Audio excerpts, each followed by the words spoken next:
is reproduced and transmitted. But this practice only takes place within the given field of possibilities and constraints. 5. Men make their own history, but they do not make it just as they please. They do not make it under circumstances chosen by themselves, but under circumstances directly encountered, given, and transmitted from the past. 6. Culture, then, embodies the trajectory of group life through history, always under conditions and with raw materials which cannot wholly be of its own making. Groups which exist within the same society and share some of the same material and historical conditions no doubt also understand, and to a certain extent share each other's culture. But just as different groups and classes are unequally ranked in relation to one another, in terms of their productive relations, wealth, and power, so cultures are differently ranked, and stand in opposition to one another, in relations of domination and subordination, along the scale of cultural power. The definitions of the world, the maps of meaning which express the life situation of those groups which hold the monopoly of power in society, command the greatest weight and influence, secrete the greatest legitimacy. The world tends to be classified out and ordered in terms and through structures which most directly express the power, the position, the hegemony, of the powerful interests in that society. Thus, 182. The class which has the means of material production at its disposal, has control, at the same time, over the means of mental production, so that, thereby, generally speaking, the ideas of those who lack the means of mental production are subject to it, insofar as they rule as a class and determine the extent and compass of an epoch. They do this in its whole range, hence, among other things rule also as thinkers, as producers of ideas, and regulate the production and distribution of the ideas of their age, thus their ideas are the ruling ideas of the epoch. 7. This does not mean that there is only one set of ideas or cultural forms in a society. There will be more than one tendency at work within the dominant ideas of a society. Groups or classes which do not stand at the apex of power nevertheless find ways of expressing and realizing in their culture their subordinate position and experiences. In so far as there is more than one fundamental class in a society, and capitalism is essentially the bringing together, around production, of two fundamentally different classes, capital and labor, there will be more than one major cultural configuration in play at a particular historical moment. But the structures and meanings which most adequately reflect the position and interests of the most powerful class, however complex it is internally, will stand, in relation to all the others, as a dominant social cultural order. The dominant culture represents itself as the culture. It tries to define and contain all other cultures within its inclusive range. Its views of the world, unless challenged, will stand as the most natural, all-embracing, universal culture. Other cultural configurations will not only be subordinate to this dominant order, they will enter into struggle with it, seek to modify, negotiate, resist, or even overthrow its reign, its hegemony. The struggle between classes over material and social life thus always assumes the forms of a continuous struggle over the distribution of cultural power. We might want, here, to make a distinction between culture and ideology. Dominant and subordinate classes will each have distinct cultures. But when one culture gains ascendancy over the other, and when the subordinate culture experiences itself in terms prescribed by the dominant culture, then the dominant culture has also become the basis of a dominant ideology. The dominant culture of a complex society is never a homogeneous structure. It is layered, reflecting different interests within the dominant class, e.g., an aristocratic versus a bourgeois outlook, containing different traces from the past, e.g., religious ideas within a largely secular culture, as well as emergent elements in the present. Subordinate cultures will not always be 183 in open conflict with it. They may, for long periods, coexist with it, negotiate the spaces and gaps in it, make inroads into it, warning it from within.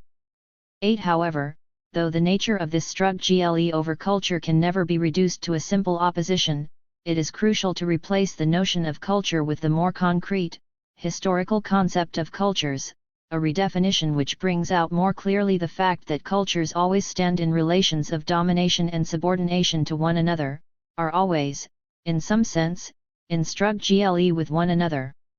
The singular term, culture, can only indicate, in the most general and abstract way, the large cultural configurations at play in a society at any historical moment. We must move at once to the determining relationships of domination and subordination in which these configurations stand, to the processes of incorporation and resistance which define the cultural dialectic between them, and to the institutions which transmit and reproduce the culture, i.e., the dominant culture, in its dominant or hegemonic form. In modern societies, the most fundamental groups are the social classes, and the major cultural configurations will be, in a fundamental though often mediated way, class cultures. Relative to these cultural class configurations, subcultures are subsets, smaller, more localized and differentiated structures, within one or other of the larger cultural networks. We must, first, see subcultures in terms of their relation to the wider class cultural networks of which they form a distinctive part. When we examine this relationship between a subculture and the culture of which it is a part, we call the latter the parent culture. This must not be confused with the particular relationship between youth and their parents, of which much will be said below. What we mean is that a subculture, though differing in important ways in its focal concerns, its peculiar shapes and activities from the culture from which it derives, will also share some things in common with that parent culture.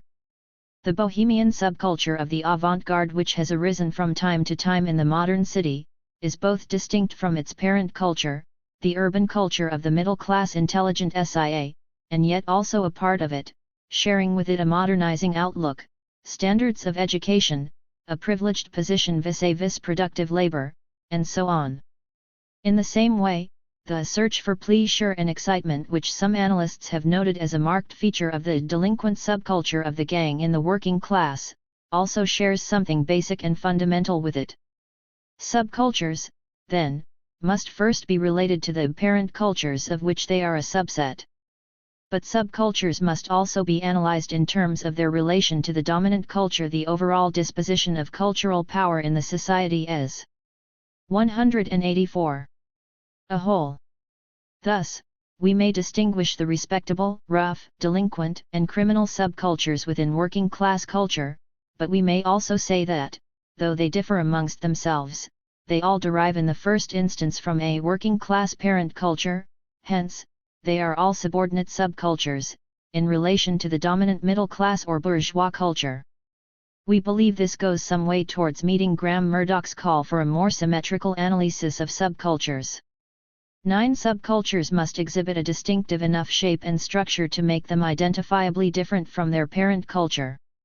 They must be focused around certain activities, values, certain uses of material artifacts, territorial spaces, etc., which significantly differentiate them from the wider culture.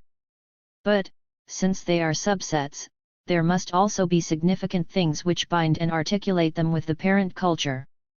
The famous Cray twins, for example, belonged both to a highly differentiated criminal subculture in East London and to the normal life and culture of the East End working class, of which, indeed, the criminal subculture has always been a clearly identifiable part. The behavior of the Crays in terms of the criminal fraternity marks the differentiating axis of that subculture. The relation of the Crays to their mother, family, home, and local pub is the binding, the articulating axis. 10 subcultures, therefore, take shape around the distinctive activities and focal concerns of groups. They can be loosely or tightly bounded.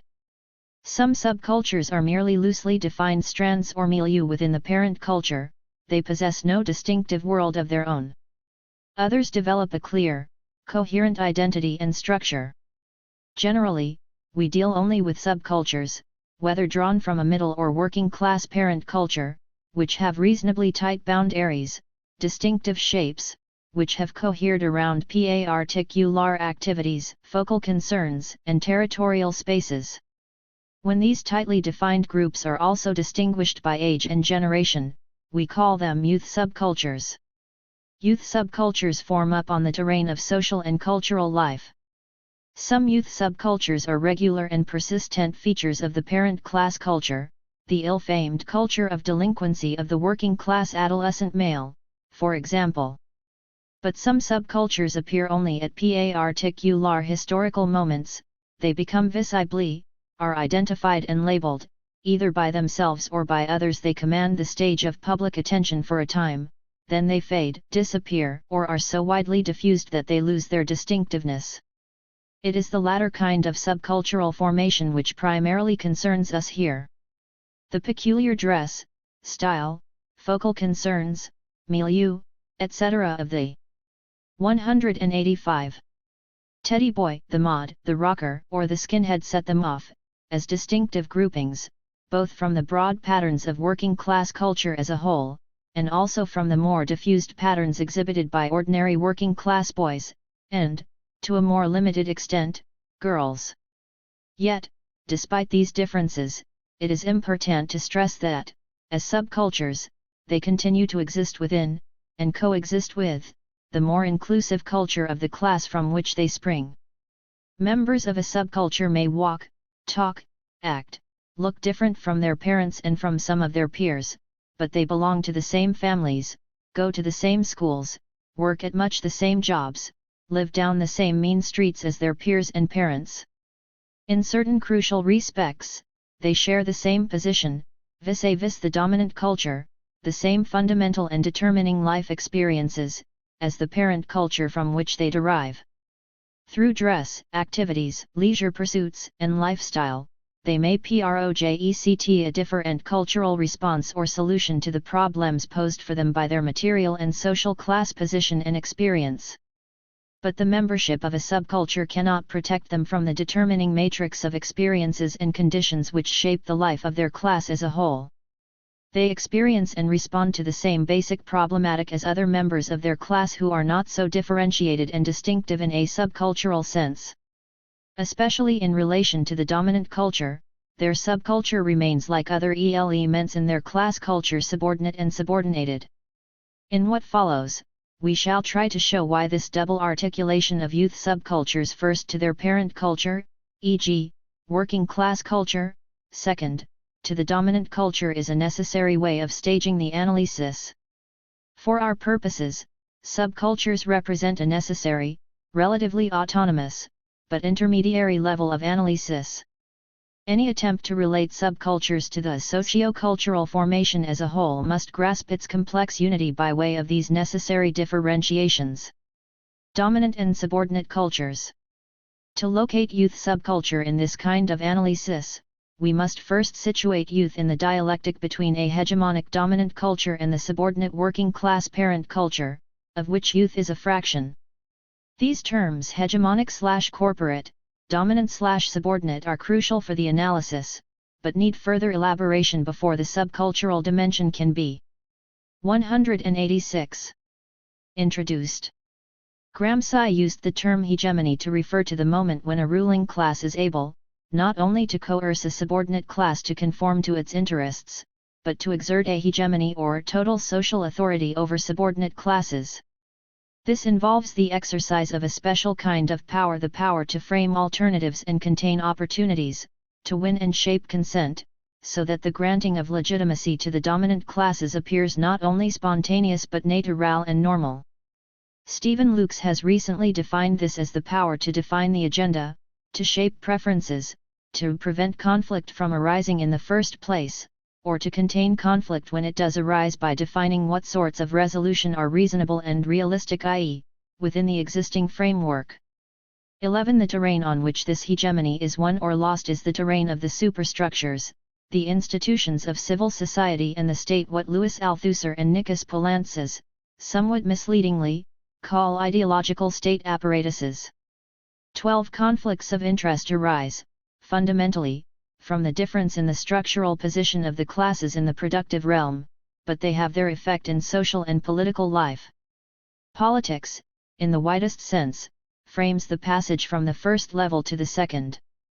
The terrain of civil and state institutions thus becomes essentially the stake, but also the site of class struggle. 13. In part, these apparatuses work by ideology. That is, the definitions of real ity institutionalized within these apparatuses come to constitute a lived real ity as such for the subordinate classes that, at least, is what hegemony attempts and secures. Gramsci, using the example of the Church, says that it preserves the ideological unity of the entire social bloc which that ideology serves to cement and unify. 14. A hegemonic cultural order tries to frame all competing definitions of the world within its range. It provides the horizon of thought and action within which conflicts are fought through, appropriated, i.e., experienced, obscured, i.e., concealed as a national interest which should unite all conflicting parties, or contained, i.e., settled to the profit of the ruling class. A hegemonic order prescribes, not the specific content of ideas, but the limits within which ideas and conflicts move and are resolved. Hegemony always rests on force and coercion, but the normal exercise of hegemony on the now classical terrain of the parliamentary regime is characterized by the combination of force and consent, without force predominating excessively over consent. 15. Hegemony thus provides the baseline and the base structures of legitimation for ruling class power. Hegemony works through ideology, but it does not consist of false ideas, perceptions, definitions. It works primarily by inserting the subordinate class into the key institutions and structures which support the power end. 187. Social authority of the dominant order. It is, above all, in these structures and relations that a subordinate class lives its subordination. Often, this subordination is secured only because the dominant order succeeds in weakening, destroying, displacing, or incorporating alternative institutions of defense and resistance thrown up by the subordinate class. Gramsci insists, quite correctly, that the thesis which asserts that men become conscious of fundamental conflicts on the level of ideology is not psychological or moralistic in character but structural and epistemological. 16. Hegemony can rarely be sustained by one single class stratum. Almost always it requires an alliance of ruling class fractions, a historical bloc. The content of hegemony will be determined, in part, by precisely which class fractions compose such a hegemonic bloc, and thus what interests have to be taken into account within it. Hegemony is not simple class rule. It requires to some degree the consent of the subordinate class, which has, in turn, to be won and secured, thus, an ascendancy of social authority, not only in the state but in civil society as well, in culture and ideology. Hegemony prevails when ruling classes not only rule or direct but lead. The state is a major educative force in this process. It educates through its regulation of the life of the subordinate classes. These apparatuses reproduce class relations, and thus class subordination, the family, the school, the church, and cultural institutions, as well as the law, the police, and the army, the courts. The struggle against class hegemony also takes place within these institutions, as well as outside them they become the site of class struggle.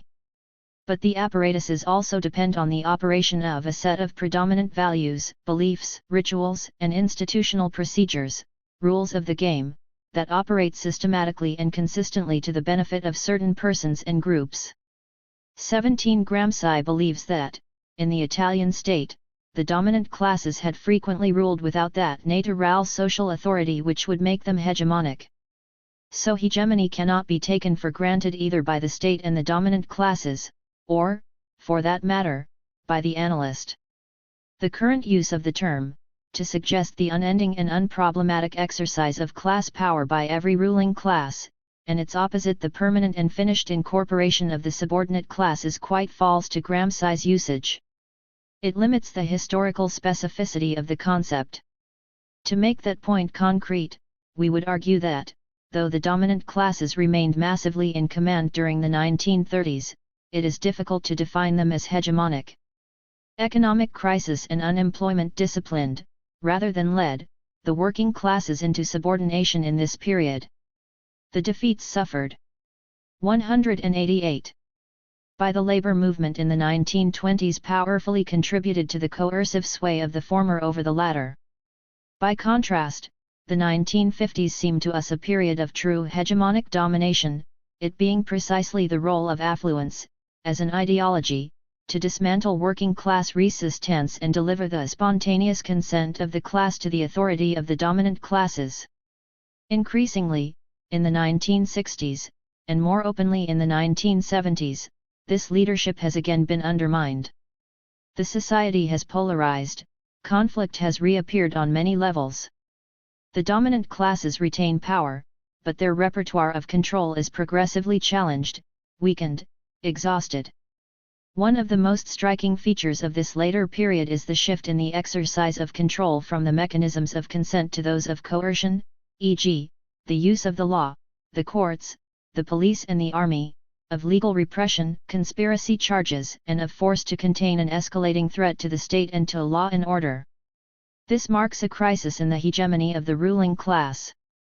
Hegemony, then, is not universal and given to the continuing rule of a particular class. It has to be won, worked for, reproduced, sustained. Hegemony is, as Gramsci said, a moving equilibrium, containing relations of forces favorable or unfavorable to this or that tendency. It is a matter of the nature of the balance struck between contending classes, the compromises made to sustain it, the relations of force, the solutions adopted. Its character and content can only be established by looking at concrete situations, at concrete historical moments. The idea of permanent class hegemony or of permanent incorporation must be ditched. In relation to the hegemony of a ruling class, the working class is, by definition, a subordinate social and cultural formation. Capitalist production, Marx suggested, reproduces capital and labor in their ever antagonistic forms. The role of hegemony is to ensure that, in the social relations between the classes, each class is continually reproduced in its existing dominant or subordinate form. Hegemony can never wholly and absolutely absorb the working class into the dominant order. Society may seem to be, but cannot actually ever be, in the capitalist mode of production, one-dimensional. Of course, at times, hegemony is strong and cohesive, and the subordinate class is weak, vulnerable, and exposed. But it cannot, by definition, disappear. It remains, as a subordinate structure, often separate and impermeable, yet still contained by the overall rule and domination of the ruling class. The subordinate class has developed its own corporate culture, its own forms of social relationship, its characteristic institutions, values, modes of life. Class conflict never disappears. English working class culture is a peculiarly strong, densely impacted, cohesive and defensive. 189. Structure of this corporate kind.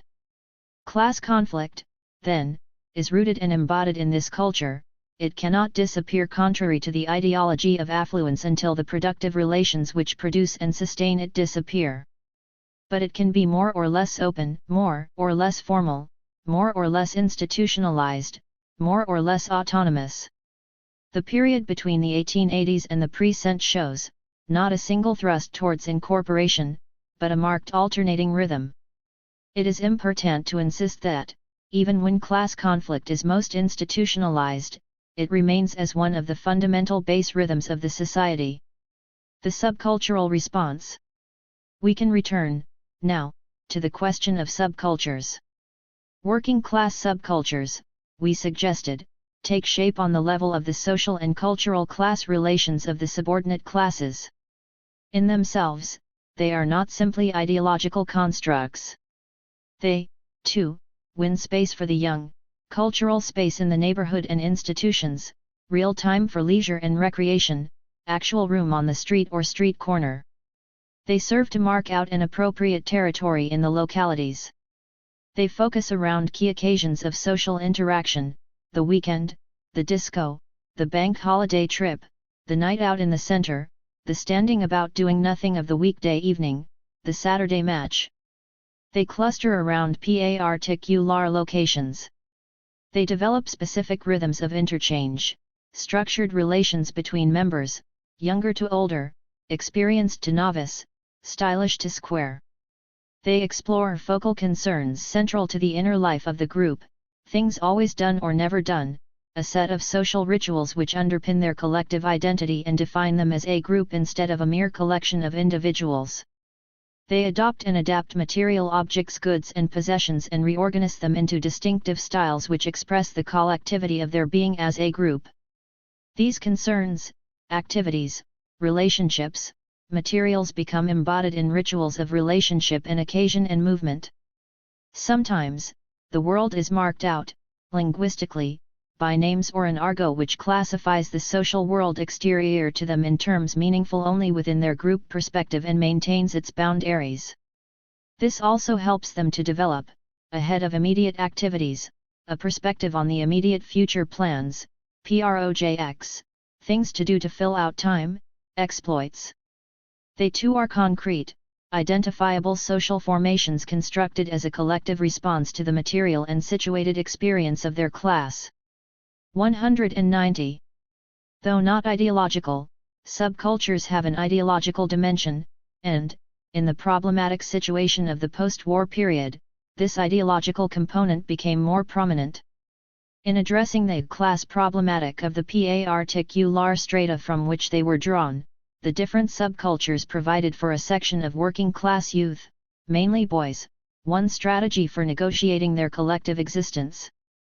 But their highly ritualist and stylized form suggests that they were also attempts at a solution to that problematic experience, a resolution which, because pitched largely at the symbolic level, was fated to fail.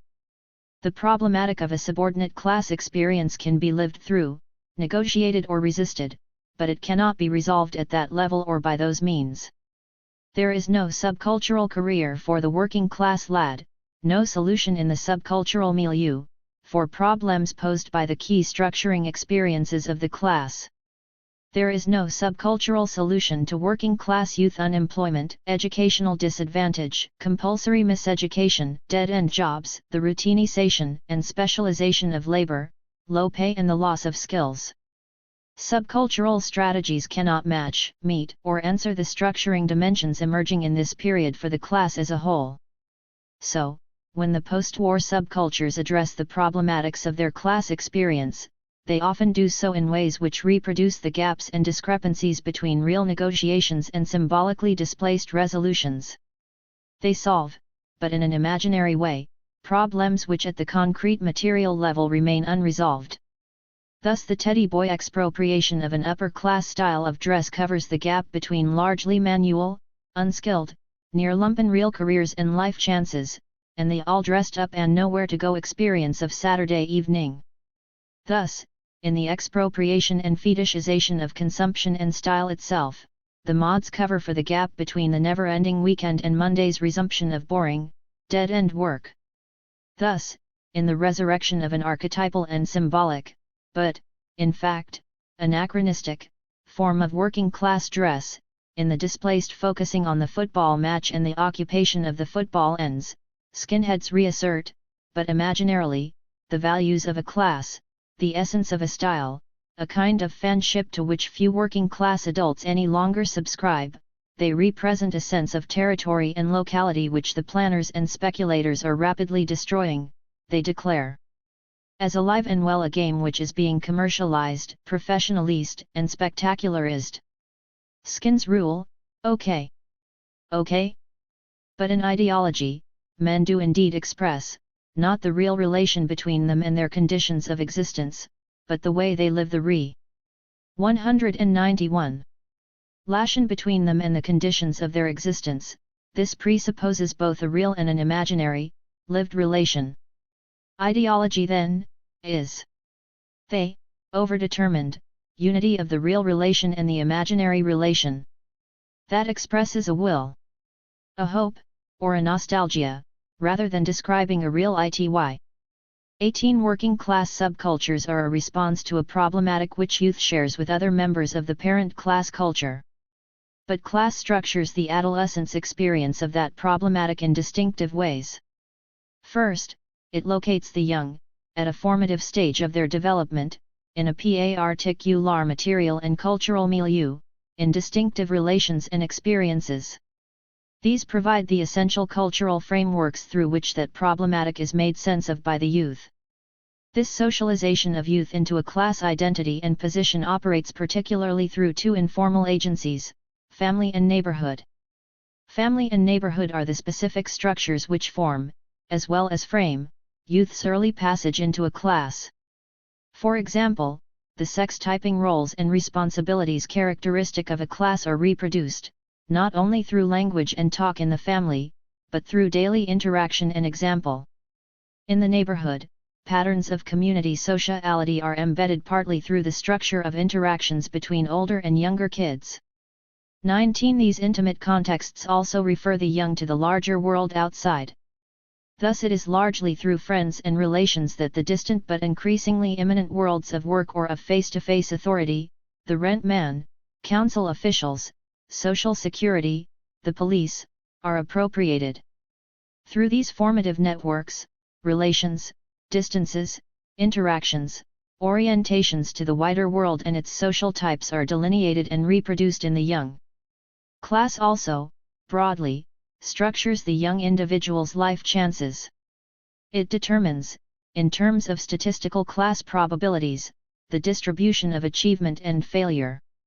It establishes certain crucial orientations towards careers in education and work. It produces the notoriously realistic expectations of working-class kids about future opportunities. It teaches ways of relating to and negotiating authority. For example, the social distance, deference, anxiety, and dressing up of parents in meetings with school teachers may confirm or reinforce the experience of school as essentially part of an alien and external world. These are only some of the many ways in which the way youth is inserted within the culture of a class also serves to reproduce, within the young, the problematics of that class. But, over and above these shared class situations, there remains something privileged about the specifically generational experience of the young. Fundamentally, this is due to the fact that youth encounters the problematic of its class culture in different sets of institutions and experiences. 192. From those of its parents, and when youth encounters the same structures, it encounters them at crucially different points in its biographical careers. We can identify these aspects of generational specificity in relation to three main life areas: education, work, and leisure. Between the ages of 5 and 16, education is the institutional sphere which has the most sustained and intensive impact on the lives of the young. It is the paramount reality imposing itself on experience, not least through the fact that it cannot, easily, be avoided. By contrast, the older members of the class encounter education in various indirect and distanced ways, through remembered experiences. Things have changed nowadays, through special mediating occasions, parents' evenings, etc., and through the interpretations the young give of their school experiences. In the area of work, the difference is perhaps less obvious, in that both young and old alike are facing similar institutional arrangements, organizations, and occupational situations. But within this, crucial differences remain. The young face the problem of choosing and entering jobs, of learning both the formal and informal cultures of work, the whole difficult transition from school to work. We have already observed how the changing occupational structures of some areas and industries may dislocate the traditionally evolved family work-career structure, thus making the transition even more difficult. For the older members of the class, work has become a relatively routine aspect of life. They have learnt occupational identities and the cultures of work, involving strategies for coping with the problems that work poses, methods of getting by. In the broader context, the young are likely to be more vulnerable to the consequence of increasing unemployment than are older workers. In the unemployment statistics of the late 1960s, unskilled school leavers were twice as likely to be unemployed as were older, unskilled workers. In addition, the fact of unemployment is likely to be differentially experienced at different stages in the occupational career. Finally, leisure must be seen as a significant life area for the class. As Marx observed, the worker therefore only feels himself outside his work, and in his work feels outside himself. He is at home when he is not working, and when he is working he is not at home. His labor is therefore not voluntary but coerced, it is forced labor. It is therefore not the satisfaction of a need, it is merely the means to satisfy needs external to it. 20. 193. In working class leisure, we see many of the results of that warrening of society by the working class discussed above. Leisure and recreation seem to have provided a more negotiable space than the tightly disciplined and controlled work situation. The working class has imprinted itself indelibly on many areas of mass leisure and recreation. These form an important part of the corporate culture and are central to the experience and cultural identity of the whole class. Nevertheless, there are major differences in the ways working class adults and young people experience and regard leisure. This difference became intensified in the 1950s and 1960s, with the growth of the teenage consumer and the reorganization of consumption and leisure provision, both commercial and non-commercial, in favor of a range of goods and services specifically designed to attract a youthful clientele. This widespread availability and high visibility of youth culture structured the leisure sphere in crucially different ways for the young.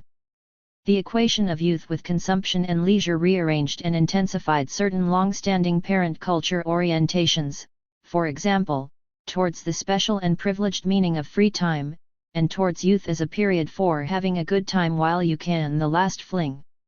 This reshaping of attitudes from within the class, in conjunction with pressures to rearrange and redistribute the patterns of leisure for the young from outside, served to highlight, indeed, to fetishize the meaning of leisure for the young.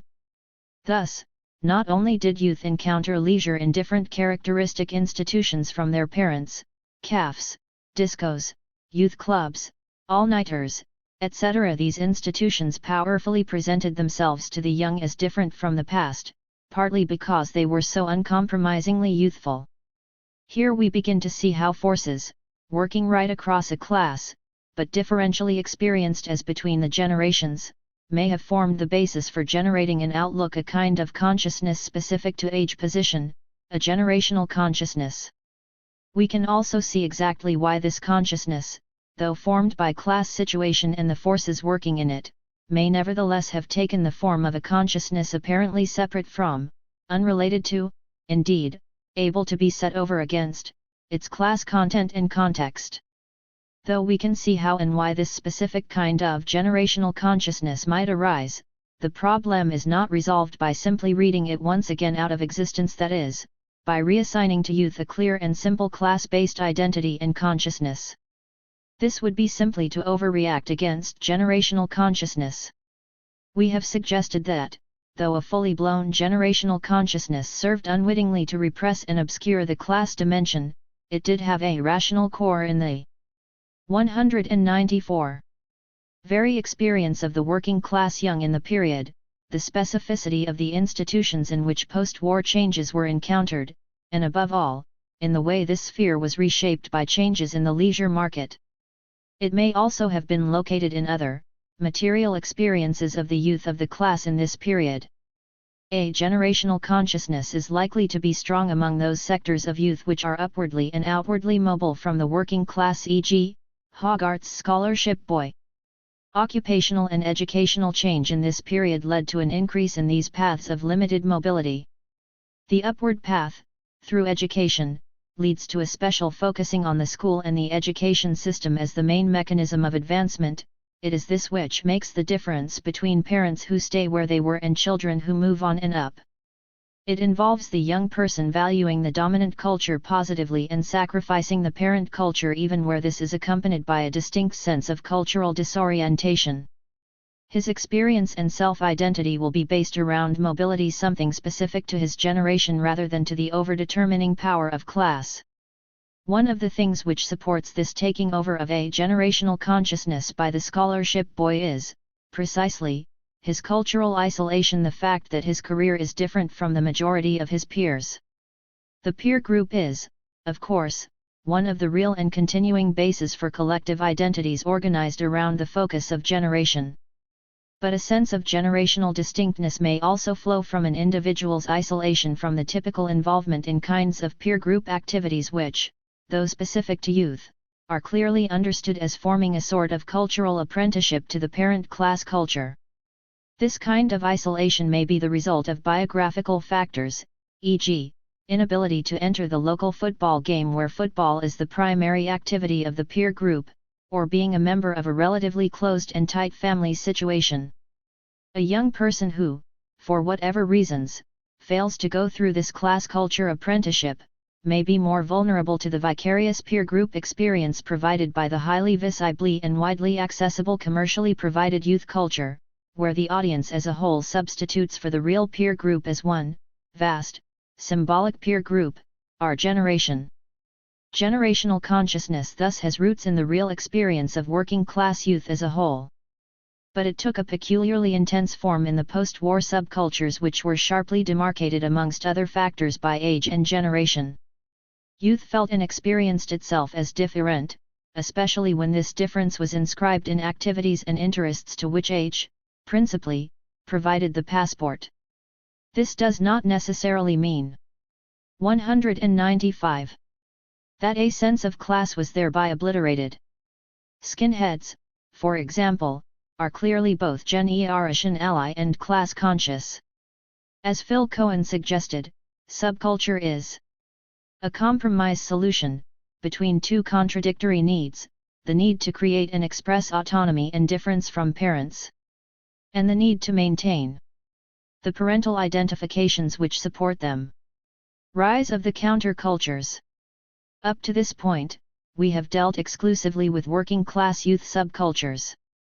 And there are some problems in deciding whether we can speak of middle-class subcultures in the same way and within the same sort of theoretical framework. Yet, not only has the period since the war witnessed the rise of quite distinctive kinds of expressive movements among middle-class youth, different from the school or student cultures of the pre-war period, but, as we get closer to the 1970s, these have attracted, if anything, more public attention and reaction than their working-class counterparts. We point, of course, not simply to the growing involvement of middle-class youth with the commercialized popular culture and leisure associated with youth culture, but the appearance of quite distinct subcultural currents, the hippie movement, the various deviant drug, dropout and gay subcultures, the elements of cultural revolt in the student protest movements, etc. Most significant is the widespread cultural disaffiliation of broad sectors of middle-class youth, the phenomenon of the counterculture. This has, in turn, been linked with the general radicalization and politicization, and depoliticization, of some middle-class youth strata. We must note some clear structural differences in the response of the youth of the different classes. Working-class subcultures are clearly articulated, collective structures, often near or quasi-gangs. Middle-class countercultures are diffuse, less group-centered, more individualized. The latter precipitate, typically, not tight subcultures but a diffuse countercultural milieu. Working-class subcultures reproduce a clear dichotomy between those aspects of group life still fully under the constraint of dominant or parent institutions, family, home, school, work, and those focused on non-work hours leisure, peer group association. Middle-class countercultural milieu merge and blur the distinctions between necessary and free time and activities. Indeed, the latter are distinguished precisely by their attempt to explore alternative institutions to the central institutions of the dominant culture, new patterns of living. 196. Of family life, of work, or even on careers.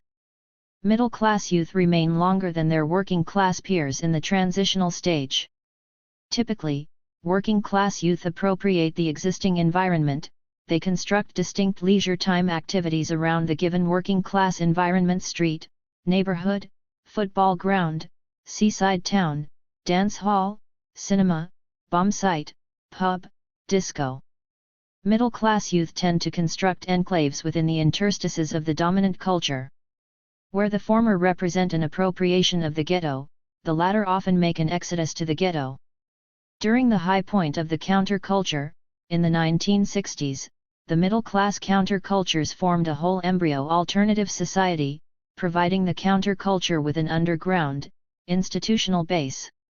Here, the youth of each class reproduces the position of the parent classes to which they belong. Middle-class culture affords the space and opportunity for sections of it to drop out of circulation. Working class youth is persistently and consistently structured by the dominating alternative rhythm of Saturday night and Monday morning. The objective oppositional content of working class subcultures expresses itself socially. It is therefore often assimilated by the control culture to traditional forms of working class delinquency, defined as hooliganism or vandalism. The countercultures take a more overtly ideological or political form. They make articulate their opposition to dominant values and institutions even when, as has frequently occurred, this does not take the form of an overtly political response. Even when working class subcultures are aggressively class-conscious, this dimension tends to be repressed by the control culture, which treats them as typical delinquents. Even when the middle-class countercultures are explicitly anti-political, their objective tendency is treated as, potentially, political. Middle-class countercultures are a feature of the mid-1960s and after, rather than of the 1950s. Only a handful of the more intellectual youth was involved in the English counterpart to the beat movement. The post-beat, on-the-road style was prevalent in and around CND and the peace movement in the late 1950s, the beatnik/peacenik period, associated with the folk revival and the music of Bob Dylan. The hippies of the later 1960s were the most distinctive of the middle-class subcultures. Their cultural influence on this sector of youth was immense, and many countercultural values must still be traced back to their hippie roots. Hippies helped a whole quasi-bohemian subcultural milieu to come into existence, shaped styles, dress, attitudes, music, and so on. The alternative institutions of the underground emerged, basically, from this matrix. But hippie culture quickly fragmented into different strands heads. 197. Freaks, street people, etc. It fed both the dropout and the drug subcultures of the period. It permeated student and ex-student culture. It was then crosscut by influences stemming from the more political elements among middle-class youth, the student protest movement, radical social work, community action groups, the growth of the left sects and so on. All these tendencies came to a partial fusion in the period between 1967 and 1970, the high point of the counterculture. This formation, too, has fragmented in several directions. The two most distinctive strands flow, one way, via drugs, mysticism, the revolution in lifestyle into a utopian alternative culture, or, the other way, via community action, protest action, and libertarian goals, into a more activist politics. What we have here, in short, is a host of variant strands, connections and divergencies within a broadly defined countercultural milieu, rather than, with the exception of the drug and sexual subcultures, a sequence of tightly defined, middle-class subcultures. Both working-class subcultures and middle-class countercultures are seen, by moral guardians and the control culture, as marking a crisis in authority. The delinquency of the one and the disaffiliation of the other index a weakening of the bonds of social attachment and of the formative institutions which manage how the former mature into hard-working, law-abiding, respectable working-class citizens, or the latter into sober, career-minded, possessively individual bourgeois citizens. This is a break-in, if not a breakdown of, the reproduction of cultural class relations and identities, as well as a loss of deference to betters and elders. The difference is that where the first was a weakening of control over the youth of a subordinate class, the second was a crisis among the youth of the dominant class. As Gramsci remarked, when a crisis of authority is spoken of, this is precisely the crisis of hegemony or general crisis of the state. We must depart, at this point, from the immediate logic driving certain sections of black youth into the mugging solution. To assess the viability of crime as a political strategy, we must re-examine the criminalist part of the black labor force in relation to the black working class as a whole, and the relations which govern and determine its position above all, in terms of its fundamental position in the present stage of the capitalist mode of production, the social division of labor and its role in the appropriation and realization of surplus labor. We must include these structural relations in our assessment of the relation of crime to political struggle in the present conjuncture. In recent years, social historians have given increasing attention to forms of social rebellion and political insurgency adopted by classes other than that of the classical proletariat of the developed industrial capitalist societies of Western Europe. This is the result, in part, of the long political containment of the working class in such societies, coupled with the fact of major historical transformations elsewhere which have been spearheaded by classes other than the proletariat, the role of the peasantry in the Chinese Revolution being only the most significant example. In addition, then, to the study of the present revolutions and questions of strategy arising from those societies, for example, Latin America, which contain both substantial peasant and developing industrial working class sectors, there have also been studies of other forms of social rebellion pre-industrial riot and. Chapter 6. Black Crime, Black Proletariat. With Chas Critcher, Tony Jefferson, John Clark, and Brian Roberts. 200. Rebellion, the city mobs, rural unrest, social banditry, etc. Despite this, the orthodox view seems to prevail that, where developed industrial societies are concerned, the rebellions of the poor and the lumpen classes, or the forms of quasi-political resistance inscribed in the activities of the criminal elements and dangerous classes, cannot be of much long-term interest to those concerned with fundamental social movements. Eric Hobsbawm, who has himself made a major contribution to the studies referred to above, with his books on primitive rebels, insurrections amongst the landless proletariat and social banditry, one has stated the limits in admirably clear terms. Criminal underworlds, he argues, are anti-social insofar as they deliberately set their values against the prevailing ones. But the underworld, as distinct from, say, peasant bandits, rarely take part in wider social and revolutionary moments, at least in Western Europe. There are obvious overlaps, especially in certain environments, slum quarters of big cities, concentrations of semi-proletarian poor, ghettos of outside minorities, etc., and non-social criminals may be a substitute for social protest or be idealized as such a substitute, but on the whole this type of criminality has only marginal interest for the historian of social and labor movements. 2.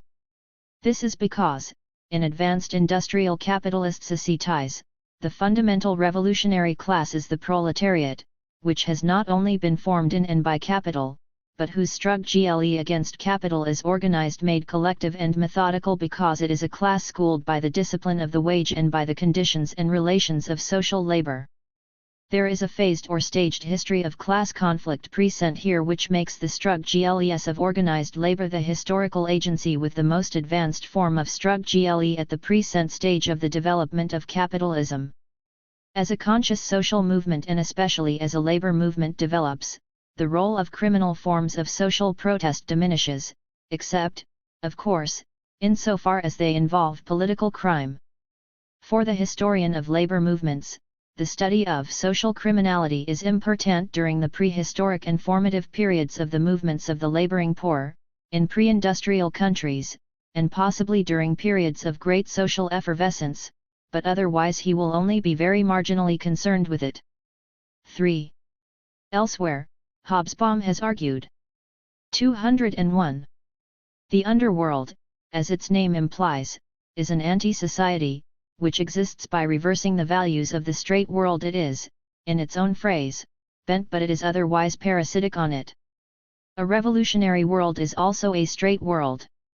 The underworld enters the history of revolutions only insofar as the classes dangereuses are mixed up with the classes laborieuses, mainly in certain quarters of the city, and because rebels and insurgents are often treated by the authorities as criminals and outlaws, but in principles the distinction is clear. 4. This argument poses questions of far-reaching importance. Hobsbawm and others are pointing to the conditions which might seem to make the movements of the criminal poor what Gramsci called conjunctural rather than organic. This entails 3 propositions. The criminal classes cannot play a fundamental role in such social movements, first, because their position is marginal to the productive life and relations of social formations of this kind, second, because historically, they have become marginal to the proletariat, which has replaced them at the center of the theater of political struggle. Third, because the form of consciousness traditionally developed by this stratum is not adequate to that required by a class which aims to supplant one mode of production by another. Thus, though the life and values of the dangerous classes represent an inversion of the bourgeois world, they remain ultimately enclosed by it, confined by it, and thus in the end parasitic upon it. The effect of this orthodox interpretation on the development of a Marxist theory of crime has been noted. Alvin Goldner, for example, once commented, "Viewing criminals and deviants as lumpen proletariat that would play no decisive role in the class struggle, and indeed, as susceptible to use by reactionary forces, Marxists were not usually motivated to develop a systematic theory of crime and deviance. In short, being neither proletarian nor bourgeois, and standing off to the periphery of the central political struggle, criminals and deviants were at the best butlers and maids, the spear carriers, the colorful actors perhaps, but nameless, and worst of all, lacking in a historical mission. They could be, indeed, had to be, ignored by those devoted to the study of the more important issues: power, political struggle and class conflict." 5. Some Marxist writers would indeed argue that the very concepts required to think the problems of crime and deviance are foreign to Marx's conceptual 202 field to the problematic of historical materialism as a theory.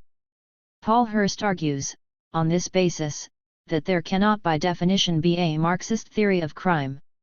6. In his mature work, Hirst argues the work, essentially, of Capital. Marx adopts a viewpoint on crime which breaks with moral critique and bases himself instead on the scientific propositions of a fully materialist viewpoint. Within this framework, crime, theft, is merely redistributive. Unlike prostitution, gambling, or racketeering, it is a form of unproductive rather than productive labor, and though it may be illegal with respect to the norms which govern normal capitalist relations, it is most often capitalistic in form, e.g., organized criminal enterprises, i.e., adapted to the system on which it is parasitic. This analysis of the marginal position of crime may be extended by looking at the role and nature Marx ascribes to the criminal classes. The centrality of the proletariat to any transformation of the capitalist mode of production lies in its role in production, as the source of surplus value. This position is ascribed to the proletariat by the mode of production. It is this position rather than that process of coming to consciousness as a collective historical agent, of which Marx spoke in The Poverty of Philosophy 7 and elsewhere in the earlier works, which defines productive labor as the only class capable of carrying through the struggle to transform the capitalist mode into socialism. Now the proletariat and the bourgeoisie are, in this schema, the fundamental political forces. Other classes exist as a result of the combination within any social formation of more than one mode of production, but they cannot be the decisive forces in the political class struggle.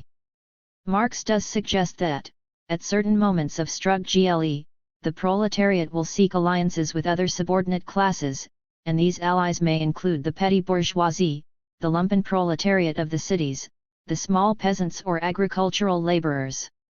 But, Hirst concludes, Marx believed the lumpen proletariat to be unreliable class allies.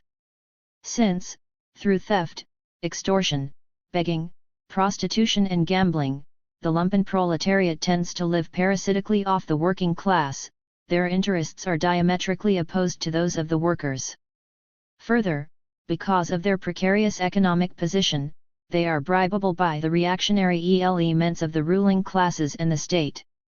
Thus, the argument runs, individual acts of crime are the volitionless acts of victims of capitalism, not in effect forms of political rebellion against the existing order but a more or less reactionary accommodation to them.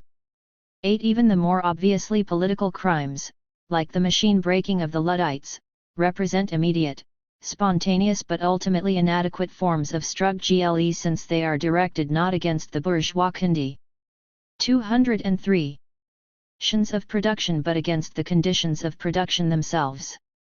As the basis for a revolutionary struggle, such acts are useless. The only task is to transform such forms and ideologies of struggle. 9. How historically specific was Marx's analysis of the composition and nature of the lumpen proletariat? He and Engels seem clearly to have had the dangerous classes of mid-Victorian England and of Paris in mind as they wrote. One of the key passages is their analysis of their role in the crisis of 1851 which Marx offered in the 18th Brumaire. The lumpen proletariat appears in that graphic passage as the criminal detritus of all classes, the déclassés at the bottom of the human pile.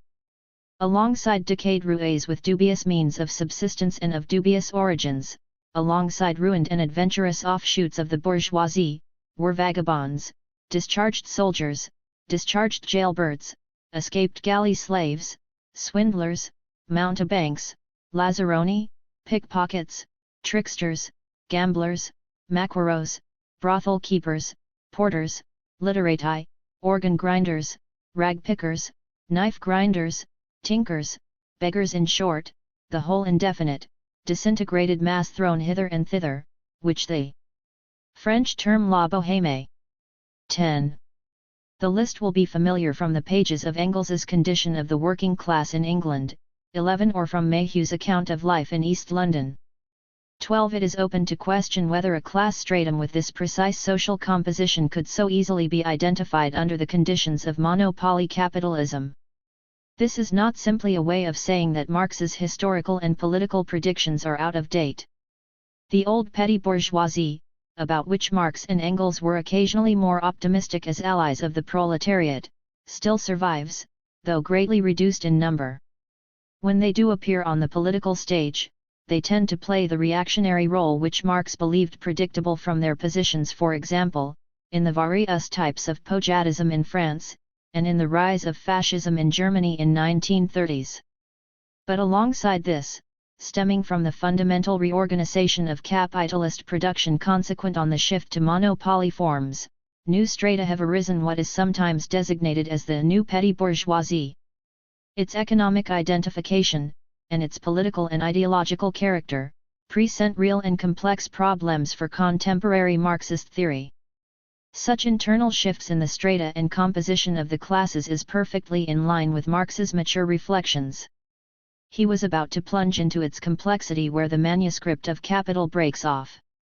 The question, then, of who and what 204 corresponds to the lumpen proletariat in contemporary capitalist social formations is not an idle speculation. And the further question of whether all those involved in crime as a way of life belong, analytically, to the category of the lumpen is a matter requiring serious theoretical and definitional work, not a problem of simple empirical observation. The relationship between classes constituted in the economic relations of capitalist production and the forms in which they appear as political forces in the theatre of political class struggle is no simple matter either, especially when considered from the standpoint of Marx's more mature theory. But the later work, the analysis of the economic forms and relations of capital accumulation conducted in Capital, differs from some of Marx's earlier writings, especially in the position of the working class with respect to the laws of motion of capitalist production. Whereas, earlier, Marx had tended to see the proletariat as the oppressed class in a political struggle with the oppressors, Capital thoroughly reconstitutes his argument on the terrain of capitalist production itself and the circuit of its self-expansion. It is in the exploitation of the laborer within production, the identification of labor power as the commodity on which the whole process rests, which finds in surplus labor the source of surplus value which is realized as capital. This provides the basis of Marx's immense theoretical revolution in Capital. Capital had at its disposal many ways of exploiting labor power and extracting the surplus, first, by lengthening the working day, then by intensifying the exploitation of labor power through augmenting the productive power of advanced machinery, in the form of constant capital, to which the laborer is increasingly directly subsumed. But, in whatever form, capital could not exist for a day without production, and production was not possible without the exploitation of productive labor in the class-structured relations of capitalist production. Marx then lodged the fundamental mechanism of capitalist societies in the contradictions which arose in this fundamental relation that between the forces and relations of production. Many other forms were necessary, outside of the sphere of production proper, to ensure the circuit of capital, the relations of market, exchange, and circulation, the spheres of the family, where, through wages, labor power was renewed, the state which superintended the society in which this mode of production was installed, and so on. Ultimately, the whole circuit of capitalist production depended on these other unrelated spheres, what have come to be called the spheres of reproduction, and on the various classes and class strata exploited by them. But production relations dominated the whole complex circuit in the last 205 instance, and other forms of exploitation, other social relations, had to be thought, ultimately, in terms of the essential contradictions of the productive level. Marx makes the point in several places in Capital.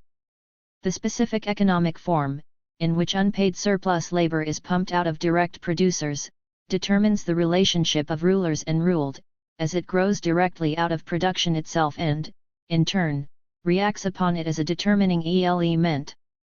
It is always the direct relationship of the owners of the conditions of production to the direct producers, a relation always naturally corresponding to a definite stage in the development of methods of labor and thereby its social productivity, which reveals the innermost secret, the hidden basis of the entire social structure, and with it the political form of the relation of sovereignty and dependence, in short, the corresponding specific form of the state.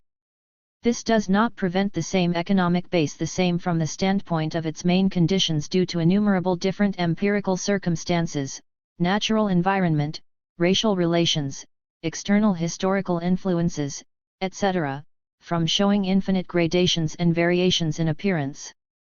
13.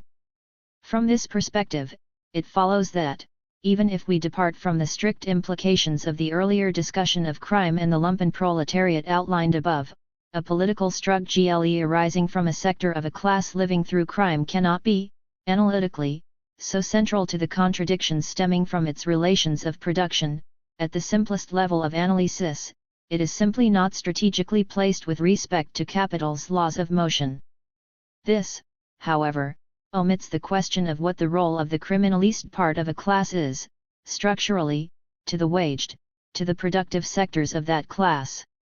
And this returns us to the question of what the relation is between the waged and the wageless sector of the black labor force in relation to capital in its present form. Marx had something critical to say about this in Capital, in terms of the relation of what he called the reserve army of labor, the different strata of the unemployed, to the fundamental rhythms of capital accumulation, and we will turn to this in a moment. First, however, we must enter a brief caveat against treating Marx's theory of capital as, essentially, what has been called a form of productivist theory, as if nothing mattered, for capital, but that sector of the laboring masses involved directly in productive labor. Marx did, following but differing in his definition from the classical political economists, use the distinction between productive and unproductive labor. Productive labor was that sector. 206. Directly involved in the production of surplus value, exchanging directly against capital. Many other sectors of the workforce, though equally exploited by capital, did not directly produce surplus value, and exchanged not against capital, but against revenue. Labor in the process of pure circulation does not produce use values and therefore cannot add value or surplus value. Alongside this group of unproductive laborers are all workers supported directly out of revenue, whether retainers or state employees. 14. The theory of productive and unproductive labor is one of the most complex and contested areas of Marxist theory, and its ramifications do not directly concern us here. In the capitalism which Marx knew, unproductive labor was relatively underdeveloped, and often confined either to idlers, parasites on the labor of others, or to marginal producers. The same cannot be said of modern forms of capitalism, where the service and unproductive sectors of the workforce have been enormously expanded, performing what are clearly key functions for capital, and where the largest proportion of workers exchange against revenue, state employees, for example, and the proportion involved in the direct production of surplus value appears to be growing smaller. In these circumstances, the line apparently relatively simple for Marx between productive and unproductive labor has become increasingly difficult to draw with any clear result.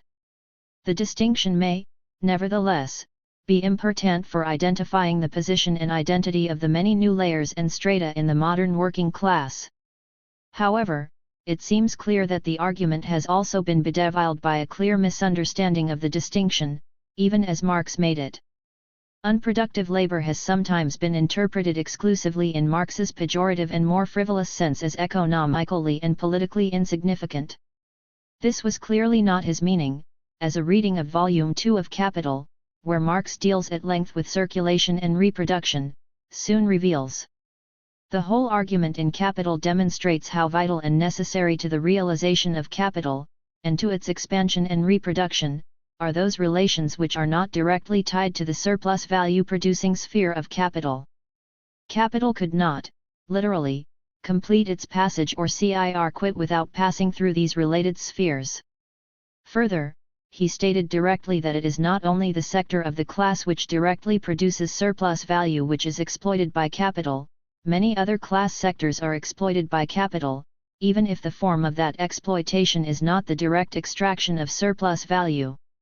Thus, even if we need to retain the terms productive and unproductive for purposes of analysis, relating to the identification of different strata of 207. The working class, there is no warrant in Marx for treating the classes and strata exploited outside production proper as unnecessary or superfluous classes, beyond capital's contradictory dialectic. The aim of Marx in developing the concepts of productive and unproductive labor was not to divide the workers. Exactly the opposite.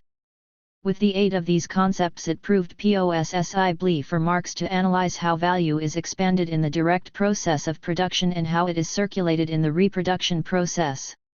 15. The point is seminal for, and can be nicely illustrated from, the recent debate within Marxism and the feminist movement about the position of female domestic labor with respect to capital. In an early contribution to this debate, Wally Seckham argued that housework must be judged, from a Marxist perspective, unproductive, and seemed to imply that, for that reason, no decisive political struggle, capable of striking back against capital, could be organized from that base. 16. Similarly, it could, by analogy, be argued that no fundamental political struggle which could affect capital could be mounted from a base constituted by black wageless, black hustlers involved in the essentially redistributive activities of crime, and black men and women largely confined to the service and unproductive sectors. Many aspects of Seckham's argument were challenged in the course of a lengthy and important theoretical debate. 17. In a subsequent contribution, Seckham has clarified his position. 18. Housework may be strictly speaking unproductive, but the working class housewife contributes to the production of a commodity labor power, and through this process participates in social production. 19. Indeed, the reproduction of labor power, through the family and the sexual division of labor, is, in Marx's strict terms, one of the fundamental conditions of existence of the capitalist mode of production, to which capital devotes a part of what it has extracted from the laborer variable capital and advances to him and his family, in the form of wages, so that this reproduction can be effected. Domestic labor may be unproductive, but it produces value, Seckham agrees. It is exploited by capital indeed, doubly exploited, through the sexual division of labor, and is fundamental to the laws of motion of capital. It is through the sexual division of labor that capital is able to seize not only the economic but every other sphere of society. Value regulates labor conducted beyond the direct auspices of capital. 20. Although not directly linked with our main argument, this digression on domestic labor has some significant payoffs for our consideration. 208. The housewife appears to do nothing productively, she labors but does not appear to work. Her sphere, the home, is thus perceived as lying at, apparently, the opposite end of the spectrum to capital's productive heart, spare, marginal, useless. Yet, by her contribution to the reproduction of labor power, and by her role as the agent of the family's consumption, the housewife sustains a necessary and pivotal relation to capitalist production. What is important is that this is hived off, segmented, segregated and compartmentalist from the production process proper. And what simultaneously connects and obscures this relation is the intermediation of the sexual division of labor as a structure within the social division of labor. In this specific form, capital extends, without appearing to do so, its auspices. And, when women are drawn into work outside the home, they substantially appear in work which is not only at the unskilled, ununionist, and unproductive end of the occupational spectrum, but in kinds of work which are often similar in nature to, and are experienced like, housework or women's work only done outside the home, service trades, textiles, catering, etc. Harry Braverman argues that in the U.S. economy women have become the prime supplementary reservoir of labor, a movement essentially to the poorly paid, menial, and supplementary occupations. Second points out that one of the crucial ways in which capital extends its sway over domestic labor is in regulating what proportion of it will be drawn into or thrown back out of productive work. Capital structures the relation of the working population to the industrial reserve army of which housewives are a latent and often active component. 22. Without attempting to draw the parallels too tightly, we may then point to the following. 1. The struggles of both women and blacks present acute problems of strategy in aligning sectoral struggles with a more general class struggles. 2. This may have something to do with the fact that both occupy a structurally segmentary position, or are related to capitalist exploitation through a double structure: the sexual division within class relations in the first case, the racial division within class relations in the second. 3. The key to unraveling the relation of both is not the question of whether each directly receives a wage or not, since a proportion of each is, at any time, in employment, i.e., waged while the rest are wageless. 4. The key lies in the reference to capital's control over the movement into and out of the reserve army of labor. In the debate with Seckham, the strongest case in favor of regarding housework as productive was advanced by Selma James and Maria Rosa Dalla Costa, in The Power of Women and the Subversion of the Community. 23. 209. Wages for housework was, for them, a strategy of feminist mobilization, with subversive potential, directly against capital. In Selma James's Sex, Race, and Class this analysis is extended to black struggles. 24. The introduction to the earlier pamphlet put the nub of the argument clearly, highlighting the strategic value of the refusal to work. The family under capitalism is a center, essentially, of social production. When previously so-called Marxists said that the capitalist family did not produce for capitalism, was not a part of social production, it followed that they repudiated women's potential social power. Or rather, presuming that women in the home could not have social power, they could not see that women in the home produced. If your production is vital for capitalism, refusing to produce, refusing to work, is a fundamental lever of social power. 25. In Sex, Race, and Class, Selma James also extended the argument into a novel interpretation of how the struggles undertaken by such groups as women and blacks relate to class struggles as a whole. It is based essentially on a reworking of the notions of caste and class. Manufacture, Marx argued in Capital, develops a hierarchy of labor powers, to which there corresponds a scale of wages. 26. The international division of labor, argues Selma James, leads to an accentuation in the hierarchy of labor powers, which splits the working class along racial, sexual, national, and generational lines, and confines each sector of the class to its position within this caste, at the expense of its position in the class as a whole. The individual laborers, Marx added, are appropriated and annexed for life by a limited function. The various operations of the hierarchy are parceled out among the laborers according to both their natural and their acquired capabilities. 27. Marx, of course, was writing here of an early phase of capitalist development. Modern industry, he argued, involved a different division of labor.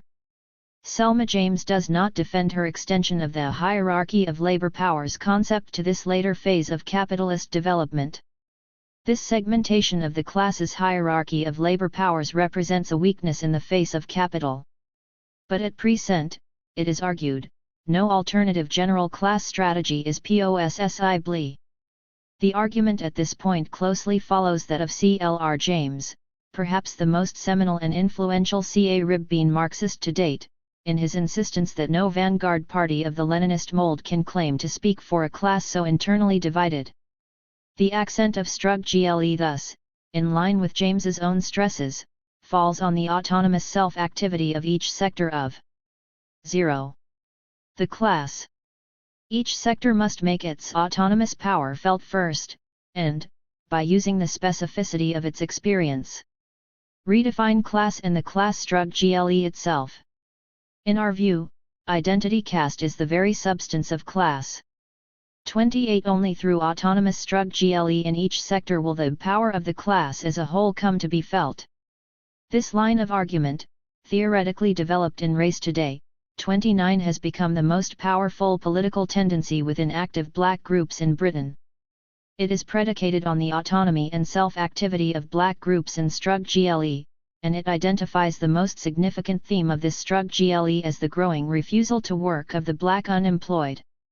The high levels of youthful black unemployment are here reinterpreted as part of a conscious political refusal to work. This refusal to work is crucial, since it strikes at capital. It means that this sector of the class refuses to enter competition with those already in productive work. Hence, it refuses the traditional role of the reserve army of labor, i.e., as an instrument which can be used to break or undermine the bargaining power of those still in work. Thus it subverted capital's plan for maximum surplus value from the immigrant workforce. 30 Police activity, which is principally directed against this workless stratum of the class, is defined as an attempt to bring the wageless back into wage labor. The wageless are not to be equated with the traditional disorganized and undisciplined lumpen proletariat. This false identification arises only because the black working class is understood exclusively in relation to British capital. But, in fact, black labor can only be adequately understood, historically, if it is also seen as a class which has already developed in the Caribbean vis-a-vis colonial forms of capital as a cohesive social force. In the colonial setting, wagelessness was one of its key strategies. It is not surprising that this wageless sector has reconstructed in the metropolitan colony a supporting institutional network and culture. Finally, the entrance of young, second-generation blacks into the class of unemployeds represents not only an increase in numbers but also a qualitative change in the composition of the class. This new generation now brings to the Strug-GLE through wagelessness a new confidence and boldness. 31 The position originally outlined in Selma James's Sex, Race, and Class has been extended and developed in the Power of Women Collective's pamphlet, All Work and No Pay. 32 Here, the original argument about the hierarchy of labor powers is repeated, with an interesting and relevant addition. The wagelessness of housework is now shown to be disguising its real character as capitalist commodity production, and the payment of the family wage to the male worker structures the dependency of the female labor force on 1. The male. This is called the patriarchy of the wage, one product of which is sexism. On this analogy, the structurally differentiated position of black labor as a whole to the white working class may be similarly understood as a form of structured dependence, one product of which is racism, the racism of the wage relation, to coin a phrase. But see the penetrating critique by Barbara Taylor, which questions whether an analysis of female and domestic labor can be so directly based on an assumed homogeneity or perfect homology between production and ideology, structure, and superstructures. 33 This is also one of the main critiques of the Race Today position advanced by A.X. Cambridge and Cecil Gutsmore in The Black Liberator. It should be added that, though there is not as yet a fully theorized account of the present stage of metropolitan capitalist development in the Race Today position, some parts of their analysis of the position of blacks is quite close to that elaborated by a major current in contemporary Italian Marxist theory, what is sometimes called the Italian school. 34 Very crudely, this tendency identifies the present phase of capitalist development as it was characterized by Marx in Volume 3 of Capital as social capital. This involves the subsumption of many capitals into one capital. Based on a vastly expanded reproduction process, the progressive abolition of capital as private property and the socialization of the accumulation process, and the transformation of the whole of society into a sort of social factory for capital. In this phase, the state is progressively synonymous with social capital, its thinking head, and assumes the functions of integration, harmonization, rationalization, and repression, hitherto partly the responsibility of capital itself. This massive concentration of capital on an international scale is matched by the growing concentration, again, on an international scale, and massification of the proletariat. The higher the organic composition of capital, the greater the proletarianization of the worker. The recomposition of capital along social capital lines has been accomplished, principally, by three factors: the reorganization of the labor process, through the application of Fordist techniques to production, the Keynesian revolution in economic management, and the integration of the organized institutions of the working class through social democracy and reformism. The recomposition of capital has therefore, in turn, recomposed the working class. The tendency, progressively, to deskill the working class and to subsume it into massified processes of production is tending to create the mass worker. Although operating in advanced modes of production, the mass worker is not the old skilled worker of an earlier capitalism. 2. But literally a worker who can be moved from one part of a fragmented and automated labor process to another, and from one country to another. The use of migrant labor in the more advanced capitalist countries of Europe is a key instance of this.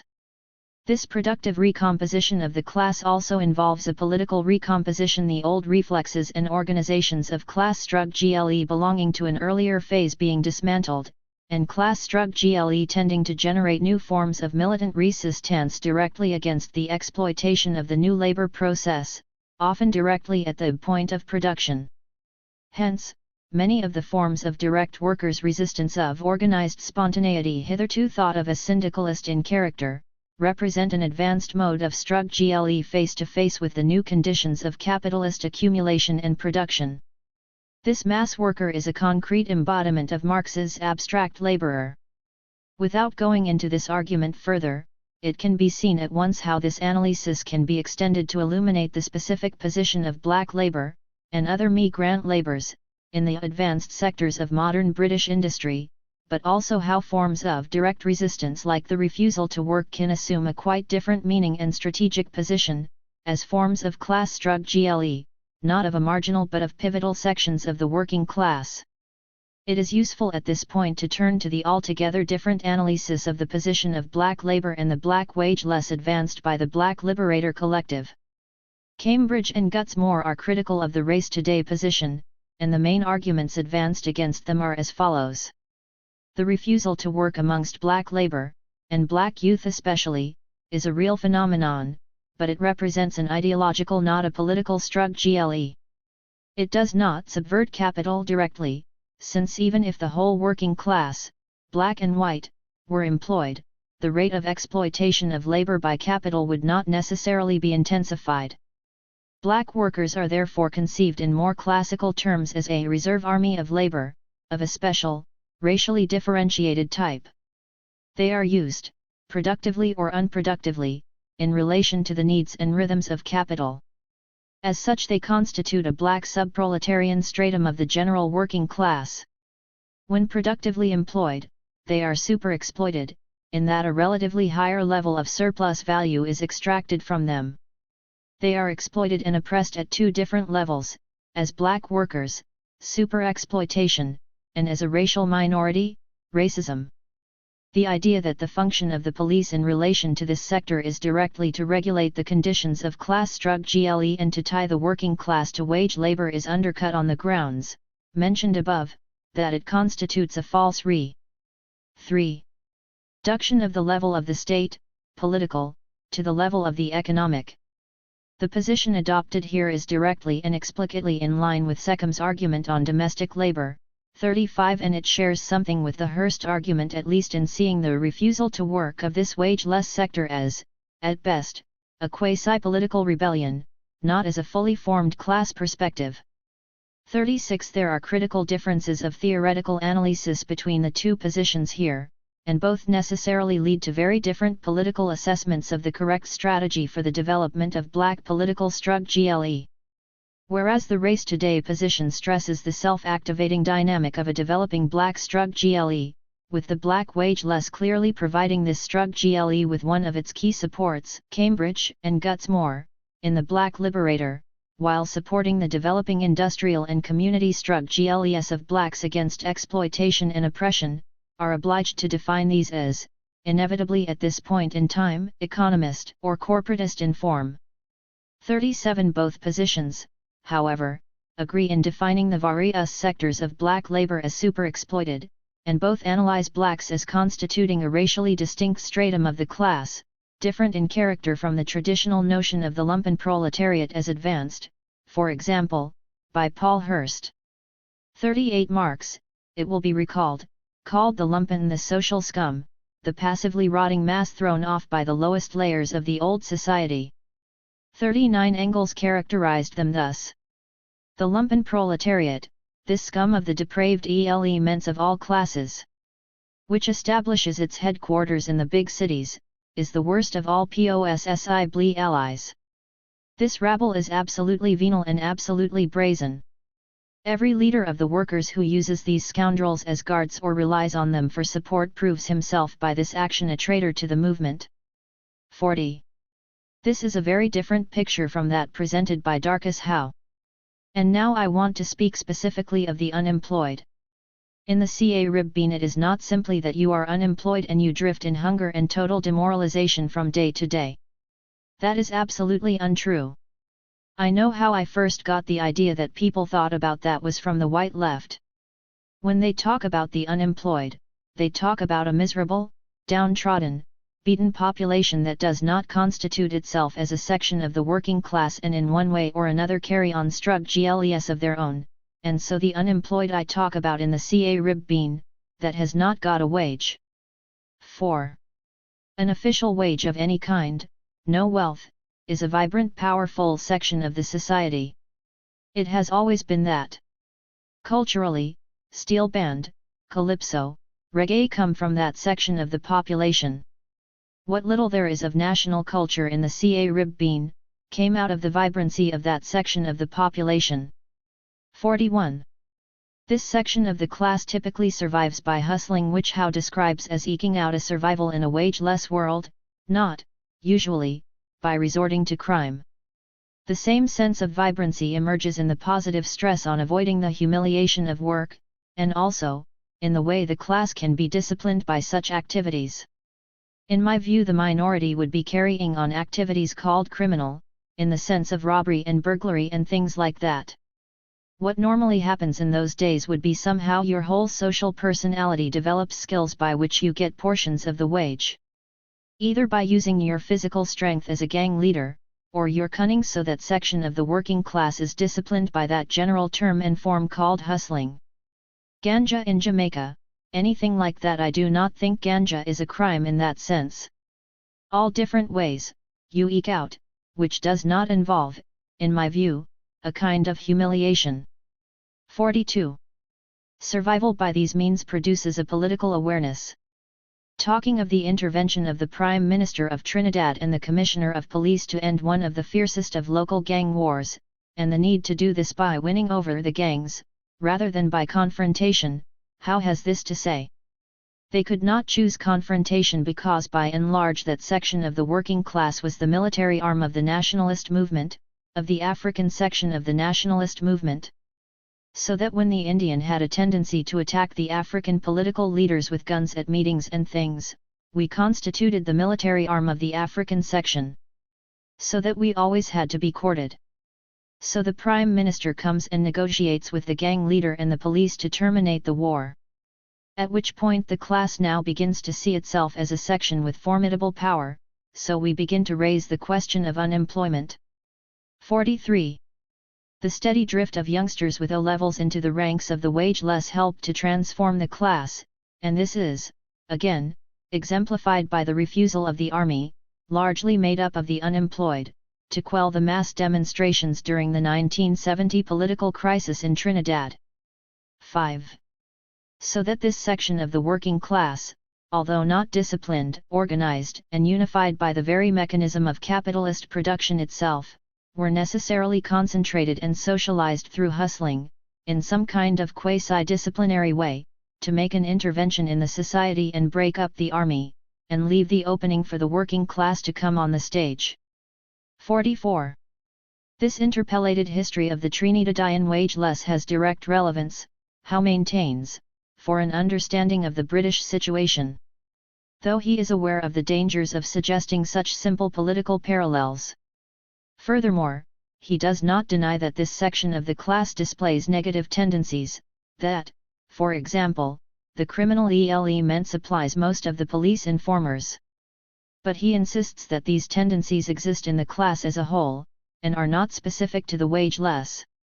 This conception of the black wageless is very different from that offered by the editors of the Black Liberator. For them, the whole of the black proletariat is best conceived of as a subproletariat, a stratum of the working class that is the object of two specific mechanisms: superexploitation and racial oppression. The interlacing of these specific mechanisms operates such that they pervade the reproduction process of surplus value extraction, where the rate of exploitation, i.e., superexploitation, is high with the subproletariat, such that where unemployed, the black masses form a disproportionate section of the reserve army of labor, such that their class struggle combine forms, against racial oppression and cultural imperialism, other than those specifically practiced by the indigenous white working class. 45. Although, as Cambridge goes on to say, the mechanisms whereby surplus value extraction is specified as peculiar to black workers in the metropolitan economy is still to be worked out, the introduction of the notion of the reserve army of labor and of the black masses, where unemployed, forming a disproportionate section of this, marks a crucial departure from the wageless argument of race today. Cambridge defines the reserve army this way. Along with the accumulation of capital, the lifeblood of the capitalist mode of production created by the surplus labor of the working class and vital for expanded reproduction of the conditions of production goes the reproduction not only of their means of exploitation, employment, but also of their own dispensability, unemployment. The reproduction of the capitalist mode of production depends on its constantly finding new markets, and unproductive sectors of production must go. In this 6. connection, capitalism has a twofold need: on the one hand, for a mass of labor power always ready for exploitation, which allows for the possibility of throwing great masses of productive workers on the decisive point of production without upset to the scale of production, and on the other, to dispose of these workers when their exploitation is no longer profitable. Capitalist production depends, therefore, upon the constant transformation of a part of the labor force into an unemployed and underemployed disposable industrial reserve army of labor. In the imperialist-dominated world economy, where unemployed, the black masses form a substantial section of this industrial reserve army of labor, increasingly unlikely to be used in production as the productivity of labor increases in the context of centralized capital. 46. Some of the analytic difficulties now begin to emerge fully from the juxtaposition of these positions, all of them, it must be noted, posited within a Marxist framework. Marx and Engels clearly regard the lumpen proletariat and the dangerous classes as scum, the depraved element of all classes. Parasitic in their modes of economic existence, they are also outside the framework of productive labor, which alone could hone and temper them into a cohesive class capable of revolutionary struggle at a point of insertion in the productive system which could limit and roll back the sway of capital. Darcus Howe regards this element, not as the dregs and deposit of all classes, but as an identifiable sector of the working class, that sector which, both in the West Indies and in Britain, has been consigned to a position of wagelessness, and which has developed, from such a base, an autonomous level of struggle capable, in economic and political terms, of inflicting, through the wageless strategy, severe damage on capital and subverting its purposes. This is clearly not a description any longer of a lumpen proletariat in the classic Marxist sense. Cambridge and Gutsmore regard the whole of the black labor force as a superexploited stratum of the proletariat. Its more or less permanent position, structurally, below the white working class makes it a sub-proletariat. Its exploitation is then overdetermined by racial exploitation and oppression. The wageless part of this sub-proletariat does not have either the lumpen character ascribed by Marx and Engels, or the strategic political role predicted by race today. Classically, they are that sector of the black sub-proletariat which at the present time capital cannot employ. Thus they perform the classic function of a reserve army of labor. They can be used to undermine the position of the waged sectors, but their own wage 7. Lessness, far from constituting a striking base on capital, is a token of their containment. One of the main sources of the difference between these descriptions arises from the different historical periods and phases in the development of capitalism to which they refer. Marx and Engels were observing the transitional period from domestic to factory labor in the historic epoch of classical capitalist development. The decanting of rural populations into the centers of factory production, the development of the discipline of factory labor and the break-up of older systems of production created in their wake, at one end, the first industrial proletariat, at the other end, the casual poor and the destitute classes. In Hobsbawm and Root's studies, 47 the Wilkes, King, and country and city mobs and crowds, which appear at the end of the 18th century, are the last occasion when the latter are seen in combination with skilled artisans in declining trades and the petty criminals in a leading role on the political stage. After that, to be sure, this human detritus of the capitalist system, its massive casualty list accumulates in the hovels and wens, often, as Hobsbawm argued, overlapping through their occupancy of certain slum areas of the cities with the laboring classes, but already declining in historical importance. Both Race Today and the Black Liberator base their analyses on accounts of the subsequent phase of capitalism, that period of growing monopoly which, under the title of imperialism, Lenin characterized as capitalism's highest and hopefully its last stage. The main outlines of Lenin's thesis are too well known to rehearse at length: the growing concentration of production, the replacement of competition by monopoly, the shift of power within the ruling fractions of capital from industrial to finance capital, the deepening of the crises of overproduction and underconsumption, leading to the sharpening competition for overseas markets and overseas outlets for profitable capital investment, and thus the period of imperialist rivalries and of world wars. 48. What is important for us is the impact which Lenin assumed this new phase in the development of capitalism would have on the internal structure and composition of the proletariat. He argued that the much higher profits obtainable through overseas investment and the exploitation of the hinterlands by a global capitalism would enable the ruling classes to bribe or buy off an upper stratum of the proletariat at home, incorporate it in the imperialist net and blunt its revolutionary edge. This would create sharper distinctions within the proletariat, between its upper and lower sectors. The term he coined for that stratum successfully bought off in this way was the aristocracy of labor. Lenin also believed it would widen the gap between 8. The British proletariat as a whole, upper and lower, and the superexploited colonial proletariat at the other end of the imperialist chain. The concept of an aristocracy of labor, as a way of accounting for the sectionalism and internal divisions of the proletariat, was not new. Hobsbawm notes that the phrase seems to have been used from the middle of the 19th century at least to describe certain distinctive strata of the working class, better paid, better treated and generally regarded as more respectable and politically moderate than the rest of the proletariat. 49. Lenin, in fact, had quoted with approval Engels's letter to Marx, October 7, 1858, in which the former noted that the English proletariat is actually becoming more and more bourgeois, so that the most bourgeois of all nations is apparently aiming ultimately at the possession of a bourgeois aristocracy and a bourgeois proletariat alongside the bourgeoisie. For a nation which exploits the whole world, this is of course to a certain extent justifiable.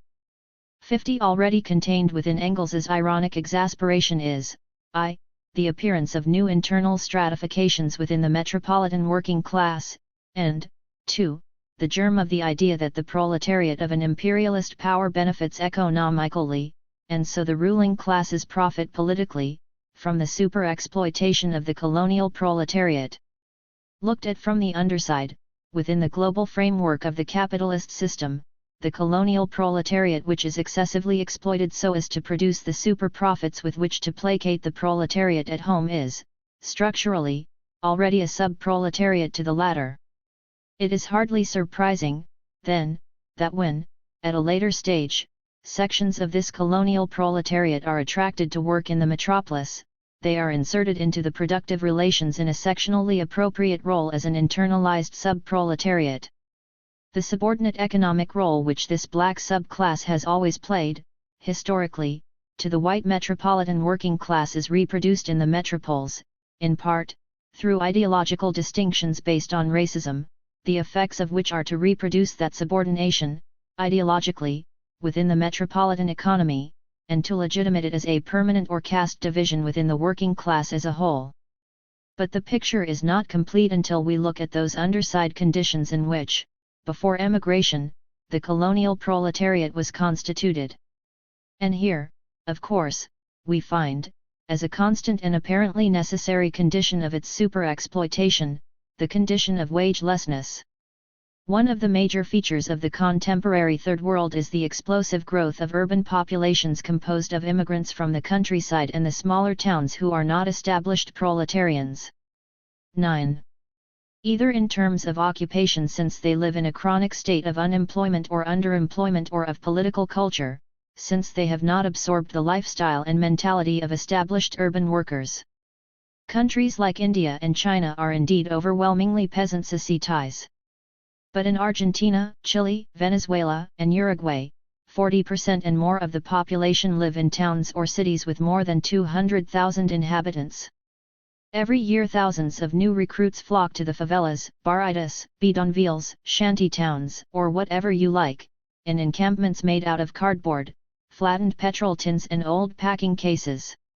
Whatever term we may use to describe this social category, it is high time to abandon the highly insulting, inaccurate and analytically befogging Marxist term lumpenproletariat which is so commonly used.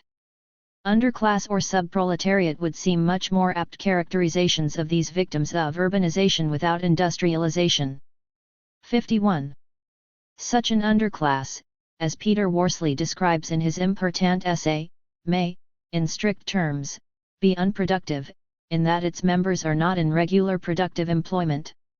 But in Third World societies, where shanty towns are a permanent and structural feature of life, they cannot be considered marginal in any other sense. They are large in number, and growing. Their economic activities, however transient and precarious, are of crucial importance to the whole society, and their strength must be compared to what, in many cases, is a very small and sometimes non-existent urban proletariat in the classical sense. The Portuguese African leader, Amilcar Cabral, who spoke of two categories within the rootless young folk come lately from the countryside, and beggars, layabouts, prostitutes, etc., said, of the latter category, it is easily identified and might easily be called our lumpenproletariat. If we had anything in Guinea we could properly call a proletariat. 52. And, so far as political role is concerned, it was, of course, just this group of urban dispossessed, in and out of work, chronically or underemployed, scraping a living by all means straight, illegal, and in between permanently on the border of survival, whom Fanon believed constituted one of the most spontaneous and the most radically revolutionary forces of a colonized people. 53. They, with the peasantry, were the wretched of the earth. We have here two apparently divergent ways of attempting to understand the nature and position of the black working class and of the types of political struggles and forms of political consciousness available to it. These divergent paths may be summed up in the following way. If we focus on wagelessness. 220. As a pertinent and growing condition for a greater and greater proportion of black labor, but limit our treatment of it to its British metropolitan context, then the wageless appear as a sinking class fraction, expelled into poverty as superfluous to capital, then the temptation to assimilate it, analytically, to the classic lumpenproletariat of Marx and Engels's earlier descriptions is a strong one. Race today breaks with this ascription, by redefining black labor in terms of two histories. First, it is a sector of Caribbean labor, and, as such, central to the history of struggle and the peculiar conditions of the Caribbean working class from which it originates. Second, it tends to be inserted into metropolitan capitalist relations as the desquiled, super-exploited mass worker. In redrawing the historical boundaries of black labor in this way, so to speak, the Race Today collective is able to redefine wagelessness in two different contexts as a positive rather than as a passive form of struggle, as belonging to a majority rather than a marginal working class experience, a position thoroughly filled out and amplified, culturally and ideologically, and therefore capable of providing the base of a viable class strategy. From this combination of third and first world perspectives, the black wageless are very different indeed from the passive and rotting scum of the traditional lumpen. The black liberator is as concerned with ca-rib-bean and third world politics as is Race Today. But it analyzes the position of black labour in Britain principally in relation to the present class relations of British capital, into which the migrant labour force has been directly subsumed, that is to say, not historically, in terms of the mechanisms of colonial capital in the past, but structurally, in terms of the mechanisms of British capital and in the present conjuncture. What matters is how black labour has been subsumed under the sway of capital in the metropolis, i.e., as a subproletariat, and how its relations to capital are governed, i.e., in terms, not of the cultural struggle expressed in strategy of wagelessness, but through the more classic mechanisms of the reserve army of labour. Another way of examining the same terrain would be to distinguish more carefully between the determinacy over black labour of the level of the economic, and the political and ideological practices of struggle. We cannot push this argument too far at this point, but it is sufficient merely to sketch out the possibilities it entails. What determines the size of the wageless sector of the black working class at any point may be less the political strategy of a minority not to take shit work any longer, and more the fundamental economic rhythms which Marx analyzed as structuring the size and character of the different strata of 2. The reserve army of labor. However, it is still possibly for those so ascribed, economic class relations, to develop this into a more positive strategy of class struggle, political and ideological. The forms of political class struggle would then relate to previous modes of survival and resistance by that class, deriving, essentially, from its pre-metropolitan past. This latter position is not as constrained by a history of origins as it may at first appear. For there may be political factors in the present recreating for black labor the possibilities of waging a political struggle of this kind from such a base.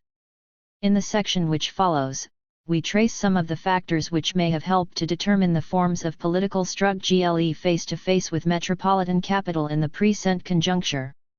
On the other hand, this type of explanation remains open to the objection that it tends to be historicist. It explains present forms of struggle in terms of traditions derived from the past. It is of critical importance at this point to remind ourselves of the economic mechanisms which do, indeed, appear to have the effect of fundamental determinate forces governing the size and position of the black wageless today. This returns us to Marx's analysis of the reserve army of labor. For Marx, the industrial reserve army of labor, the relative surplus population, becomes a permanent feature of capital accumulation only after the transition from manufacture to modern industry, when capital takes real control. Modern industry requires the constant formation, the greater or less absorption and the reformation, of the industrial reserve army or surplus population. As capital advances into new areas of production, there must be the possibility of throwing great masses of men suddenly on the decisive points without injury to the scale of production in other spheres.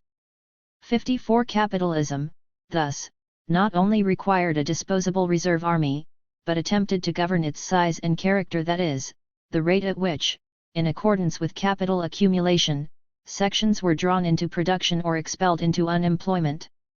Thus, for Marx, the question of the reserve army was centrally linked to the capitalist accumulation cycle. As the proportion of dead to living labor, machines to laborers, increased, so a section of the waged force was set free to be available elsewhere as and when capital required. The presence of the reserve army thus also helped to determine the conditions and wages of those in employment. When the reserve army was large, employed workers were obliged to accept lower wages since they could easily be replaced by their substitutes.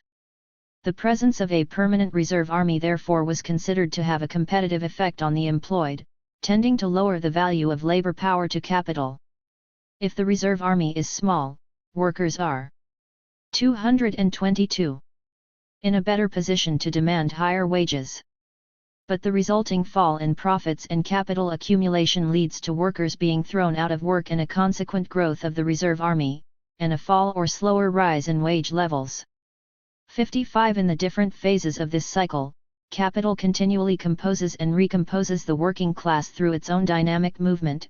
It generates a certain level of unemployment as a necessary feature of that movement, unless this tendency is counteracted in some other way. The recomposition of the labor force argument here is a critical one. 4 sections of the waged, thrown temporarily into the reserve army, may not necessarily be re-employed either in the same sectors of production, or at the same levels of skill. Both deskilling and substitution, replacing one sector of labor by a cheaper one, are therefore central aspects of the process of the formation and dissolution of the reserve army. This then raises the question of the sources of labor which become part of the working class when labor is being attracted into production from the reserve army, while the tendency to repulsion raises the question of the destiny of the laborers, whether employed or unemployed, for example, the tendency towards the marginalization of certain groups of workers. 56 Marx, in fact, distinguished several different layers or strata within the reserve army. The floating strata were those repelled and drawn back into production in the heart of the productive sector. The latent strata were principally those in agricultural production displaced in the course of the capitalist advance into the rural economy. The stagnant were those permanently irregularly employed. All three were distinct from the lumpen proletariat, the dangerous classes, and from pauperism, the demoralized and ragged and those unable to work. The victims of industry. Pauperism, he added, is the hospital of the active labor army and the dead weight of the industrial reserve army. 57 As we shall see, there is no intrinsic reason why these mechanisms should not operate at the marginal poles of capitalism as a global system, i.e., in the colonial hinterlands as well as in the metropolis. Thus we must modify, now, the argument outlined a little earlier.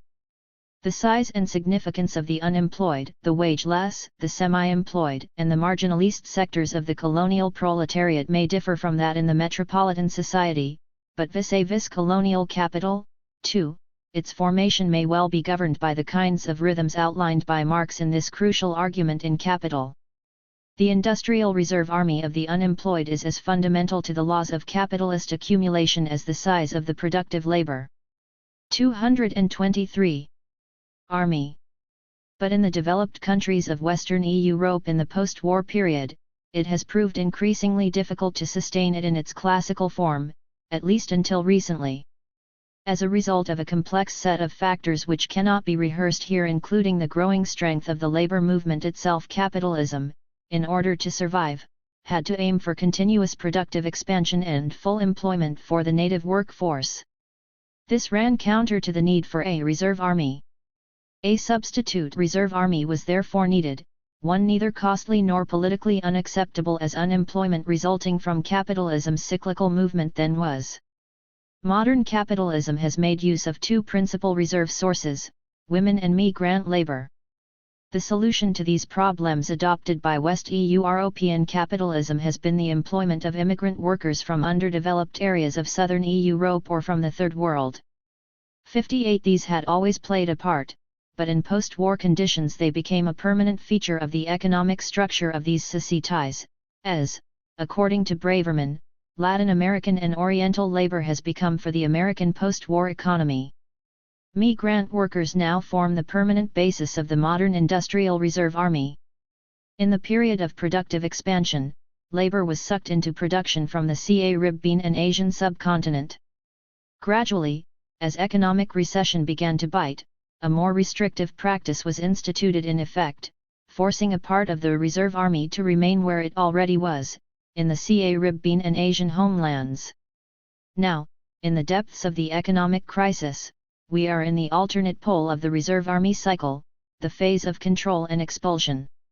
In the intervening period, both women and some southern European labor had already begun to substitute for the black reserve army. In the 1970s, the political assault on full employment has demolished the political barriers, and the reconstitution of the layers of the reserve army is proceeding full tilt.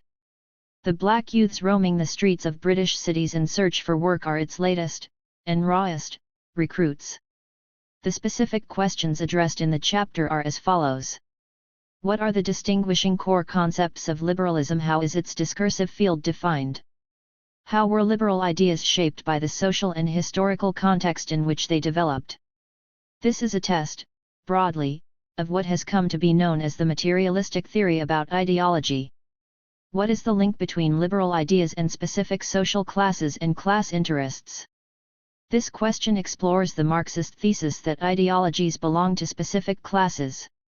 Finally, how has liberalism reworked and reconstituted itself in different historical epochs? A look at the process of ideological transformation. The core conceptions of liberalism. The first task is to identify the key propositions or core concepts of liberalism. These are the ideas which map out or define its distinctive discursive space as an ideology. Of course, liberal ideas are not static. Ideologies retain their relevance to changing historical circumstances only by constantly revising and updating their basic concepts. Nevertheless, if an ideology is to exhibit a degree of internal coherence over time, it must have a distinctive core of concepts and propositions, an internal reference system of themes and questions. We may call this matrix of core concepts, propositions and questions the problematic of an ideology. 1. The core conceptions summarized. Chapter 7. Variants of liberalism. Here really refer to classic liberalism as it had cohered into a political ideology by the end of the 18th century. In philosophical terms, its twin pillars at this stage were the political theories of John Locke and the political economy of Adam Smith. In political terms, its main sources were the ideas of the English Civil War, the Glorious Settlement, which introduced parliamentary government to England, and the American and French revolutions. I am focusing primarily on England throughout this discussion, though that means leaving out the relevant history of liberalism in France, Germany, Italy, and the US. We cannot analyze these core conceptions in isolation. Ideas form a tradition. They hang together. They mutually define and modify one another, they entail each other, they are interdependent. They tend to refer across, summoning up or echoing one another, or, as Ernesto Lacau puts it, connoting and condensing each other within a discursive chain of meaning. 2. The concepts, working together, form a distinct discursive space of meanings, and sustain a particular logic of thought. Thus, for example, we cannot give a liberal definition of liberty without reference to the liberal conceptions of equality and the individual. Or, to take another example, references to the individual in classic liberal discourse always assume that a man's interests are identical to the interests of his wife and children. So in its early form, the liberal concept of the individual was implicitly gendered.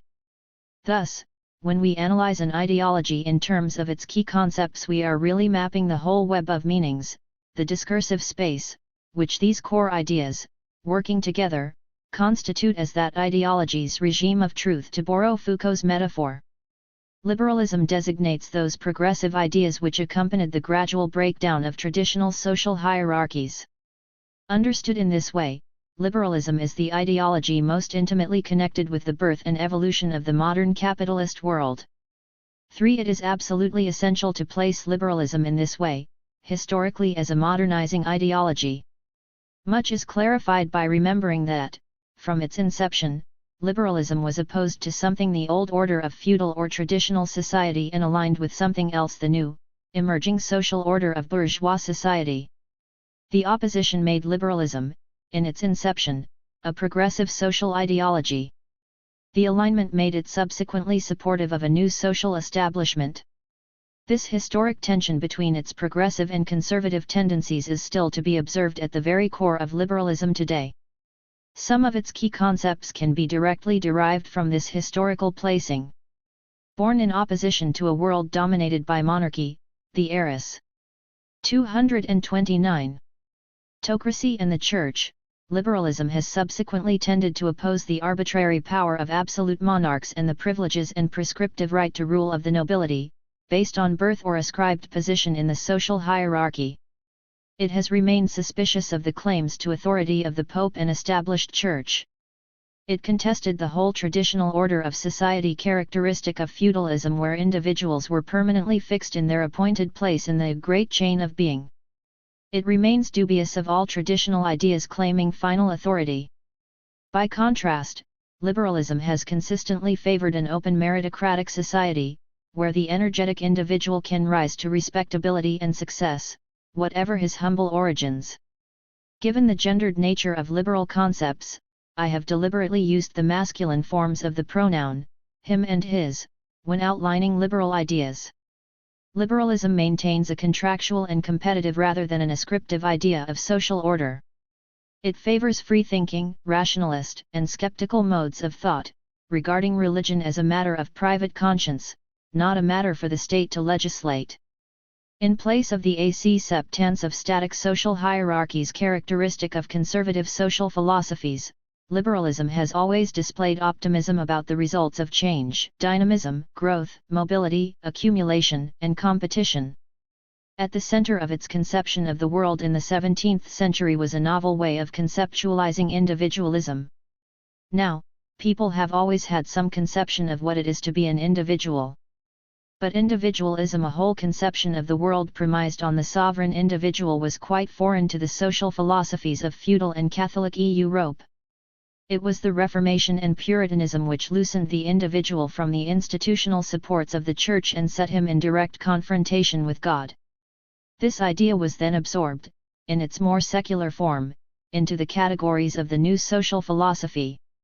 This conception of the individual, stripped of status, position, relationship, or place in the divine scheme of things, was a highly atomistic and materialistic conception. Yet, it was also idealist and abstract, a category conceived as free of all constraints on action and endowed by nature with certain inalienable rights. This stripped-down, atomistic version privileged nature over society and destroyed the whole web of social and spiritual constraints in which, in the older philosophies, human beings were understood to be embedded. This abstract individual was then ascribed with concrete characteristics and attributes said to be endowed by nature and essential to its human nature. These explained what men naturally were, why they acted the way they 230 did, and what rights they had. Thus individuals were said to be naturally driven by the search for security, power, and self-interest. Man was competitive and aggrandizing by nature. It was part of human nature to barter and truck, to compete, accumulate property unceasingly, to maximize one's advantages and struggle to rise in society. The state was essentially a set of external constraints on individual freedom, necessary for an ordered social existence, but arising outside of and artificially imposed on individuals. The liberal concept of society is really the reverse side of this conception of the individual. The good society was that which guaranteed the liberty of the individual to maximize the self and its freedom of action. The purpose of the state was to create for individuals the conditions in which they could pursue their private affairs as equal members of society. Thomas Hobbes, 1588–1679, had argued that competitive societies required a strong and sovereign power to impose constraints on individuals to prevent them from destroying one another in what he called the war of all against all.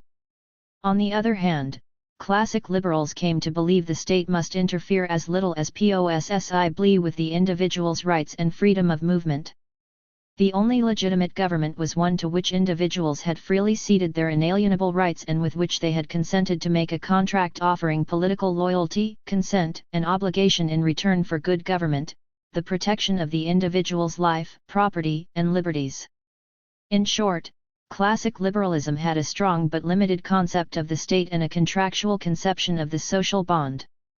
The arena of individual interest and self-realization was called civil society, the domain of private voluntary association, beyond the reach and regulation of the state. Civil society became, in liberal doctrine, the privileged domain of action. Our common sense view often is that individual liberty of this kind has existed since time immemorial, only gradually being encroached on by the state. The fact is that liberalism as a doctrine and the forces that created liberal society carved this space of private rights, interest, and action out of a much more corporate type of society. Civil society contained three major zones: the private domestic world of the family, the arena of free and contractual economic activity, the market, and the domain of voluntary social and political association. The raising of civil society over the state, hitherto the realm of public duties and responsibilities, and the privatizing of the whole conception of society, represents a major reversal by liberalism of previous systems of social thought. Natural rights, which now defined the individual's powers, were not thought of as arising from social intercourse, or from the struggles of groups. 231. To achieve certain collective powers, but belong to individuals as individuals in the state of nature and are, therefore, prior to entry into society. Locke. Liberalism later abandoned this theory of natural rights, but this did not undermine the essentially individualist premises on which its theory was predicated. Thus only individuals could by their free consent abrogate their rights sufficiently to create society and government. Only this giving of consent made government legitimate. This notion that individuals were already endowed with rights and liberties outside of society led to a very distinctive way of conceptualizing the relationship between individuals and society. Many previous and later theories assume that individuals are at least in part formed by society. Liberalism maintains a strict logical separation between the individual and society, with what we might call external relations only between them. Liberalism thus played a role in constructing our prevailing common sense or spontaneous awareness of ourselves today as separate, isolable, and self-sufficient beings. This conception of individual rights is also the source of liberalism's particular claim to universality as a social doctrine. Its claims are not for this group or this nation in this time, but for all human beings at all times in all places. For the peculiarly liberal conception of liberty now falls into place. Liberty means freedom of the individual from constraint, freedom for the individual to exercise his natural egoistic drives and instincts. Liberty is defined essentially in a negative way: freedom from constraint. Equality is a subordinate value to this and means primarily that all individuals are equal because they are born with the same rights. None therefore should have prior status as a consequence of birth or inherited position. Everyone must have an equal chance to enter the competitive struggle. There must be no barriers to entry. Everyone must be free to compete. Whatever their real differences in power and wealth, the law recognizes all individuals as equal legal subjects. This is the liberal conception of equality. Note that it does not mean that people must have equality of conditions so that they can compete equally, or that those who start from a poorer position should be positively advantaged so that they can really, in fact, compete on equal terms, and certainly it does not mean that everyone should end up in roughly equal positions. Liberalism has always accepted that those who compete successfully must succeed. But since the fear of failure is the spur to competition, all cannot succeed. Hence, inevitably, many must lose in order for some to win.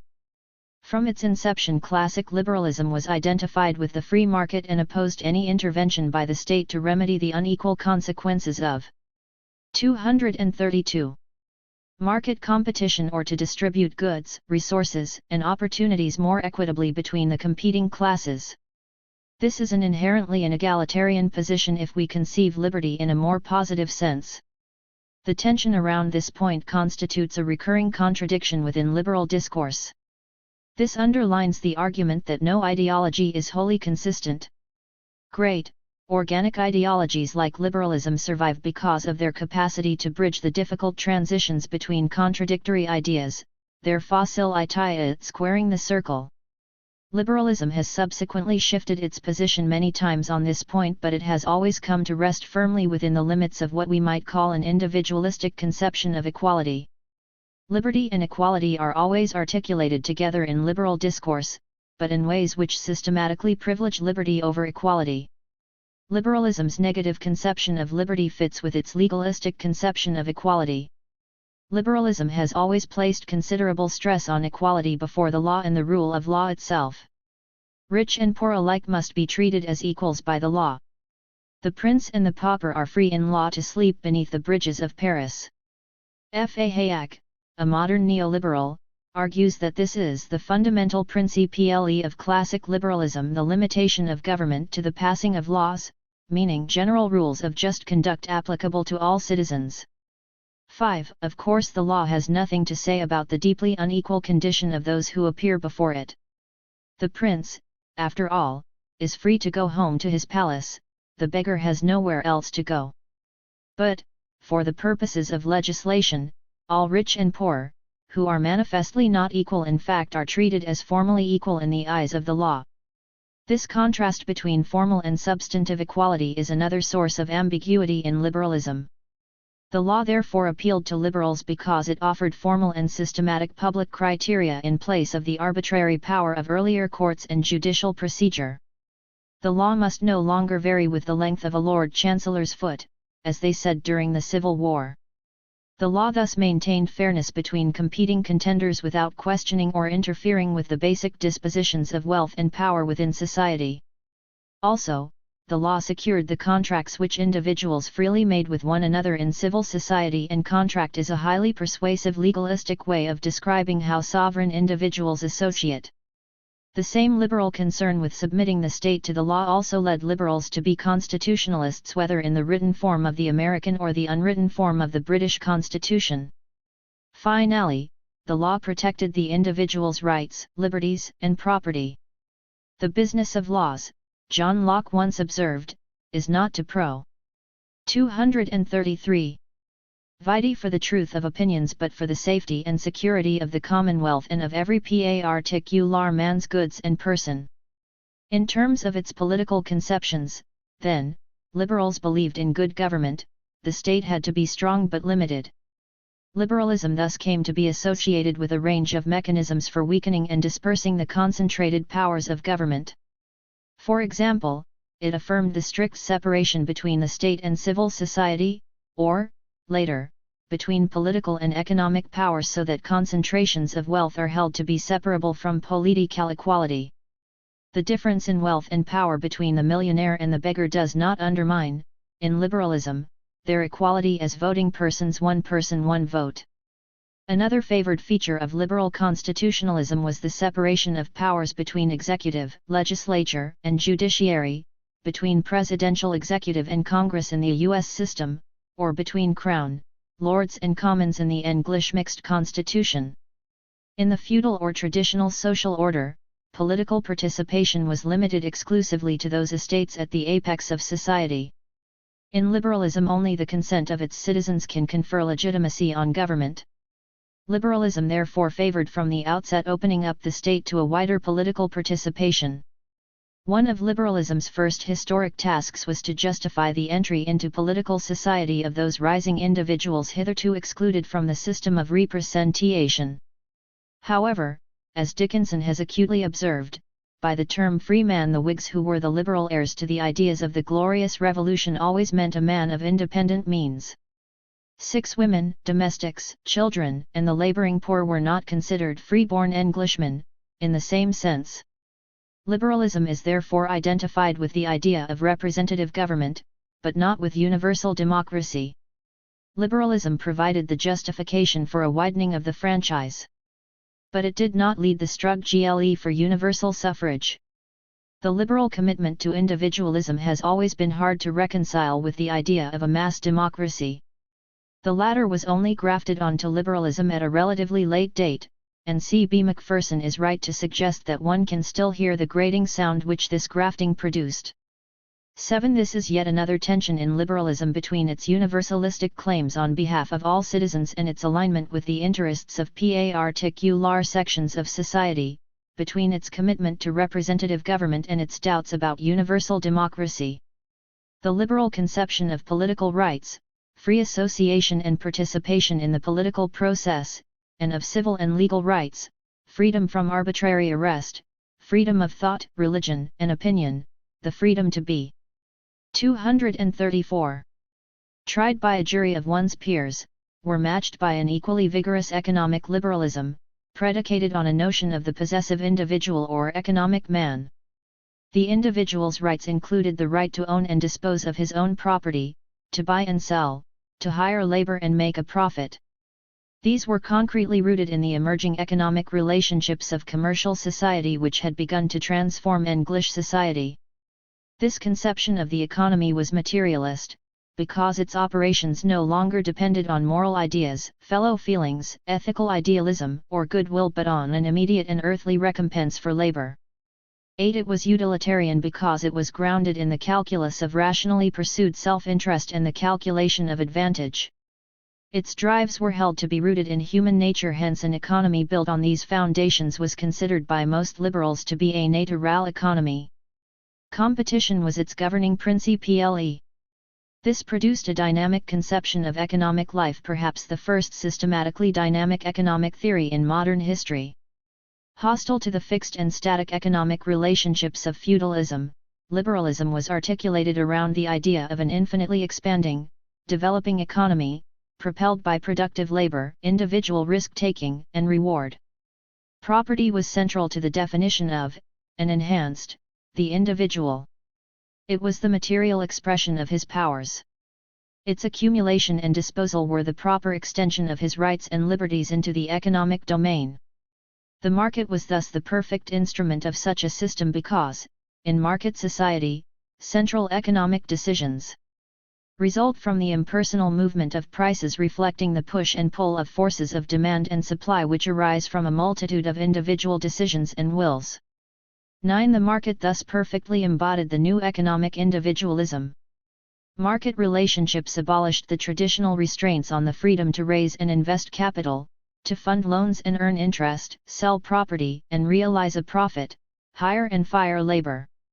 They represented the setting free of the individual in the economic sphere, creating the conditions for the private speculation in land, capital, and labor which, by the end of the 18th century, had transformed English society into the most dynamic capitalist economy on earth. Liberalism's historical conditions of existence. Having, for analytic purposes, treated liberalism's key ideas ahistorically, let us now situate them historically. Why these particular ideas then at that particular historical moment? The claims of liberalism are universal. But 235. What happens when these general conceptions are applied to specific societies, to particular historical circumstances and institutions? Does liberalism become imprinted with the interests of a particular class or group? Is it really the dominant ideology of a particular epoch or class? You may recognize these as the kinds of question posed by the materialist theory of ideology, advanced by classical Marxism. Their most seminal formulation appeared in the German ideology, the only sustained theoretical treatment of the topic by Marx and Engels. Jorge Larraín reminds us that probably few of the original generation of Marxists Kautsky, Lenin, Gramsci, the young Lukács knew this text. 10. They relied on the abbreviated version of the theory contained in a summary passage in Marx's 1859 preface to the Critique of Political Economy, a notably compressed and ambiguous text. The broad theses Marx and Engels advanced can be summarized in the following propositions. 11. 1. Ideas arise from actual social relations. It is men, as conditioned by the development of their productive forces and social intercourse, who produce conceptions, ideas, law, morality, religion, metaphysics, etc. Consciousness is a social product, and is always interwoven with material reality. Social being determines consciousness, not as we imagine vice versa. Therefore, we should explain the formation of ideas from material practice, consciousness from the contradictions of material life. This is the materialist proposition about ideology. It is important to remember that by real ity Marx did not mean a real ity out there, which we could contemplate as fixed and already formed, but one constantly being produced and transformed by human practice. It was this social and material activity which produced ideas. 2. The second proposition concerns the social character or class basis of ideology. It is the proposition that ideologies arise from, express the interests of, and belong to particular classes, and they reflect in thought the position of those classes in the economic structure. Ideas are the conscious expression, real or illusory, of the real relations and activities, of the production, of the intercourse, of the social and political conduct of particular classes. 3. The third thesis contains a proposition about the power and domination of particular ideas. The ideas of the ruling class are in every 236 epoch. The ruling ideas. The class which is the ruling material force of society is at the same time its ruling intellectual force. The class which monopolizes material power also monopolizes intellectual production and regulates the production and distribution of the ideas of its age. These theses contain many challenging and problematic formulations. They have been extensively criticized on 3 main grounds. First, on the grounds of reductionism, they tend to reduce ideas to their material basis and therefore allow them little or no independent effectivity. Ideas become purely secondary factors, dependent variables in history. Second, on grounds of economism, they are said to collapse ideas into the economy and make the latter the real content of ideas, which ideas merely mask or hide. Third, as class essentialist, they assume ideologies are only the expression of social classes and belong exclusively to them. Ideas flow from and are ascribed to the position of a class in the productive system. Critics have also drawn attention to the unfortunate implication of the proposition that ideology is illusory. It is said to disguise the true material interests of those who subscribe to it and thereby produces a false consciousness. Others have criticized the notion that ideas are mere reflexes, echoes, sublimates of material life, and therefore constitute a superstructure resting on, dependent on, and determined by the economic base. These criticisms have considerably weakened the specific form in which Marx and Engels first advanced their propositions, and especially the vulgar form in which these have been transmitted by some schools within the Marxist tradition. The question is whether these criticisms have entirely disposed of the broad positions which the materialist theory advanced. In the following sections we will attempt to explore and test this question. To do so we must turn again to the historical conditions of the emergence of classic liberalism. Liberalism is an ideology of the modern world. It appeared as the modern world emerged. For decades the idea of modernity was thought essentially, within its categories. A critical turning point in its evolution in England was the political, social, and economic trends crystallized by the English Civil War of the 1640s. The founding arguments of liberalism were first rehearsed in these years and in direct relation to those epochal events. Hobbes's Leviathan, 1651, a founding political text of liberalism which addressed the need of competitive society to have a strong and sovereign center of power, was written in the wake of King Charles's 237 execution of 1649. Thus its historical context was a period when Cromwell and Parliament were in command and debates about property, equality, and the nature of political obligation and authority raged fiercely amongst the different Puritan sects who identified with the revolutionary cause. As D. de Raphael observes about Hobbes, to be a great philosopher it is not enough to have a great talent. The talent must also be faced with an important real-life problem. 12 Locke's 2 treatises, 1689, were published around the time of the exclusion of James II from the throne and the settlement of 1688, which consolidated a new political order based on a limited constitutional monarchy and representative government, religious toleration, a contractual theory of the state and a natural rights conception of the sovereign individual.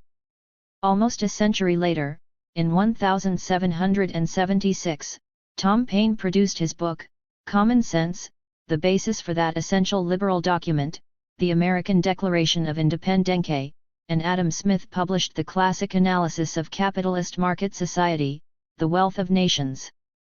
These dates help to establish classic liberalism's founding moment.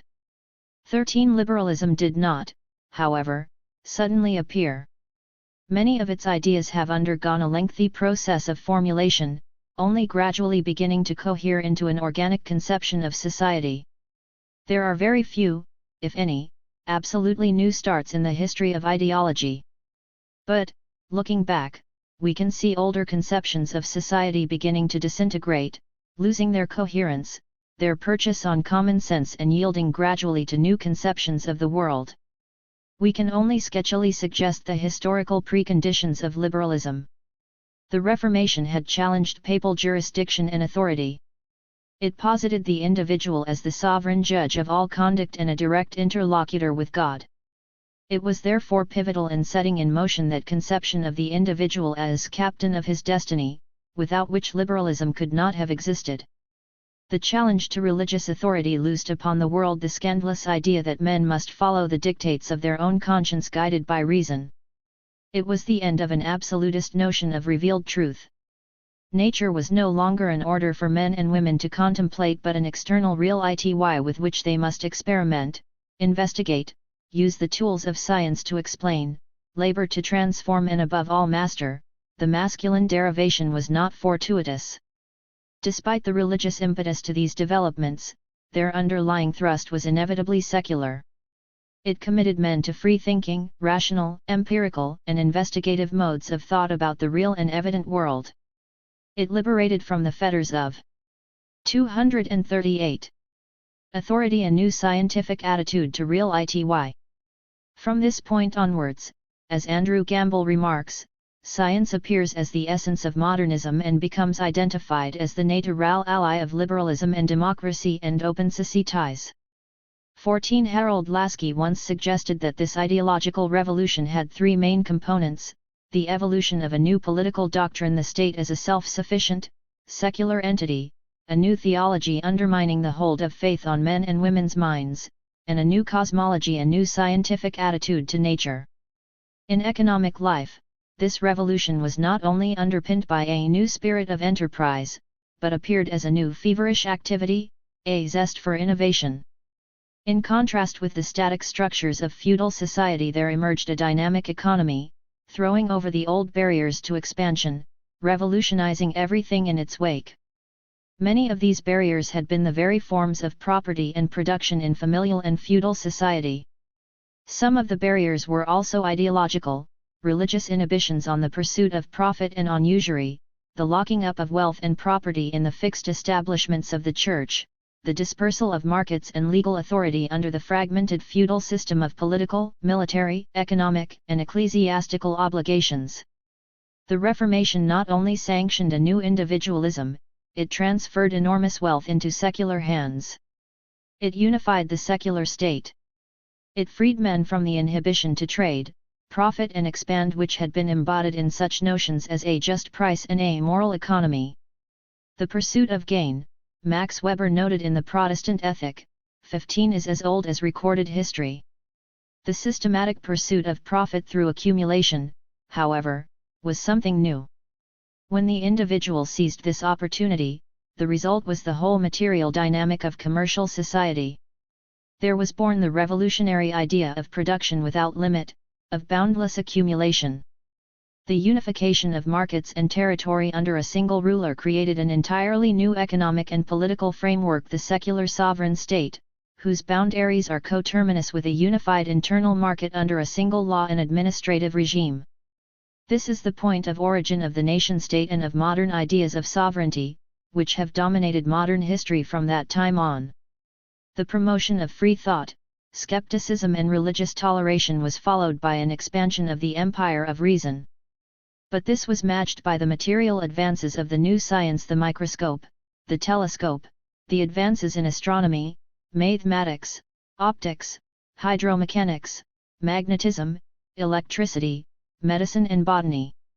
The period of exploration, Navi. 239. Gation and discovery abroad paralleled the advances at home in agricultural production, engineering, and mechanics. In their search for wealth they required new power over nature, new instruments to develop that power. Their needs defined new horizons, out of which emerged a new picture of the universe and a new control of nature.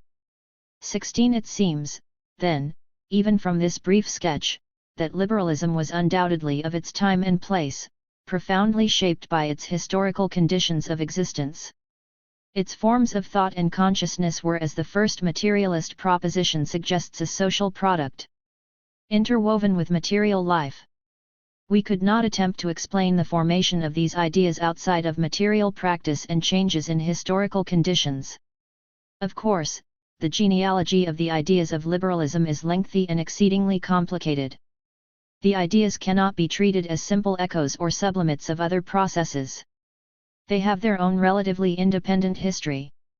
Furthermore, the early forms which liberalism assumed owe their character to a revolution in thought and cosmology as much as to a revolution in material or technological conditions. The birth of liberalism, in short, had both material and ideological conditions of existence. In its soft form, then, the materialist proposition stands. But in its harder form, explaining ideas directly from material practice, it is more difficult to substantiate. It is clear that historical developments give rise to and shape particular ideas. However, it is not clear how precisely the causal links can be drawn which prove that material factors fully determine ideological outcomes.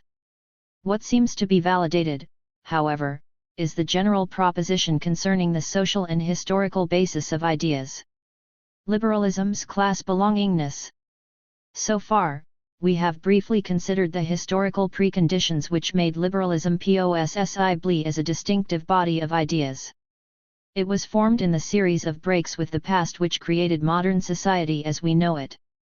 However, the connections are too loose to serve as an adequate exploration of the materialist theory of ideology. Let us turn now to the period in the 17th and 18th centuries, liberalism's founding historical moment, to explore the second materialist proposition, the class derivation or class belongingness of liberal ideology.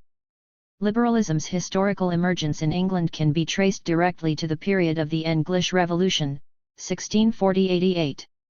The Civil War itself, as later historians have shown, had complex and diverse causes. It came from the 240 long accumulation of frustrations which the gentry and other men of property experienced as a result of the attempts of the Stuart monarchy to impose absolute rule and ecclesiastical authority on the populace and to re-establish an English government with its long parliamentary tradition, the claims of divine right. The English Revolution was carried along on the complex tides of religious argument set in motion by the Reformation and the rise of Puritanism. The actual Civil War, 1642–51, itself was triggered by a series of complicated, contingent events. The Royalists and Parliamentarians, both during and after the war, failed to resolve themselves into two broad, simple opposing factions. It is impossible to identify factions which were coherent within themselves, opposed at every point to each other, which represented the major classes involved: the landed nobility standing for the monarchy, the church and the traditional order, and the rising gentry, the new bourgeois classes, to put it crudely, standing for the new forces of capital, property, commerce, and trade. If we try to explain the social and ideological character of the English Revolution in these neatly blocked out terms, with each class representative carrying, so to speak, its appropriate ideology like a number plate on its back, we will be severely disappointed. 17 whole classes are rarely ever unified in this way or neatly aligned behind their appropriate banners. Within the parliamentary forces, there were a variety of political and social groupings, ranging from the highly respectable and substantial men of property, led by Cromwell and Ireton, through Lilburne, who stood for the small men of the city against the big men of commerce, to the Levellers, with their radical program of popular democracy for the poorer sections of society, and Winstanley, who spoke a kind of agrarian communism on behalf of the new landless labourers. Yet they all belonged to the parliamentary cause. They were all opposed to the absolutism of the Stuart monarchy. But they also diverged widely in terms of their social class origins and their economic interests. And they substantially differed amongst themselves, and debated passionately, about a number of critical political positions, such as the question of to whom the rights of political representation under the new franchise should be extended. There is thus no neat correspondence between the economic, political, and ideological positions. In fact, when the air finally cleared, it was manifest that there had been, effectively, not one but two revolutions. The revolution which won civil, political and economic rights for the new men of property, which enshrined their rights, liberties, and property as the proper object of good government, which curbed the powers of the state, monarch, church, and nobility over. 241. The men enlarged their sphere of action, succeeded. It is this which was later consolidated under the settlement of the so-called Glorious Revolution of 1688.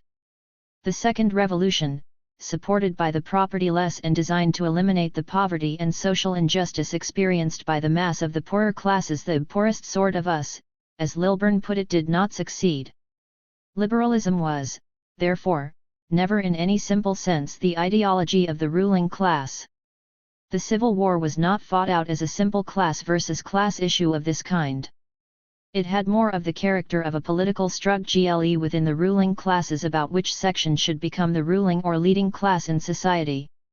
Even so, it never became a straightforward duel between the landed nobility and the commercial bourgeoisie. The latter, if anything, were conspicuous by their relative absence in the actual ranks of the parliamentary leaders. The struggle assumed much more the character of a struggle between the declining and the emergent fractions of the propertied classes, to which the lower social ranks became, for a time, aligned. Liberalism was one discourse in which these different class fractions first fought out what they wanted, what their interests were, the justification for their actions. It was the framework of thought in which they came to consciousness. It was also an arena of struggle and contestation between different fractions within these emerging class formations. Yet the Civil War did create the conditions in which capitalism developed and the bourgeois classes of society became the leading classes. And this historic outcome was inconceivable without the framework of classic liberal theory. Indeed, liberalism helped to constitute those ideas as a political tradition. It is here that we find invoked, as part of a concrete historical struggle, the liberal principle that a monarch who abuses the trust placed in him has broken a contract with society. It is here that we see advanced the claims to representation and political participation by the new classes rising to prominence in civil society. Here we find the case advanced that these rights arise not from society or the state but in nature itself. Here too is the argument that the only right to rule is that which flows from the consent of the people and that therefore they have a right to rebel against an arbitrary tyranny. This is the basic liberal lexicon of representative government and individual civil rights. So liberal ideology was articulated to the emergence to dominance of a rising class, though it was not the exclusive product or property of that class. This complex relation of ideology and class is demonstrated in the flood of radical and popular thought circulating by way of pamphlets and debates among Cromwell's army, the radical Puritan sects and the poor, where we 242 find the seeds of a second strand or tradition within liberalism.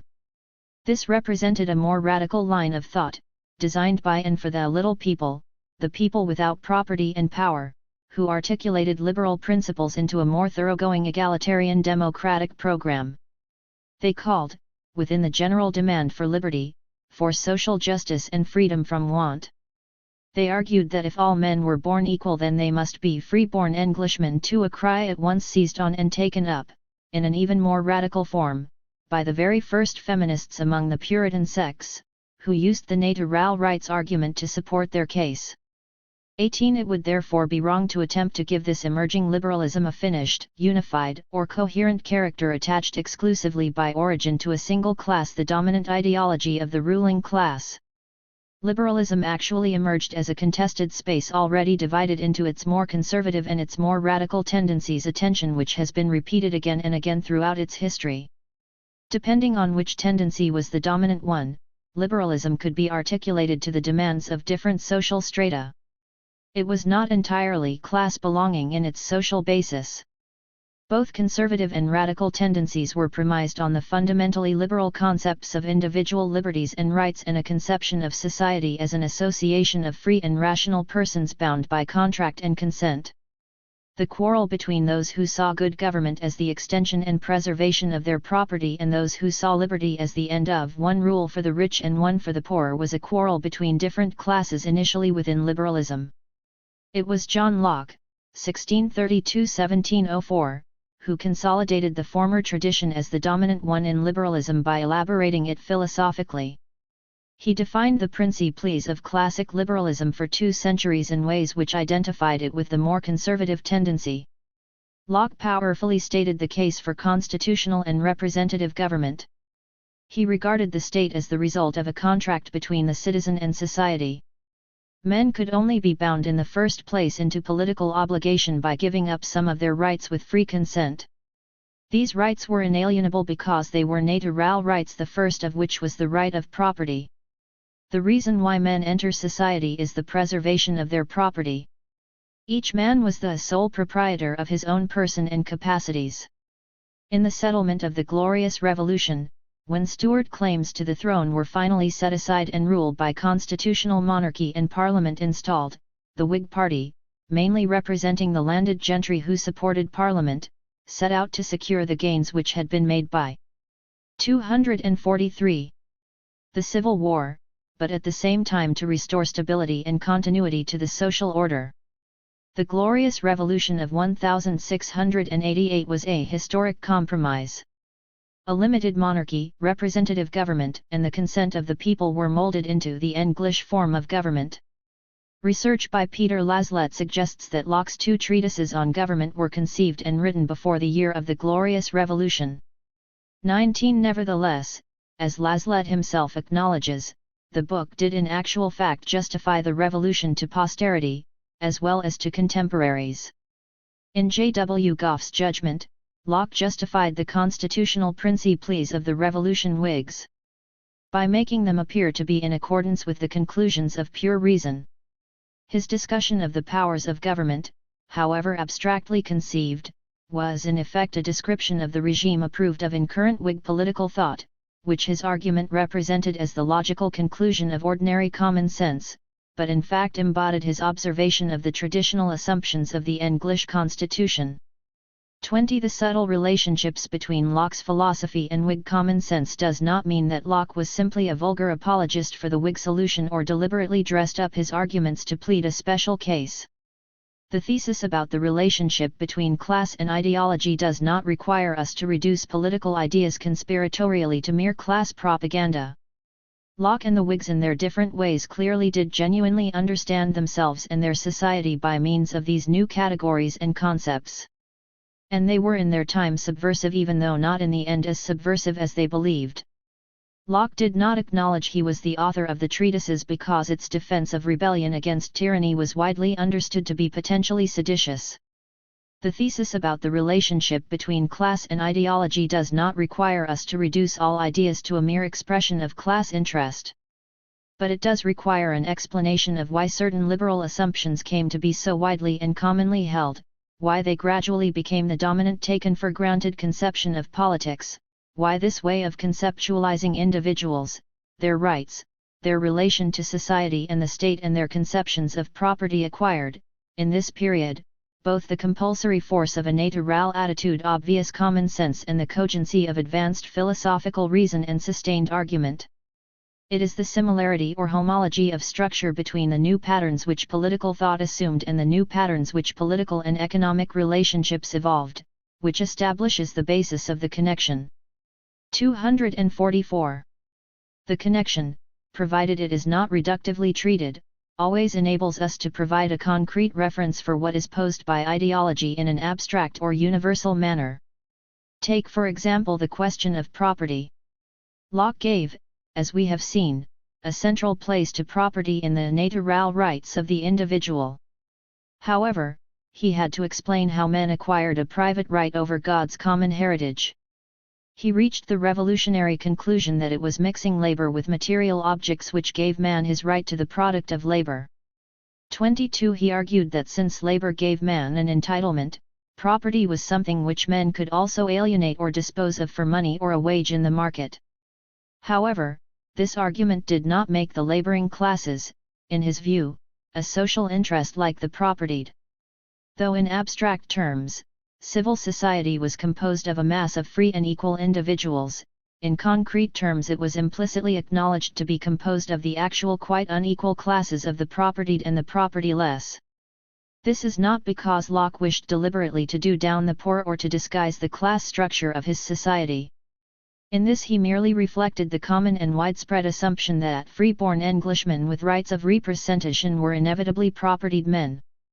And yet, by way of this unstated presupposition, the whole class and gender structure of market society, the new relationships of property and capital, the emerging social order of bourgeois society and the structure of sexual divisions were premised at the heart of his doctrine as the silent but salient, absent/present assumption on which its logic was founded.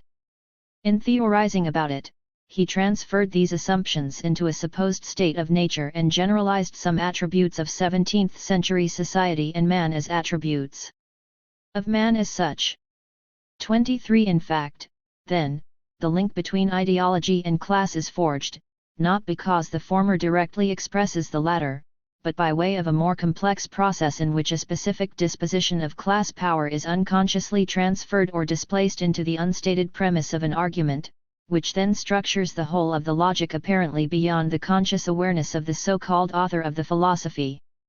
Marx first drew attention to this mechanism in ideology in the Germany Ideology when he commented on the tendency of ideology to universalize the particular, giving what are in fact, concrete, particular interests the form of a general universal argument. Marx observed that increasingly abstract ideas hold sway, i.e., ideas which increasingly take on the form of universality. He elaborated on the political effect this had on winning ascendancy for those ideas and winning support among different classes for those ideas. For each new class which puts itself 245 in the place of one ruling before it, is compelled, merely in order to carry through its aim, to represent its interests as the common interest of all the members of society, that is, expressed in ideal form, it has to give its ideas the form of universality, and represent them as the only rational, universally valid ones. 24 Marx also commented on the naturalizing or eternalizing effect of ideology, grounding what is historically specific in the apparently timeless and eternally changeless terrain of nature. The problem is that these mechanisms or effects have usually been interpreted as deliberate and self-conscious conspiracy rather than as a result of the constitutive function of ideology.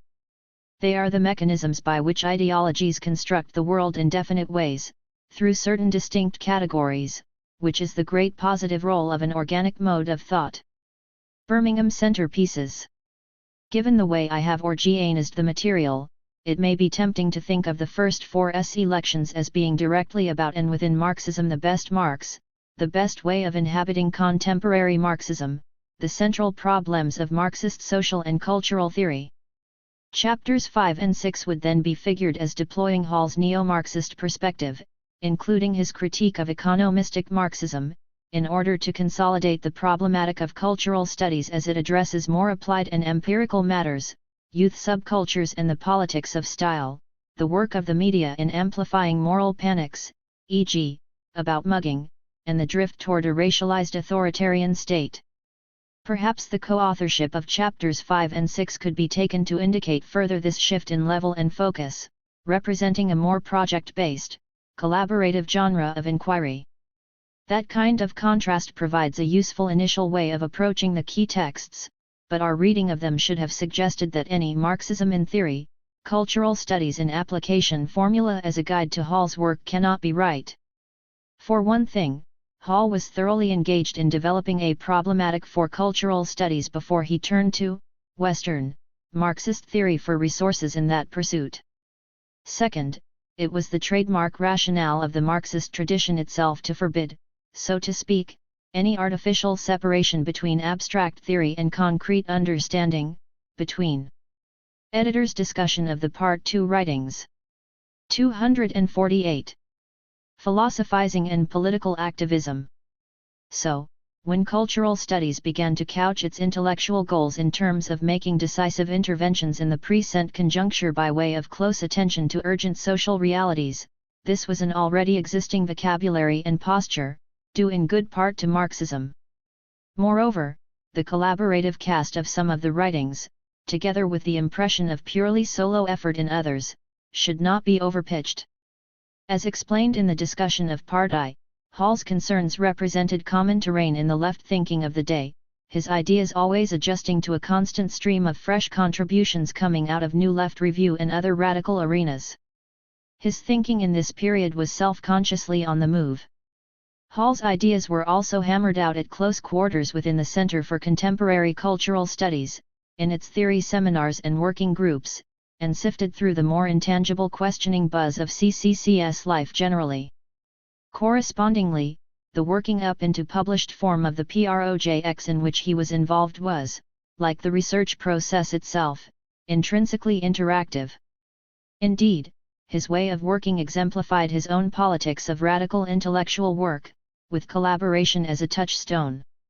In other words, the relationships between the Marxism and the cultural studies, the theoretical and the concrete investigations, the academic and the political impulses, the collective and the individual contributions were symbiotic in character, if no doubt sometimes tensely so.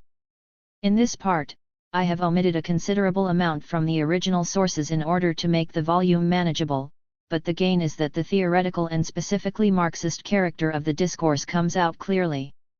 The absent portions include further valuable perspectival contrasts and material of a more granular texture. Thus, in the 65-page first chapter of Resistance Through Rituals, there is more than we can glean from our extract on the topics of youth as a metaphor for social change in post-war British culture and politics, and on group identity, situation, and trajectory in a visible style within subcultural life.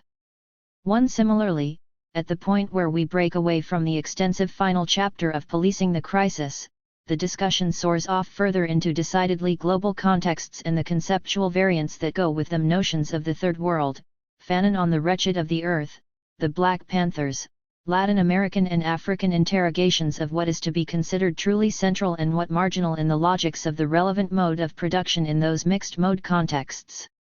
The authors then swing back home, via Harlem, to Handsworth, Birmingham, the focal point of this extraordinary case study. It is a gripping ride. Even so, our selected chunks. 249.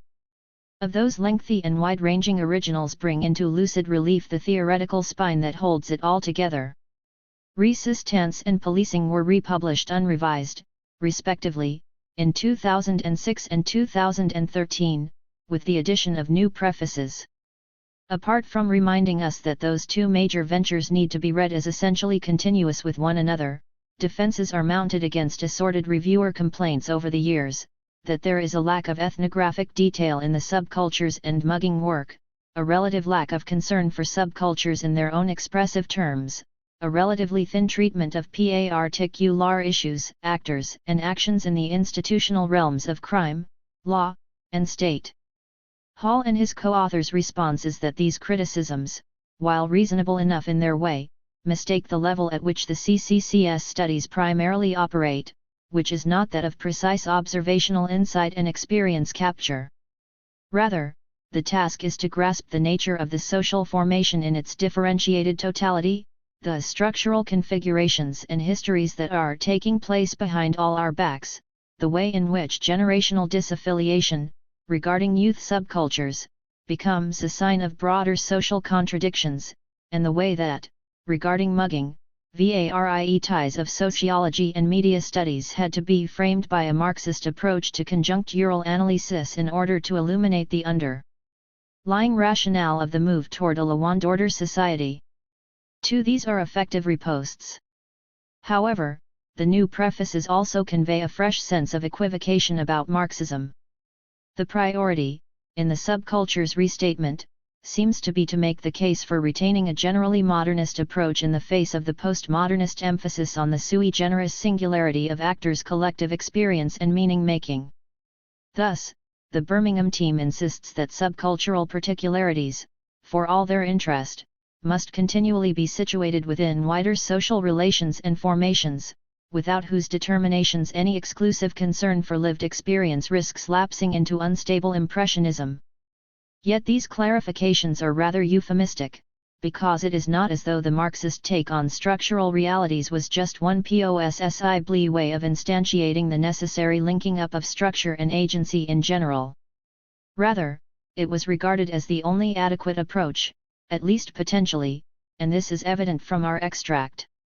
So when Hall and Jefferson concede in the 2006 preface that their definitive use of Gramsci and Althusser may have been inevitably a product of its theoretical time, 3. It looks as though something essential to the project is being too lightly traded away. 250. The authors then contest the accusation of class reductionism, and in familiar fashion, that kind of Marxism was never in favor at CCCS. This does not completely clear the damage, because it is not as though social stratifications other than class, in conjunction with generation, are given much attention in the Birmingham treatment of youth cultures. So, for non-Marxist critics, reformulating class reductionism in the softer terms of class relationism will not relieve the basic problem, which is that, reductively or not, class almost entirely dominates the Birmingham investigative scenario. The 2006 retrospect accepts this objection up to a point, admitting that with hindsight the prominence given to class in the original study may or may not be valid. For on the other hand, even if class can no longer be predicated as primary in the production or explanation of stylistic solutions, does this mean that class has disappeared as a meaningful category? Has it ceased to exert massive influence in every sphere of life, including across the generations, or ceased to be profoundly embedded in the social order? The answer has to be a resounding no. 5. The master mediator is hard at work here. As for policing, it is similarly acknowledged in the preface to its 35th anniversary edition that the book's last chapter, especially the one from which our chapter 6 is taken, is ethnography light, and again this is justified on the basis that it is excavating the deeper level that alone can reveal the structural position of, and political forms of struggle and consciousness among, black people. More generally, while in their detail the theoretical approaches adopted in that keynote chapter may have since been superseded, the perspectives that inform them have not been fully exhausted. 6. My sense is that the partial concessions are less compromising for Hall and his co-authors in relation to policing than in the repositioning of resistance. One reason for this might be that by 2013, Marxism had made something of a comeback, along with open talk about capitalism's madness and, on the left, a return to no-nonsense readings of the way that the class interests and power of capital are shored up and rationalized by the rampant dominant ideology, neoliberalism. Whereas, even as late as 2006, that straight Marxist way with ideology was still struggling for legitimacy in the face of sophisticated post-structuralist, feminist, and psychoanalytic thinking about subjectivity. It was therefore easier for Hall and others to be open about the fact that the literateurs constituting the discussion in policing's final chapter were all largely posited within a Marxist framework. 7. Furthermore, the discussion in Black Crime, Black Proletariat represents an important extension and reformulation of Marxism's core concepts. 251. Themselves. The originality and range of this part of policing seems to me always to have flown under the radar, perhaps simply because it comes at the end of a long, densely layered work and sits somewhat removed from the study's more immediately conjunctural aspects. But this is the very crux with Hall's, and Marx's, Marxism. There are no easy shortcuts to the essential big picture, which necessarily includes the structural historical considerations without which thinking about the conjuncture can become little more than gut instinct politics. The cumulative way that the Birmingham team tracks through a series of substantial debates is in fact remarkable: historical imaginaries of the lumpen proletariat, productive and unproductive labor in Marxist economic theory, the contrasts and the overlaps between the race today and black liberator positions on the reserve army explanation of black wagelessness, feminist contentions regarding the family and social reproduction, together with the controversial wages for housework thesis. 8. The interconnected way in which these domains are sequenced and adjudicated is not just a matter of giving each angle and position their due, nor even about encouraging the contending parties, despite their differences, to see that they share the same broad coordinates. A genuinely novel synthesis is being progressed, in which a complex Marxist grasp of the economic level itself, phases of the modes of production, different types of capital in different metropolitan and colonial contexts, the recomposition of labor within different forms of labor process is brought into articulation with more directly political and ideological factors, moments, and motivations.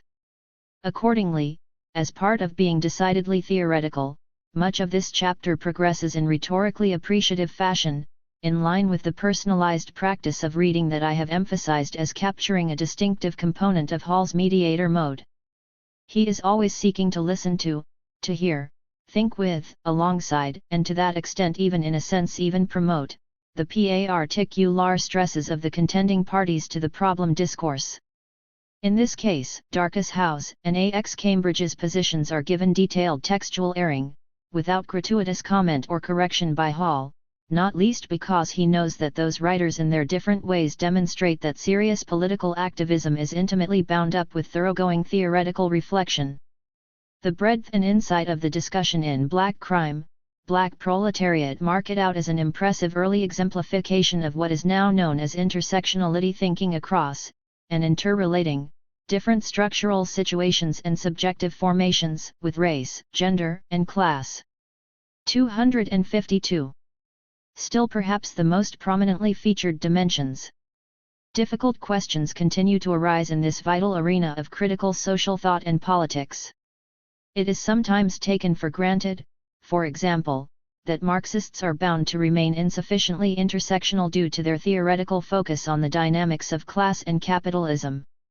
Some versions of intersectionality, on the other hand, could be argued to conceive too separately in the first place the phenomena being connected up, while in others class divisions and identities play a notably subordinate role. It is not easy to resolve these matters, but Chapter 6 takes us a long way. Its continuing relevance, not least to the context, politics, and analysis of the Black Lives Matter movements in the United States and elsewhere, is palpable. Not a Marxist center. At least in any simple sense.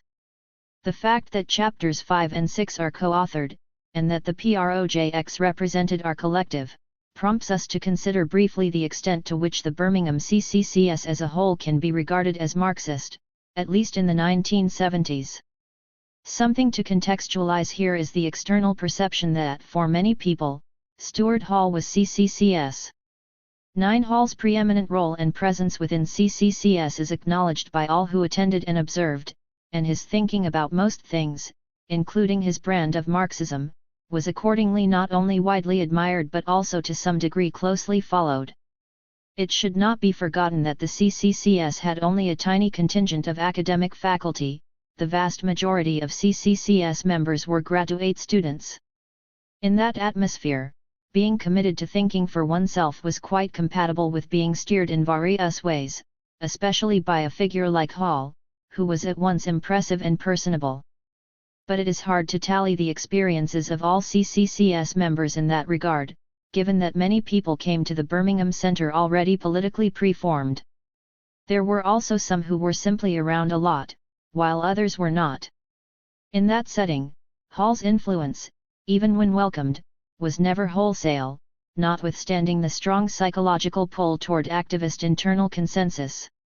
As Hall put it in a late interview designed for, but never given at, the CCCS 50th anniversary conference, we had a couple of conservatives, we certainly had people from the labor left, we had communists, we had Trotskyists, we had the far left, etc. 10. And while this array of commitments was already sensitive to the cross-cutting issues of race and gender, the latter's concentrated uplift in significance and urgency in the latter part of the Marxist decade. 253. Exploded further the possibility that anyone's presence, or word, or any kind of Marxism, including Hall's, could be taken to define the CCCS. Certainly, Hall's ideas and persona, including his brand of neo-Marxism, represented the center of gravity for much of the intellectual discourse, but he was also a kind of barometer, taking in and modulating the different modes and strengths of radical interpretation that were circulating. Accordingly, it is not easy to gauge the full range of insider feelings about CCCS Marxism, and this is tricky even in terms of the view from the top. Uncontroversially, just as CCCS was forever asking what is cultural studies anyway? In the title phrase of a 1983 paper by Hall's successor as director, Richard Johnson, so it was always asking, as part of that, what is Marxism anyway? In that analysis, Johnson registered that his own position had shifted somewhat. Against the run even of his already notably reflexive 1979 review Three Problematics, elements of a theory of working class culture, Johnson now preferred to think of CCCS as Marx-influenced rather than Marxist. He therefore urged that cultural studies should no longer be analyzed in terms of contrasting problematics at all, Marxist, non-Marxist, structuralist, culturalist, etc., that its principal concern was the subjective side of social relations, and that even Gramsci had to be considered too productivist about culture. 11 But this change of tack was essentially prospective, rather setting the record straight. Both those Johnson contributions reappeared in the mammoth two-volume repackaging in 2007 of more than 80 CCCS working papers, for which Hall supplied the preface, settling on the formulation that cultural studies had never in any simple sense been a Marxist center, that its main feature had been a long-running quarrel with orthodox Marxism. So far, so predictably Hall, except that this gloss, coming from his own retrospective standpoint, is once again a little euphemistic. Constitutive of theoretical work in the CCCS, Hall stated, was the relative autonomy of cultural forms and the relationship between the cultural and other practices in a social formation. 12 But we might pause to query this, because it is not as though any and every set of other practices in the social formation was imagined as having significance. It was the relative autonomy of the cultural from socio-economic practices, the mode of production, the economic base, the class structure, that was primarily at issue in the earlier period, both for Hall and for many others at CCCS. Summaries by cultural studies scholars who were not themselves at the CCCS during the 1970s are a little more straightforward, and for that reason. 254. May be preferable. Thus, Anne Gray, in her introduction to the selected working papers, regards the collection as showing that much CCCS work in those years focused on class, theoretically, conceptually, and experientially within a Marxist framework. 13 The editorial team of the second volume added, the Marxist conception of consciousness, although contested, served as a framework within which different forms of cultural expression could be subsumed, thus allowing superficial differences to be reconciled into an overarching theoretical perspective. 14 And in his contribution to the 2016 retrospective, Cultural Studies, 50 Years On, Dennis Dworkin summarized that, from the time of its 1969-71 annual report, the CCCS was united by both its opposition to the orthodox Marxist formulation of the relationship between base and superstructure and its insistence that the model was indispensable. 15 These generalizations gain support from the way that several, though not all, of the various CCCS thematic subgroups operated in the 1970s, the organizing topics and regular discussion texts for which were, in the main, Marxist or Marxism. Similarly, while the annual working papers volumes ranged over diverse subjects and reflected different inclinations, there is a persistent Marxism-related thread that ties together a great deal of the material.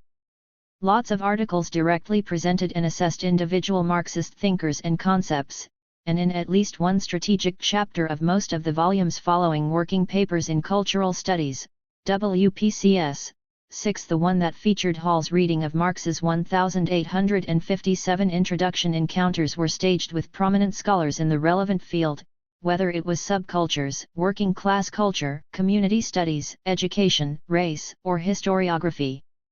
And in these set pieces, the opposition figures, often sociologists, were considered defective essentially because they were insufficiently Marxist, or not Marxist at all. Debate along these lines was sometimes more internally than externally focused, as in one heated exchange around the semiotics of working class speech, in WPCS 9, Culture and Domination. 16 Yet despite serious divergence among them, all parties to that dispute framed their contribution as aiming to achieve a better kind of Marxist, or materialist, or dialectical understanding of structure and culture. The aims and discourse of the book that was also, in effect, WPCS 11, Women Take Issue, cannot adequately be described in that way, because the patriarchal character not only of standard Marxist discussion and concepts but also the very norms and practices of the Center for Contemporary Cultural Studies itself, were being fundamentally questioned. Thereafter, there was no going back, on either front. That said, 2 extensive chapters in that 255 volume built on the Women's Studies Group's previous Marxist-feminist analysis of women's subordination in WPCS 9 to provide one of the most in-depth analyses ever conducted at CCCS of the structured relations of production and reproduction. While it may not have been the group's primary intention, these sustained reflections represented an original contribution to neo-Marxist understanding. 17 Like Hall, then, but in various independent ways, CCCS groupings and individuals continually negotiated the balance of continuity and dislocation within the borderlands of Marxism's mediation. Liberalism, a test. As with the chapters taken from resistance and policing, I should be clear about what, in Chapter 7, I have omitted from the original variants of liberalism essay essentially, a little at the beginning, and much of the second half. The first few pages covered some definitions of liberalism that are adequately recaptured in the core conceptions section reproduced here. They also introduced Gramsci, who by now should be thoroughly familiar to us.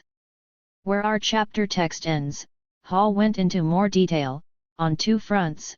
First, on the keynote liberal thinkers, some of whom are summarized in our extract: Locke, Smith, Paine, some not, Burke, the utilitarians, and second, on the periodization of liberalism's rise, fall, and partial reconstitution.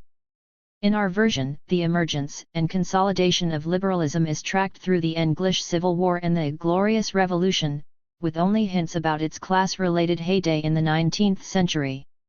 The full essay goes on to fill out liberalism's high Victorian moment and gives a synopsis of the strange death of liberal England argument concerning the developing split between radical and conservative tendencies at the turn of the 20th century. In those original sections, the basic pattern of our version is still followed: an outline of the details of part of the historical sequence, followed by a resume of the theoretical challenges these pose for the Marxist theory of ideology. Drawing things to a conclusion, Hall briefly signaled forward to Thatcherism's amalgam, in his own time, of conservative organicist ideological elements and the new neoliberal gospel of free market, strong state. Chapter 7 illuminates 3 things about Stuart Hall, apart from his abiding interest in history and historiography.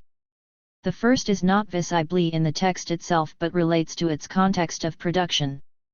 His Open University, OU, period represented a new avenue for Hall's commitment to collaborative work, following the intense CCCS phase. There was less direct co-authorship as 256. Such, but the norm was that course team members' drafts of their individual teaching units would be supportively scrutinized by the whole group, sometimes through 2 or 3 iterations. It was a solidaristic and demanding process, routinely commended as such by well-regarded external examiners. This made it relatively easy to brush aside insinuations that the highest standards of teaching and learning could not be attained by such a non-selective educational institution.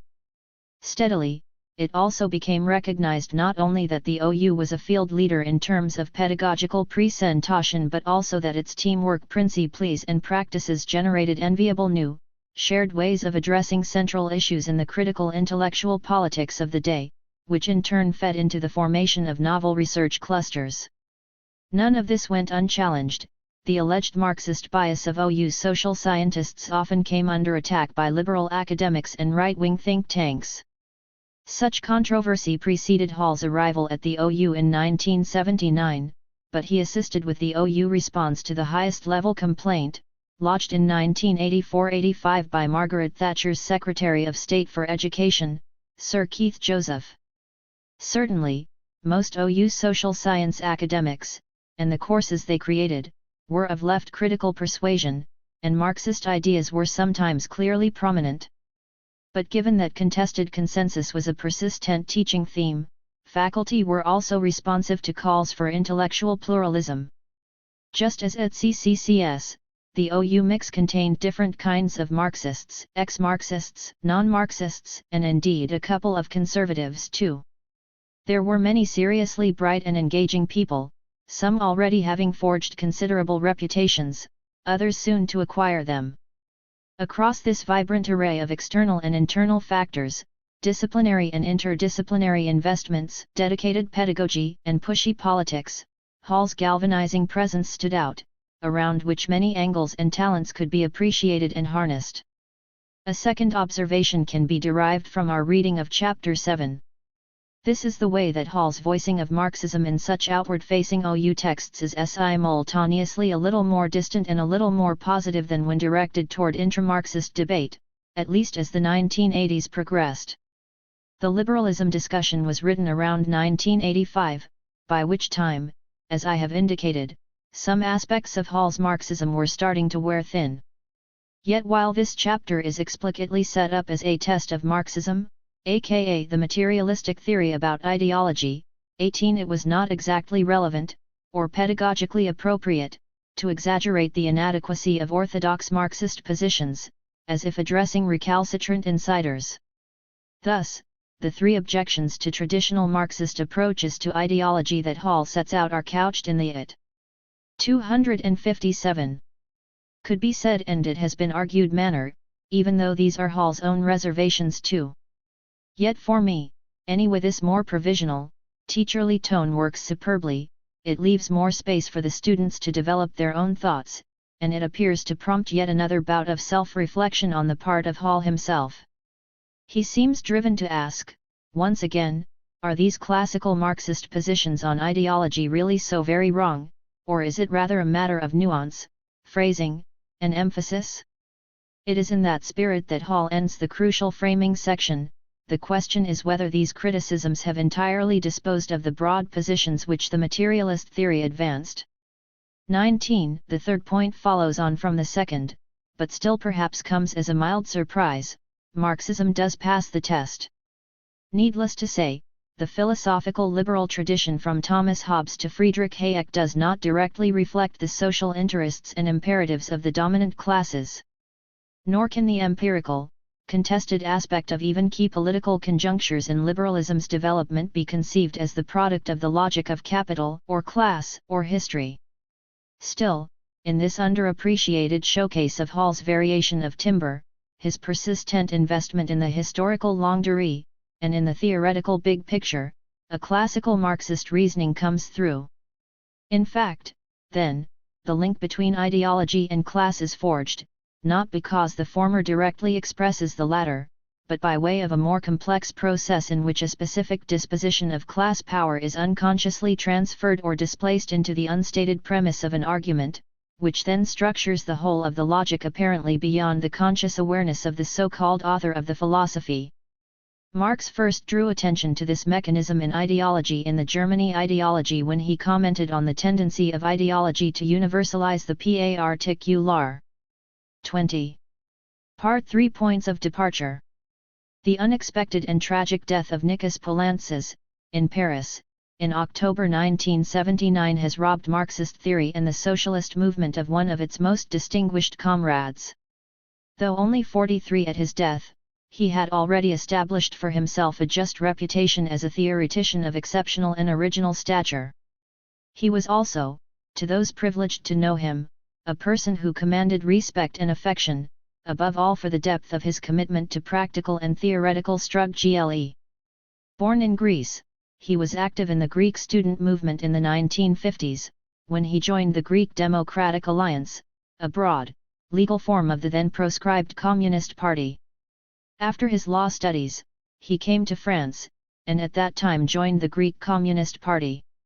In 1968, after the internal split, in the wake of the Colonel's coup, he joined, and remained, a member of the Greek Communist Party of the Interior.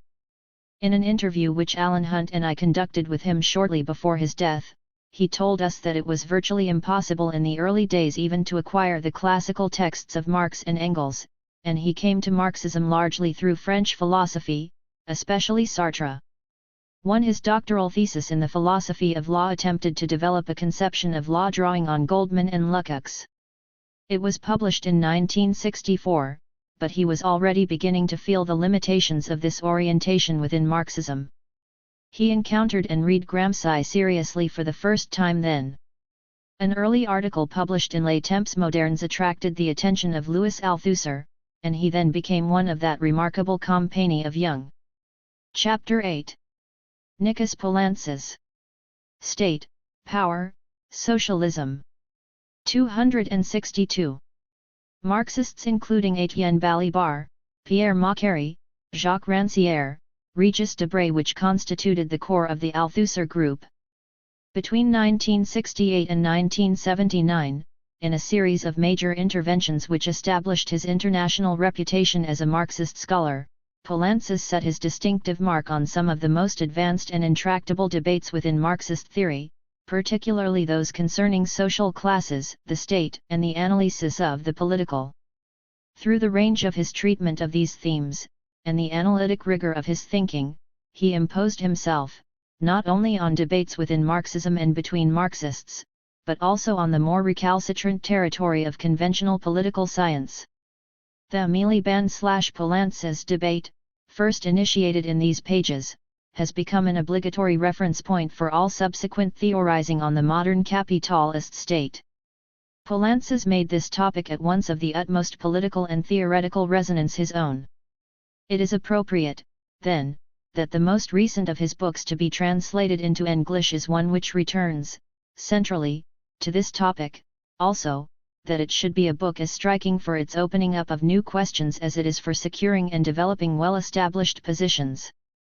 Deciphering the State. This is not the appropriate time or place for a comprehensive assessment of his work.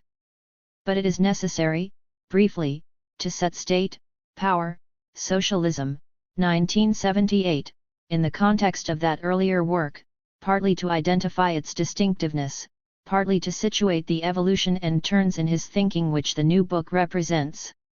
Political Power and Social Classes was his most studiously Althusserian text. Reading Capital is footnoted on the very first page of the introduction. This book situated itself firmly within the Althusserian schema, as a regional study of the political instance. In its opening chapter, it worked through a discussion of classes and the state within the strict framework of Althusser's theory of instances and of structuralist causality.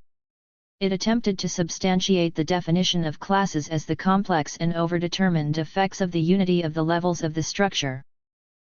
At the same time, it attempted to give a primacy, within this framework, to the constitutive effect of the class struggle.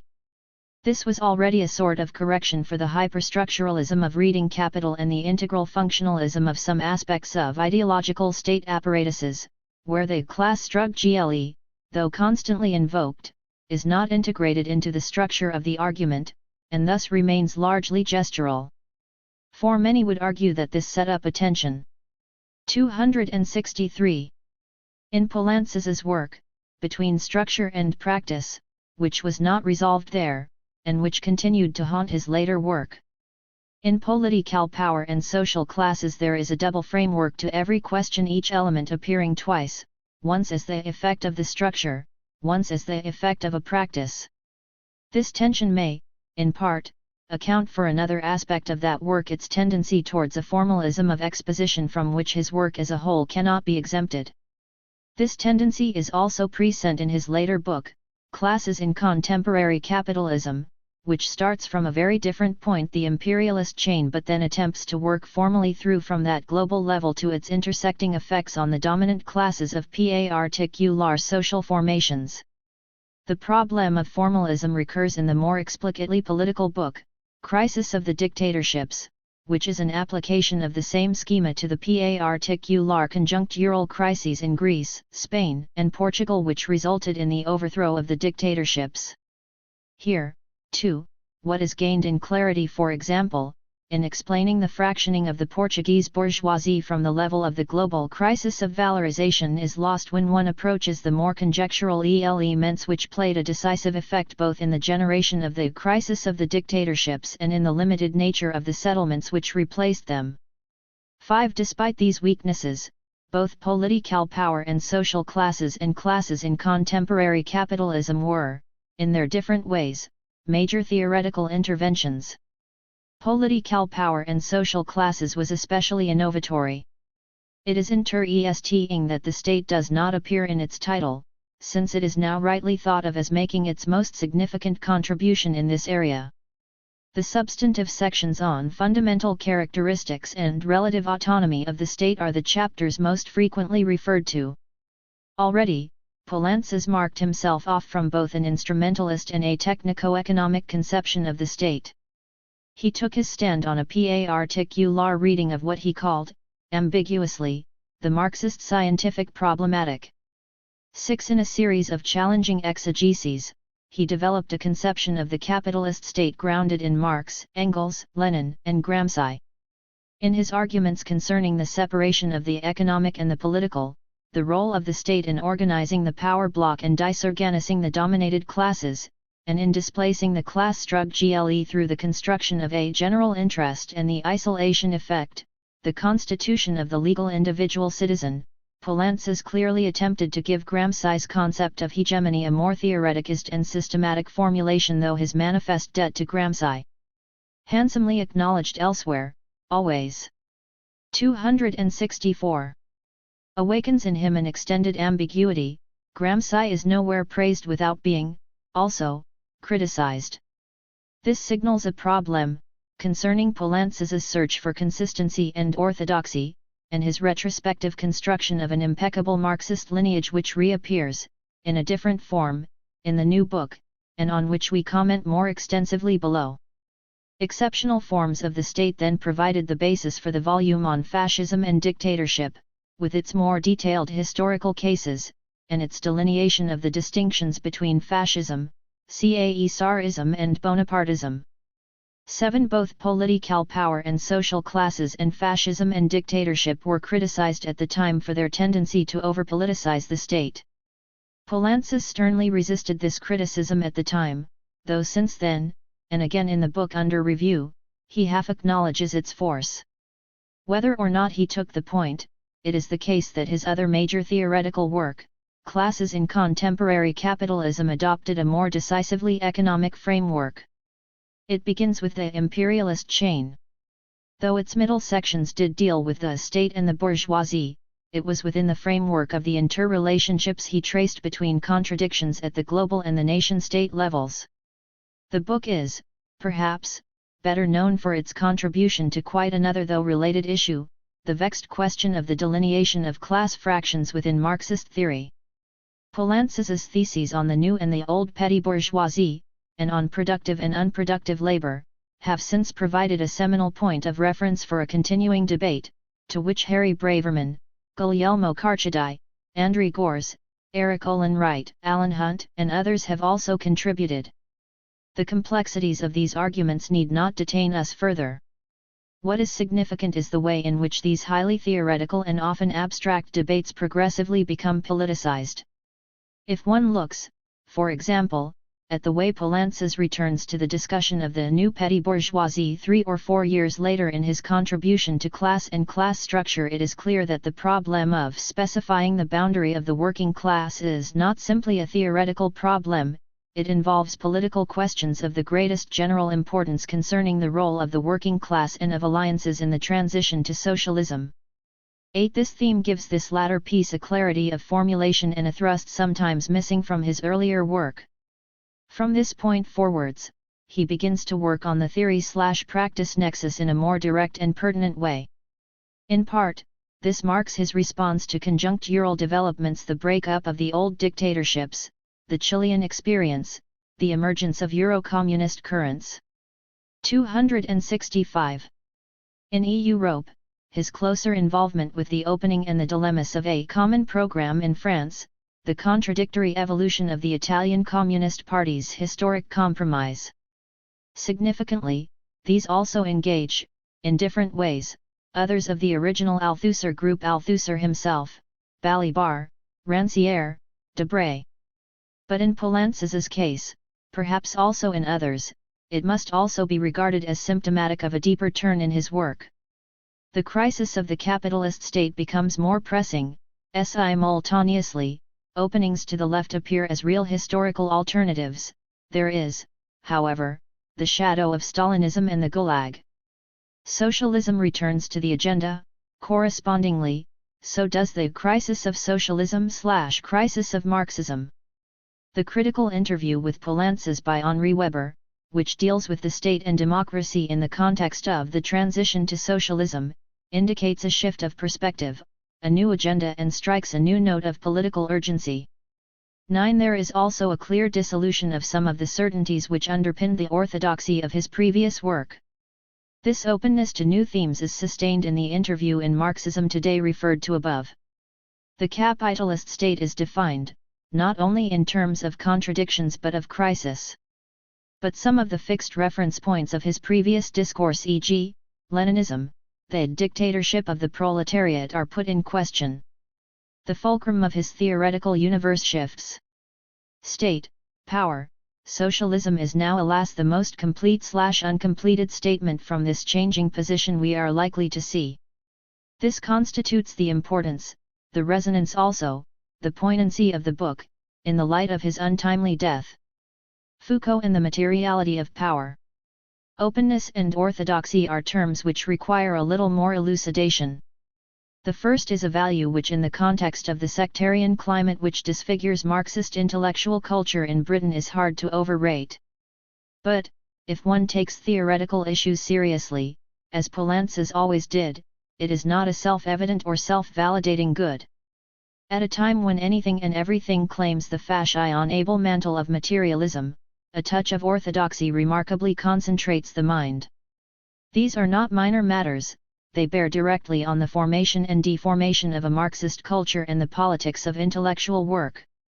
The different kinds of openness which state, power, socialism evidences are not difficult to specify, at a simple level. He takes on and engages with a whole series of new positions and arguments, of which Michel Foucault's contradictory appearance in the text is only the 266 most significant example. Some of these new concepts begin to inflect his own discourse. He is open to reformulations of his earlier positions. He is open on some of the central issues in the transition to socialism. The effect of giving way to these profound uncertainties about questions which the older Poulantzas would have regarded as settled, must have been, in itself, a profoundly unsettling experience, personally and intellectually. In sum, this leads, in state, power, socialism, on the one hand, to the opening up of a rich, new seam of concepts and ideas, not subject to his normal tendency to orthodox closure. On the other hand, it leads to certain fluctuations of tone and address, to a continuous discursive movement of advance and retreat, which gives the marked impression of tragically unfinished business. The introduction to state, power, socialism offers, in 3 brief sections, a resume of the major themes to be examined. The first of these sections advances the argument that there can be no general theory of the state to be found in the Marxist classics. 10. Paradoxically, given his previous tendency to invoke a consistent classical tradition, the propounding of what is described as the Marxist-Leninist theory of the state is now declared a stupendous dogmatism. His distance from the economism and structuralism implicit in Balibar's contribution to reading Capital, first signaled in a highly significant footnote to the opening page of Classes in Contemporary Capitalism, is now extended to include the formalist economistic position, also the topographical representation of base and superstructure, and the social totality. Conceived in the form of instances or levels, later still, to Balibar's sterling defense of the dictatorship of the proletariat. Characteristically, this loosening of the bonds of classical Althusserianism, and the retrospective question mark it must place over Poulantzas's earlier orthodoxies, are not fully confronted or their theoretical effects reckoned with. Poulantzas's reticence here is part of that fluctuation of address commented on above. Here, too, another enemy is engaged, the new philosophers, whose active presence on the French intellectual scene and threatened expropriation of Foucault haunts this text throughout, and they are not the only eloquent ghosts in the machine. The thesis is advanced, it is, Surely, Poulantzas's latest attempt to deal with the problem of the relation of the economic and the political in his theory of the state, that, though the state is the site of the political condensation of structure, it is not external to the relations of production, but penetrates them and, indeed, is constitutive for them. The second section challenges the notion that the state can be adequately conceptualized as coercion plus consent. Here, Foucault's work makes the 267 first of many pertinent and contradictory appearances. He is present, both as a challenging theory to be criticized, but also as a major new influence within Poulantzas's own discourse. Now, Poulantzas speaks, in his own voice, of bourgeois discourses, of discipline, the bodily order and techniques of knowledge. Again, the theoretical effect of these loans is not directly confronted. The third section deals with the concept of power, on which Poulantzas has written before. Here, almost exclusively, his preoccupation is with the abstract diagram of power in Foucault, and the latter's tendency to dilute and disperse power amongst a pluralism of micro-powers, which Poulantzas rightly sees as providing a cover for the new philosophers in their vivid oscillation from a 1968-style libertarianism of the left, to a 1979-style, anti-the-Gulag state libertarianism of the right. Power as deriving from objective positions, rooted in the division of labor, is advanced as more adequate than Foucault's thesis of the dispersal of power, everywhere. The main body of the text is then divided into 3 chapters, dealing with the processes of the capitalist state, the state and political structures, the state and the economy. Each advances a challenging thesis. The first insists on the institutional materiality of the state as a complex of apparatuses. The second develops the proposition that, in relation to political structures, the state must be conceived as a condensation of the relations of class forces. This theme, already present in Poulantzas's work in a more muted form, here displaces his earlier conception of the state as the cement of a social formation. The third reviews the economic functions of the state, in the context of the argument that the state does not only reproduce the general external conditions of production, a phrase culled from Engels's Anti-Düring, but enters into the constitution of the relations of production. Each of these, in a different way, represents a shift, either of emphasis or of tendency, from his earlier work. The most instructive, in many ways, is the chapter on institutional materiality, the interest, here, residing not only in the intrinsic novelty of the proposition, which requires fuller exploration, but in the way Poulantzas's arguments are constantly inflected, and frequently deflected and interrupted, by the running debate with Foucault. Institutional materiality is more than a filling out of Althusser's earlier emphasis on apparatuses. The material processes of state action have here been transformed by Foucault's concepts. Thus, the way the state articulates the intellectual/manual division of labor is developed through Foucault's emphasis on the coupling of knowledge and power. We hear, now, of its practical supremacy of knowledge and discourse. At the same time, Foucault's abstract diagram of 268 power is criticized for its failure to recognize the crystallization of knowledge and power in the state's organizational framework. There are many arresting propositions and generative ideas in these pages. Nevertheless, the way they are handled and developed is not, ultimately, satisfactory. And here, theoretical fluctuations are most marked. Key terms, concepts, and formulations have been loaned from Foucault. They add new dimensions to Poulantzas's thinking. However, their overall theoretical effect, in modifying not just the surface discourse but the problematic in which Poulantzas has been working, is nowhere adequately confronted. This is related to the fact that Foucault is not, after all, simply stringing together a set of new ideas. He is developing a different problematic one, moreover, which is, at several key points, theoretically inconsistent with Poulantzas's framework of classical Marxism. Foucault is not simply pointing, in particular instances, to the proliferation of discourses. He is advancing a theory of their necessary heterogeneity. Similarly, Foucault's abstract diagram of power, present everywhere in the positive face of power, and in the microstructures of all types of social relations, is explicitly counterposed to the concept of power radiating from a complex center.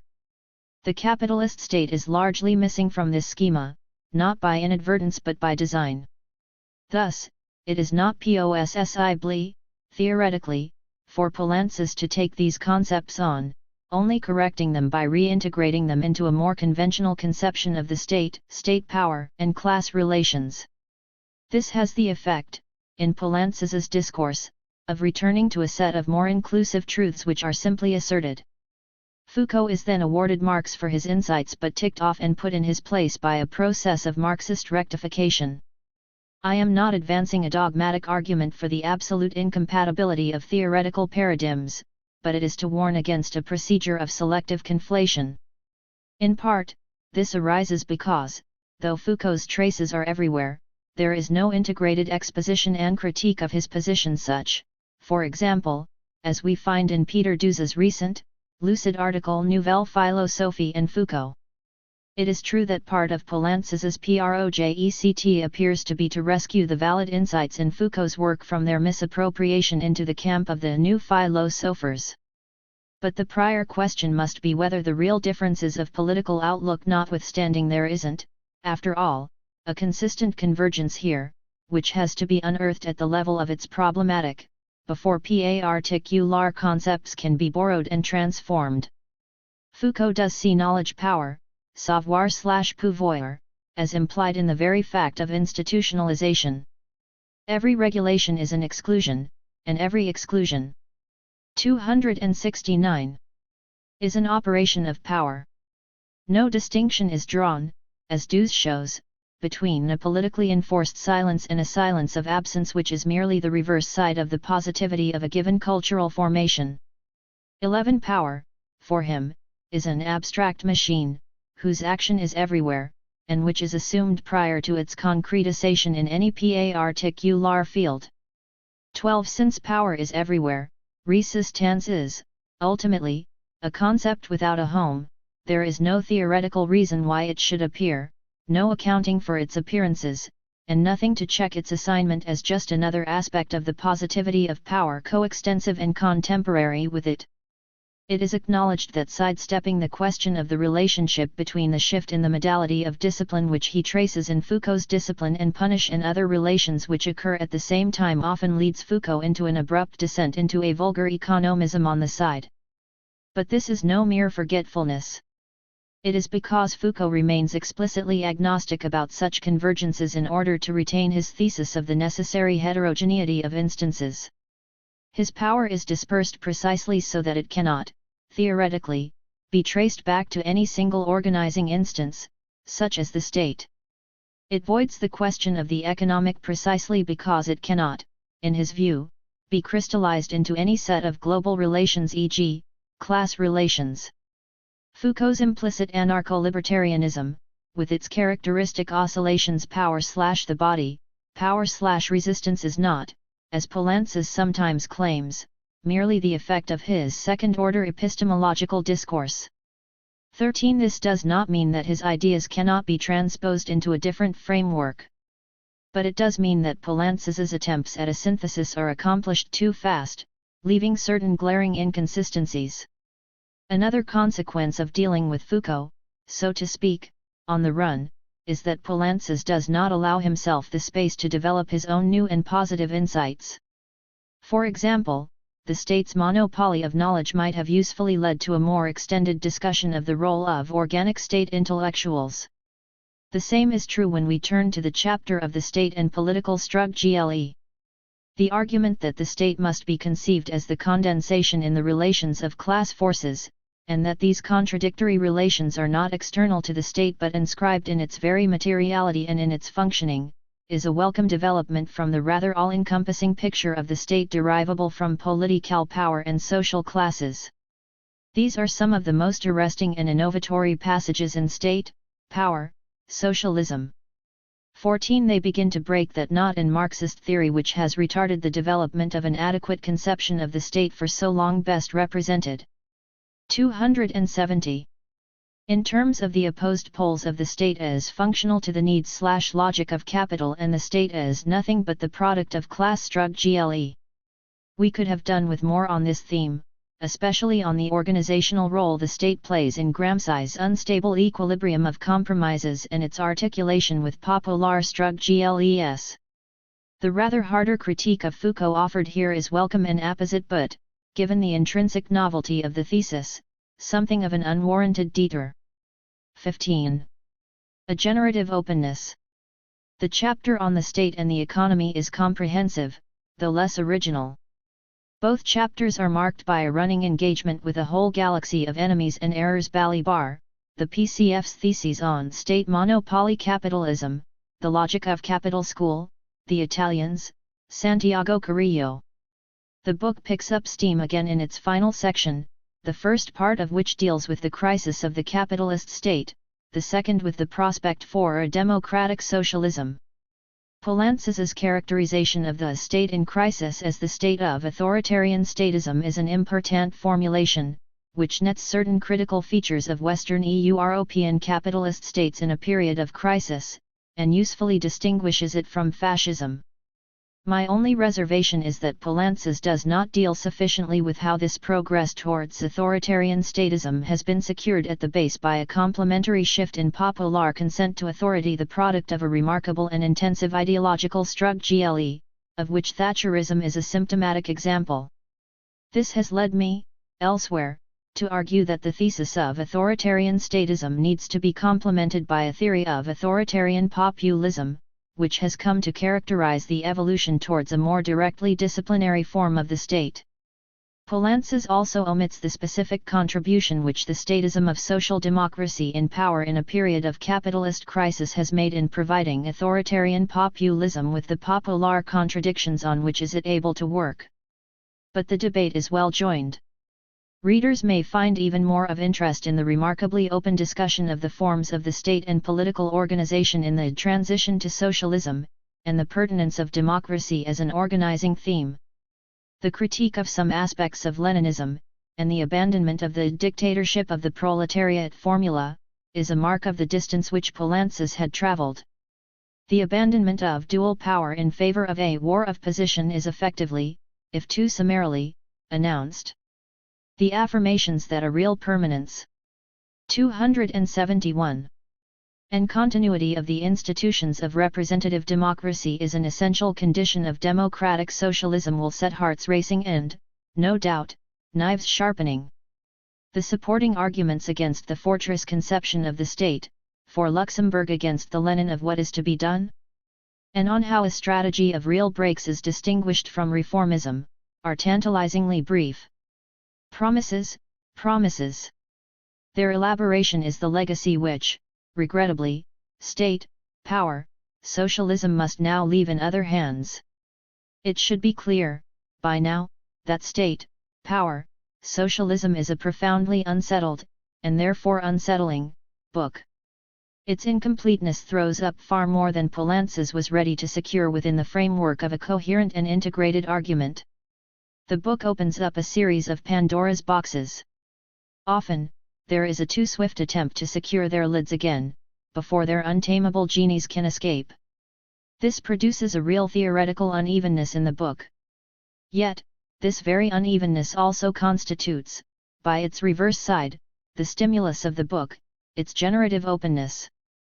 Poulantzas's earlier books gained much of their force precisely from their completeness and consistency, some would say from their straining after a consistency which contributes to a certain impression of premature closure, of dogmatism and orthodoxy.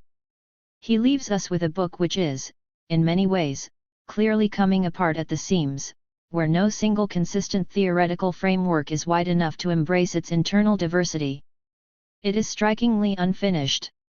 It offers us a picture of one of the most able and fluent of orthodox Marxist structuralist thinkers putting himself and his ideas at risk. This is Poulantzas's adventuring. The example it leaves to us above all, in its determination, at the end, to address questions of the utmost and immediate political relevance is, in a very special way, exemplary. The imperfectly complete and rigorous text must wait for another moment. Given the way in which the search for correctness has systematically distorted Marxist intellectual work through its Althusserian, post-Althusserian, Lacanian and now its Foucauldian deluges, this infinite delay may be no bad thing. Edward Thompson's The Poverty of Theory, 1978, has proved to be a remarkable political and intellectual event. It has dominated intellectual debate on the left for more than a year. Part of its impact is undoubtedly due to Thompson's stature as an historian of the first rank. His making of the English working class quickly and justly became a classic, inaugurating a new phase in social history and providing a source of political inspiration well outside the ranks of professional historians. History Workshop, for example, is unthinkable without it. Many of his qualities are to be seen to advantage in the essays reprinted in The Poverty of Theory, especially The Peculiarities of the English, a brilliant sketch of English historical development first published, as a polemic against Perry Anderson, in the Socialist Register. But the greater immediate impact must be assigned to the name essay, The Poverty of Theory, which appears here for the first time. It is this essay which students are clutching to their hearts and which has raised the dust in intellectual circles. It develops the attack, first signaled at the end of Whigs and Hunters, into a sustained onslaught against Marxist structuralism in general, and the influence of the dreaded Louis Althusser and British Althusserians in particular. For some time Althusserianism has been the leading tendency within British Marxist theory. Thompson regards it as an idealist deviation, a form of intellectual Stalinism, which has exerted a baleful influence on political and theoretical work. The Poverty of Theory is dedicated, not simply to taking this tendency apart, intellectually, but to Chapter 9. In Defense of Theory. 274. Stopping Althusserianism dead in its tracks. It is this taking of positions within a current theoretical struggle for intellectual hegemony within the British left which has given the book its immediate political resonance as well as its distinctive whiff of cordite. In fact, The Poverty of Theory appeared when Althusserianism, as a unified theoretical tendency, had already begun to fall apart, and theoreticism already exhausted. Althusser provided his own self-criticism. But, before that, many of those who had been influenced by him had mounted a sustained critique from the inside, so to speak. Others, who regarded his work as important, but always refused to adopt a religious inclination before it, had sustained a critical engagement with many of his positions. More important, the climate of the times has proved increasingly inhospitable to the abstract, theoreticist tenor of his writing. In the face of Thatcherism, monetarism, and the ascendancy of the right, many have turned to more concrete, historically informed kinds of analysis, a wholly welcome development. This return to more conjunctural and concrete kinds of writing has, of course, attempted to build on some of the theoretical insights of the preceding phase. One question, indeed, is whether The Poverty of Theory doesn't provide a warrant for a sort of mindless anti-theory, taking us back behind positions laboriously won in the last few years. However this is assessed, the fact is that, though the book did not inaugurate the retreat from theoreticism, it is certainly well placed and aspires to provide the coup de grace. Althusserianism in the sense of gospel and doctrine is a vulnerable tendency, and Thompson scores a number of palpable hits. The highly formalist, logical and rationalist framework for analyzing social formations, embodied in Althusser's theory of structuralist causality, concealed an entrenched idealism, which Thompson rightly, but also Paul Hirst, Barry Hindus, and indeed Althusser himself, and others, before Thompson, recognized as a self-generating theoreticist machine. A similar excessive rationalism, and more than a doux-measure of intellectual elitism, disfigured his privileging of big theory, with a capital T, as the only judge and guarantor of Marxist intellectual and political practice. Especially when theory only operated at the most rarefied levels of abstraction, and was represented as wholly autonomous of other practices.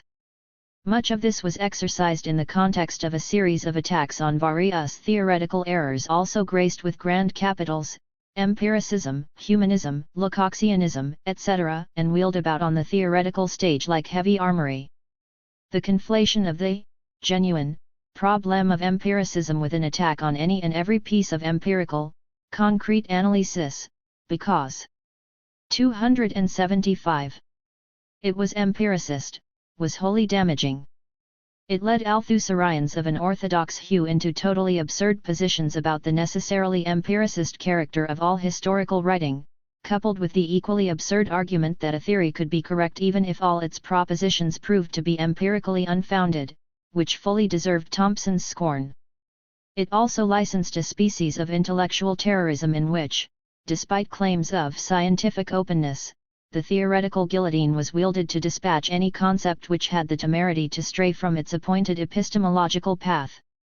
I know of good graduate students unable to commit a single sentence to paper for fear of being impaled on one or other prong of the either slash or theoretical scissors. This was vulgar Althusserianism. It existed, and, while it did much to disfigure and degrade Marxist intellectual debate. Its abject and supine dependence on anything, provided it was written in French, continues, it says much about the low temperature and failure of nerve of English ideas. Thompson, social historian and socialist humanist, has been smarting for long from this irresponsible intellectual vandalism. Here, he offers the Althusserian epigony their comeuppance. Nevertheless, there is a question as to whether this is all that the moment of Althusser represents. Thompson's polemical caricature of it is an excellent basis for intellectual knockabout. It is less than adequate, either as an historical analysis of a complex intellectual phase, or for that definitive placing of it to which the poverty of theory aspires. I declare a personal interest here. I regard the Althusserian moment as a highly significant one. Certain positions, for example, precisely, a certain naive humanism to which I myself subscribed, were subject to a searching critique. He established the terms of a set of debates within and about Marxism, some of which are seriously inadequate or wrong, some of which are absolutely bang on target. His intervention thus provides one of the terms of reference, though by no means necessarily the correct solutions to what he has, rightly, seen as the crisis/potential for fruitful development of Marxist theory. The debates do not have to take his positions, but they must register his starting points. Contradiction and Overdetermination seems to me, by any standards, a seminal essay in Marxist theory on the critical issue of how to think the problem of determinacy in a non-reductionist way. Reading Capital I regarded, from the outset, as deeply flawed by its structuralism, formalism, etc. The influential ideological state apparatus's essay says important things, in a murky zone of Marxist theorizing, but its functionalism stands out a mile, and its second half is a study in sustained ambiguity. 2. Since I am 276. Not religious, I have never regarded working through Althusser as a matter of belief, doubt, or conversion. I know that I am not alone in insisting, publicly, on a serious but critical engagement with these positions. Recent essays by my colleague, Richard Johnson, a social historian formed by Thompson's work, who has had to take the pressure of some parts of the structuralist critique, have been courageous enough to try to do this thinking through in public in a serious way and been personally savaged for their pains. I cannot find any trace of recognition of this side of Althusserianism in Thompson's reductive caricatures. This brings us to the strengths and limitations of the polemical mode, more generally. Thompson is indeed a master of polemic. But, as a mode, it has distinct weaknesses.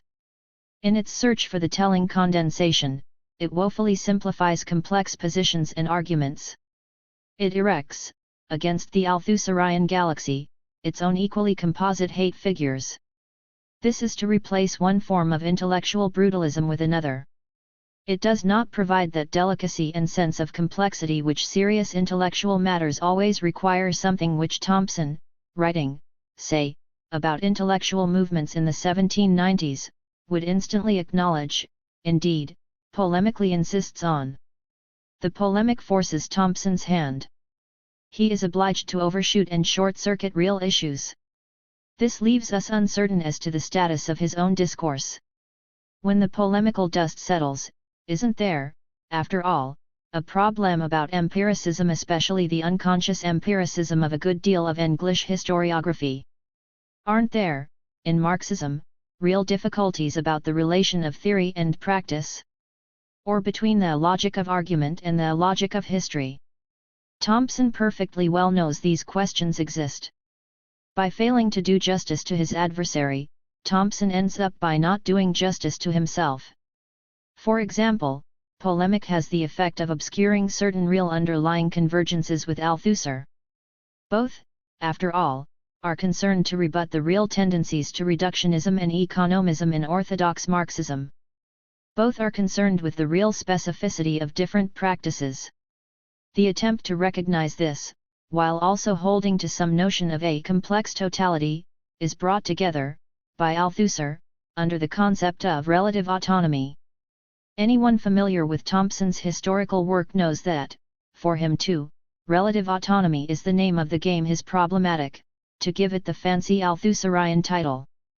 They both recognize the importance of Engels's contribution, at the end of his life, in raising, in his letters, the problem of economism in Marxism. They both acknowledge that, though Engels correctly put this problem on the agenda, he did not succeed in offering an adequate 277 radical solution. Yet, because relative autonomy is identified with Althusser's influence, Thompson is driven by his polemic to play fast and loose with the concept, now assigning it to some ninth circle of damned concepts, a kind of oratorical sauce to season our researches with, now offering it a last-minute reprieve, a helpful talisman against reductionism.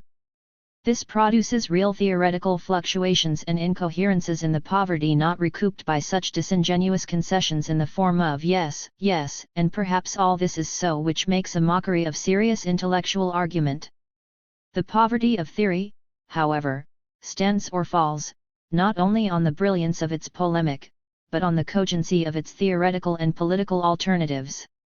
On this score, too, there are serious questions which must be posed, even at the risk of finding oneself caricatured into place in the direct line of fire. The Althusserians got themselves into an indefensible position about history. All the same, there are real problems with Thompson's defense of that dialogue between model and evidence which, for him, constitutes the basis of the historical method. Whence do the models arise? They cannot arise from the evidence itself, since this is what they are tested against. Either they are heuristic constructions like Weber's ideal types, or the question must be faced as to how concepts are constructed, and the necessity to any form of theorizing, Thompson's included, of modes of abstraction. And there we are, once again, with the problem of theory and practice. Althusser took this too far in his propositions about the autonomy of theoretical practice. But he wasn't idiotic to recognize that a problem exists. As Marx himself says, chemists have reagents and botanists microscopes, the historian of society has only one instrument, the procedure of abstraction. Thompson cannot acknowledge this, except half-heartedly. To him, since history presents itself as a complex lived whole, any conceptualization of it must be a reduction of the evidence. But this is tantamount to saying that the evidence speaks its meaning transitively, without the mediation of concepts, it provides its own models. Like it or not, this represents, theoretically, a conflation of thought and the real. It entails an empiricist theory of knowledge in the proper, not simply the theoreticist sense. Thompson does acknowledge that historical facts cannot speak for themselves. But, elsewhere, he frequently advances history as its own author, historical experience as the test of its authenticity. He is thus driven to declare every part of Marx's Capital which is not historical as a form of Hegelianism trapped in the abstractions of logical deduction. Whatever concessions are made, this in fact dissolves the real problem of abstraction, and Marx's Capital is organized in 278 terms of a complex set of types of abstraction of a more abstract and more concretely determinate character in an empiricist manner. This problem is compounded, in the poverty of theory, by two other related ones, the status of history as such, and the problem of experience. In the poverty, Thompson's history is counterposed to Althusser's theory. Thompson speaks of a unified historical method which unites all historians, an odd, professionalist construction for a Marxist historian who has polemicized vigorously against many professional colleagues. His history, like Althusser's theory, is erected into an absolute.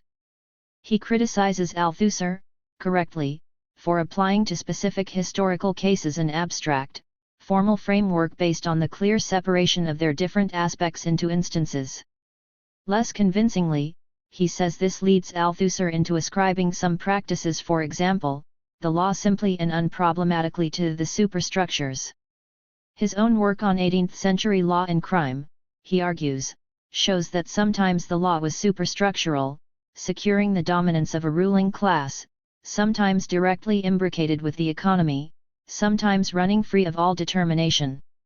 Still, Marxists cannot be satisfied with this positing of an endless series of contingent particularities, even if they also have to be intensely careful about how cases are generalized from.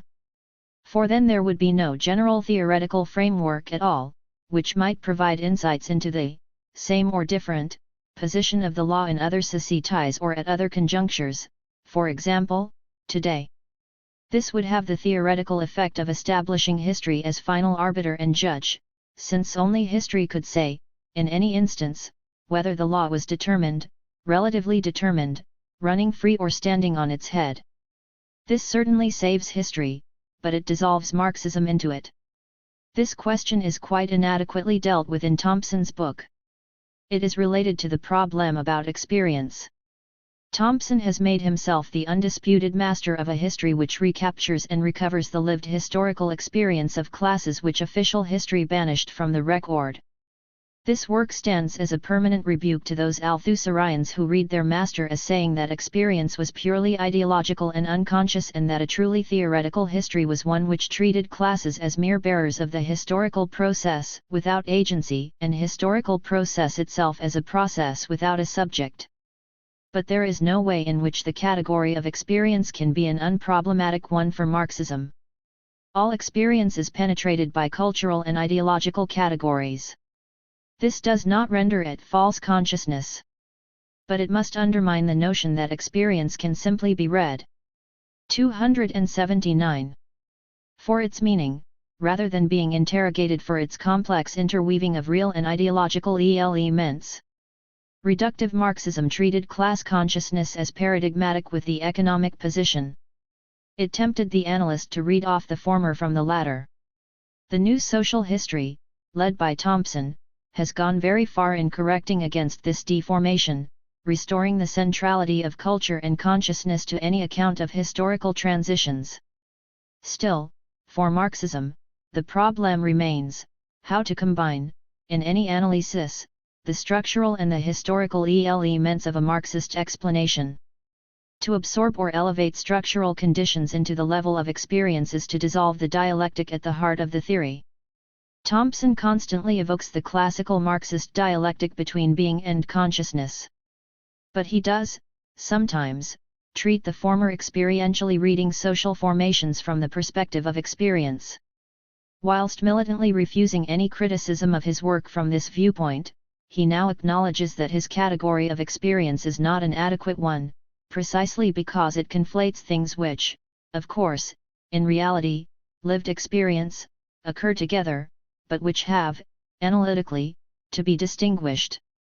His attempt to overcome this by speaking of two experiences, experience I, conditions, and experience II, how these are appropriated in consciousness, is, however, still theoretically quite unsatisfactory. You do not facilitate the difficult process of thinking the relation between two terms by naming them with the same concept. This simply blurs distinctions which have to be kept conceptually separate. This is a theoretical argument, but it has quite immediate political consequences. If class consciousness is itself an historical process, and cannot be simply derived from the economic position of class agents, a really non-reductive Marxism, then the whole problem of Marxist politics is caught in the related but not necessarily corresponding connections between class in itself and class for itself. To resolve both into the catch-all category of experience is to imply, despite all the complexities of any particular analysis, that the class is always really in its place, at the ready, and can be summoned up for socialism. Something very like this is often inscribed in, for example, history workshops' notion of people's history, as if, simply to tell the story of past oppressions and struggles is to find the promise of socialism already there, fully constituted, only waiting to speak out. It is also, often, implied in Thompson's eloquent invocations of the traditions of the free-born Englishman and of the common people, which live on in popular tradition if only they can be free from their bourgeois constituents. But the whole record of socialism, up to and especially in the present moment, is against this. 280. Too simple populism. A non-reductive Marxist theory must entail facing up to all that is involved in saying that socialism has to be constructed by a real political practice, not merely rediscovered in a recuperative historical reflection. The latter can deeply inform, but not replace, the former. This may seem a paradoxical point to put to an historical practice which has, correctly, stressed agency and struggle over structure and position. But theory, despite its poverty, lays funny, unexpected traps for all of us. Somewhere in there is a real difference between the hard road towards the building up, today, of different sites of struggle into a broad popular and democratic movement in the direction of a non-statist socialism, and what I think of as a sometimes too easy invocation of an existing and unsullied radical populism, which can be a hardening thought in dark times, but may not prove to be as available a force, ready and waiting in the wings, as is sometimes supposed. In general, I think the poverty of theory, despite its magisterial polemic, its correct engagement with vulgar Althusserianism, its socialist passion and the rich historical imagination on which it draws, does, in the end, evade these difficult issues, both of theory and politics, today. Humanism and the Agenda of 1956 require defense against their idiotic detractors, but they cannot simply be moved back into place. Between them and us, so far as the left is concerned, lies that complex moment of 1968, a contradictory inheritance which has to be neither simply revived nor simply denigrated but reckoned with. It has, after all, inflected every element popular and socialist out of which a popular democratic socialist politics has to be constructed today. Thompson's commitment to 1956 and his brutal dismissal of everything that has happened, politically and theoretically, since the lumpen intelligentsia busy doing its own thing, is a striking blindness in so sophisticated and subtle a historian. The attempt to bury and obliterate, not only the worst excesses of vulgar Althusserianism, but also the real theoretical gains made in the interval, arises from the same over-hasty and ill-tempered reaction. It does not do the current struggle much service. It leaves us with a set of matching sectarianisms: the theoretical absolutism of Althusser's theory, the implicit absolutism of Thompson's poverty. Against both, we need Gramsci's pessimism of the intellect, optimism of the will, but Gramsci knew better than to equate pessimism, a realistic appraisal of the real situation before us, using every available intellectual and political resource we could muster, with theoretical impoverishment. In New Left Review 147, Bob Jessup, Kevin Bonnet, Simon Bromley and Tom Ling contributed a long and important article, Authoritarian Populism, Two Nations and Thatcherism. 1. This article took issue with authoritarian populism, hereinafter, alas, AP, and the use of that concept in my work on Thatcherism, and proposed some wide-ranging alternative theses. I should like myself to take issue with some aspects of their argument, not so much to defend my work as, through mutual discussion and debate, to advance our understanding of the phenomenon of Thatcherism. My view, briefly, is that in their genuine desire to produce a general and definitive account of Thatcherism as a global phenomenon, Jessup et al. Have been led to mistake my own, more delimited project for their own, more ambitious one. In so doing, they obscure or misread many of my arguments. They produce, in the end, a rather confused tangle of impertinent arguments and spurious debating points. Let me say categorically that authoritarian populism has never been intended to, could not possibly have been intended, and I would claim has never been used in my work, to produce a general explanation of Thatcherism. It addresses, directly, the question of the forms of hegemonic politics. In doing so, it deliberately and self-consciously foregrounds the political ideological dimension. Thatcherism, however, is a multifaceted historical phenomenon, which it would be ludicrous to assume could be explained along one dimension of analysis only. In that basic sense, I believe the Jessup et al. Critique to have been fundamentally. Chapter 10. Authoritarian Populism. A reply to Jessup et al. 283. Misdirected. The misunderstanding begins, so far as I can see, with their partial and inadequate account of the genealogy of the concept. AP first emerged, as they acknowledged, from the analysis of the political conjuncture, mid-1960s/mid-1970s, advanced by myself and others in Policing the Crisis. 2. That analysis accurately forecast the rise of Thatcherism, though it was researched in the mid-1970s and published in 1978. It pointed, inter alia, to a shift taking place in the balance of social and political forces, or what Gramsci calls the relations of force, pinpointed in the disintegration of the social democratic consensus under Callaghan and the rise of the radical right under Thatcherite auspices. It argued that the corporatist consensus, the form of politics in which Labour had attempted to stabilise the crisis, was breaking up under internal and external pressures. However, the balance in the relations of force was moving in that unstable equilibrium between coercion and consent which characterises all democratic class politics decisively towards the authoritarian pole. We were approaching, it argued, a moment of closure in which the state played an increasingly central educative role. We noted, however, the degree to which this shift from above was pioneered by, harnessed to, and to some extent legitimated by a populist groundswell below. The form of this populist enlistment we suggested in the 1960s and 1970s often took the shape of a sequence of moral panics, around such apparently non-political issues as race, law and order, permissiveness and social anarchy. These served to win for the authoritarian closure the gloss of populist consent. 3. Development of the concept. The actual term authoritarian populism, however, only emerged in 1978 after I read the concluding section to Nikos Poulantzas's courageous and original book, State, Power, Socialism, which was also tragically his last political statement. There, Poulantzas attempted to characterize a new moment in the conjuncture of the class democracies, formed by intensive state control over every sphere of socio-economic life, combined with radical decline of the institutions of political democracy and with draconian and multiform curtailment of so-called formal liberties, whose real ity is being discovered now that they are going overboard. 4. I especially relished that final phrase, since it put me in mind of how often the fundamentalist left is scornful of civil liberties until they find themselves badly in need of some. More seriously, I thought I recognized in this account, and in my brief conversations with Poulantzas at the time, many similarities between his characterization and those I had been struggling to formulate in Policing the Crisis, drifting into a law and order society, and so on.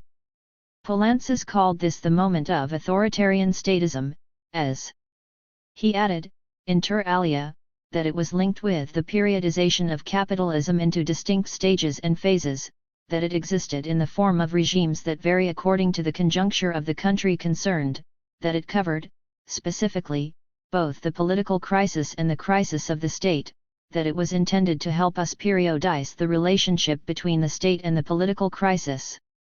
He insisted it was neither the birth pangs of fascism nor an exceptional form of the capitalist state nor even the fulfillment of the totalitarian buds inherent in every capitalist state.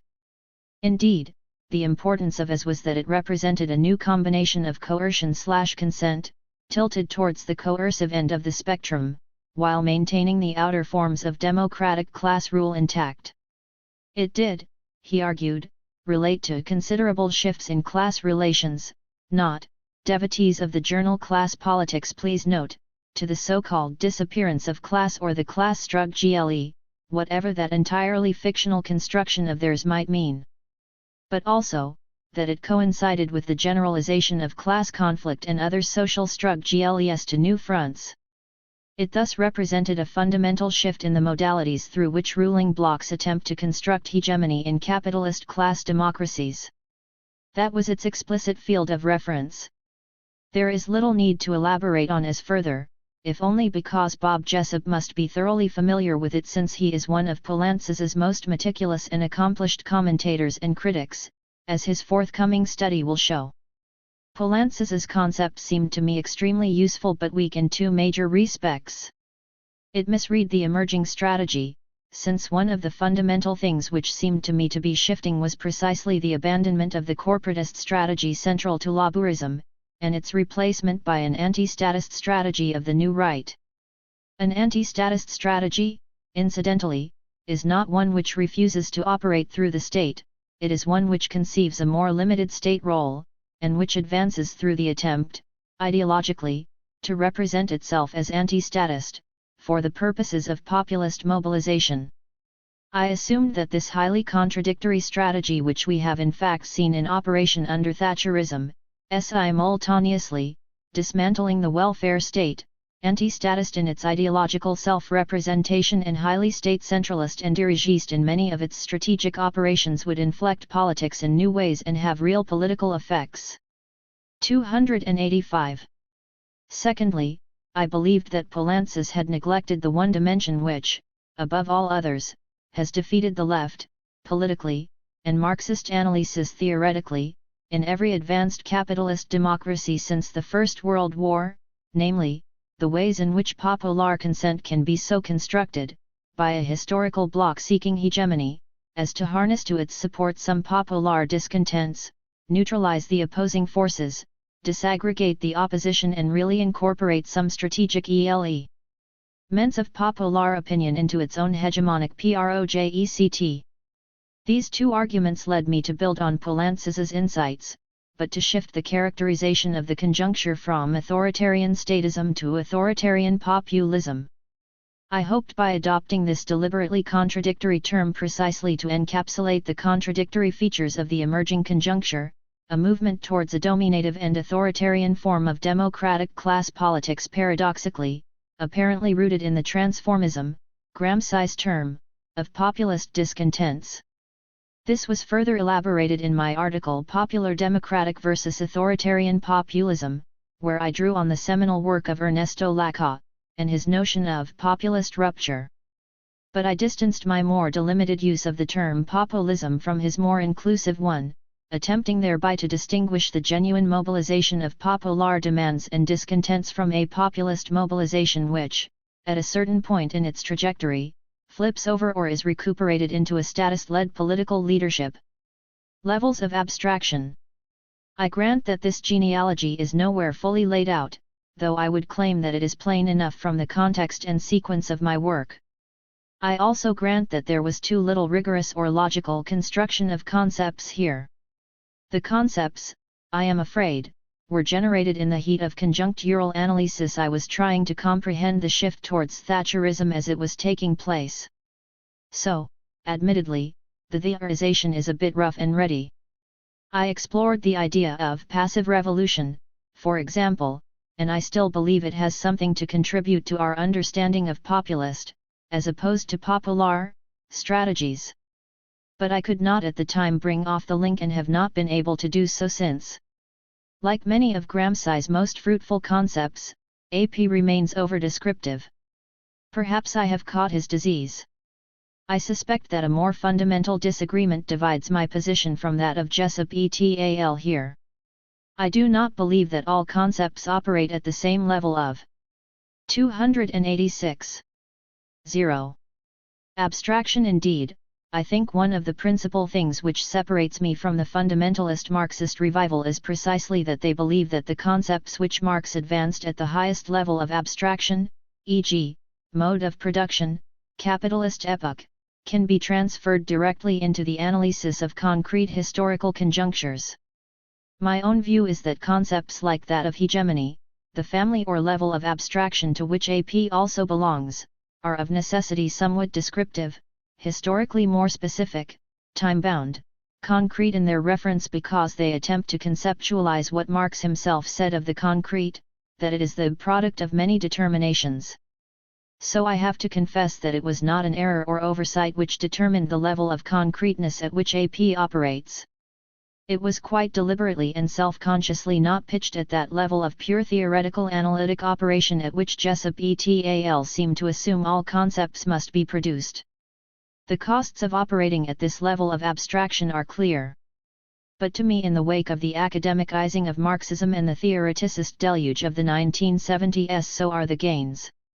I would argue, therefore, that I have only used AP at the level of abstraction and with the range of reference outlined above. I have never claimed for it the general explanatory sweep which Jessup et al. Attempt to graft onto it. I am therefore not at all surprised to find that AP is only a partial explanation of Thatcherism. What else could it be? It was an attempt to characterize certain strategic shifts in the political/ideological conjuncture. Essentially, it refers to changes in the balance of forces. It refers directly to the modalities of political and ideological relationships between the ruling bloc, the state, and the dominated classes. It attempts to expand on and to begin to periodize the internal composition of hegemonic strategies in the politics of class democracies. Theoretically, if anyone is interested, it is part of a wider project to develop and expand on the rich but too condensed concept of hegemony. It is a sort of footnote to Gramsci's modern Prince and State and Civil Society. It references, but could neither characterize nor explain, changes in the more structural aspects of capitalist social formations. I do not understand how, even grammatically, AP could have been misunderstood as a concept operating at the latter level. In this field, the struggle can and must be carried on by developing the concept of hegemony, Gramsci observed, in the prison notebooks. AP is a response to that fateful injunction. Jessup et al. Are certainly in need of no further instruction from me about the concept of hegemony. However, I cannot resist pointing out, at this stage in the argument, that I have never advanced the proposition that Thatcher 287 ism has achieved hegemony. The idea, to my mind, is preposterous. What I have said is that, in sharp contrast to the political strategy of both the Labourist and the fundamentalist left, Thatcherite politics are hegemonic in their conception and project. The aim is to struggle on several fronts at once, not on the economic corporate one alone, and this is based on the knowledge that, in order really to dominate and restructure a social formation, political, moral and intellectual leadership must be coupled to economic dominance. The Thatcherites know they must win in civil society as well as in the state. They understand, as the left generally does not, the consequences of the generalization of the class struggle to new arenas and the need to have a strategy for them too. They mean, if possibly, to reconstruct the terrain of what is taken for granted in social and political thought and so to form a new common sense. If one watches how, in the face of a teeth-gritting opposition, they have steadily used the unpopularity of some aspects of trade union practice with their own members to inflict massive wounds on the whole labor movement, or how they have steadily not only pursued the privatization of the public sector but installed value for money at the heart of the calculations of every labor council and every other social institution, health service, school meals, universities, street cleaning, unemployment benefit offices, social services. One will take this politico-ideological level of struggle somewhat more seriously than the left currently does. That is the project of Thatcherism, from which, I am sufficiently in apostasy to believe, the left has something to learn as to the conduct of political struggle. But I do not believe and have nowhere advanced the claim that the project has been delivered. Indeed, I have several times pointed out the yawning discrepancy between Thatcherism's ideological advances and its economic failures. I have consistently argued against the view that Thatcherite neo-monetarism could provide solutions to Britain's structural economic crisis. As the authoritarian face of Thatcherism has become in line with my analysis more and more pronounced, it seems to me self-evident that Thatcherism remains dominant but not hegemonic. It must impose because it cannot lead. But I have also tried quite carefully to define what we might mean by its success. In Thatcherism, a new stage. I said inter alia, it is beset by internal contradictions and subject to real limits. It won a measure of electoral support. It cannot deliver on them all. It is not touching the structural economic problems at home. And it is powerless to ward off the savage effects of a global capitalist recession. 5. But I also warned that Thatcherism had won 288. 0. Power on a long leash and would not be blown off course by an immediate crisis of electoral support.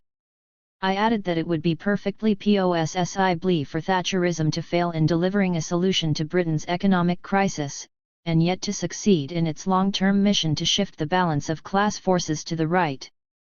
Big Capital, I suggested, has supported Thatcherism because it sees in it the only political force capable of altering the relations of forces in a manner favourable to the imposition of capitalist solutions.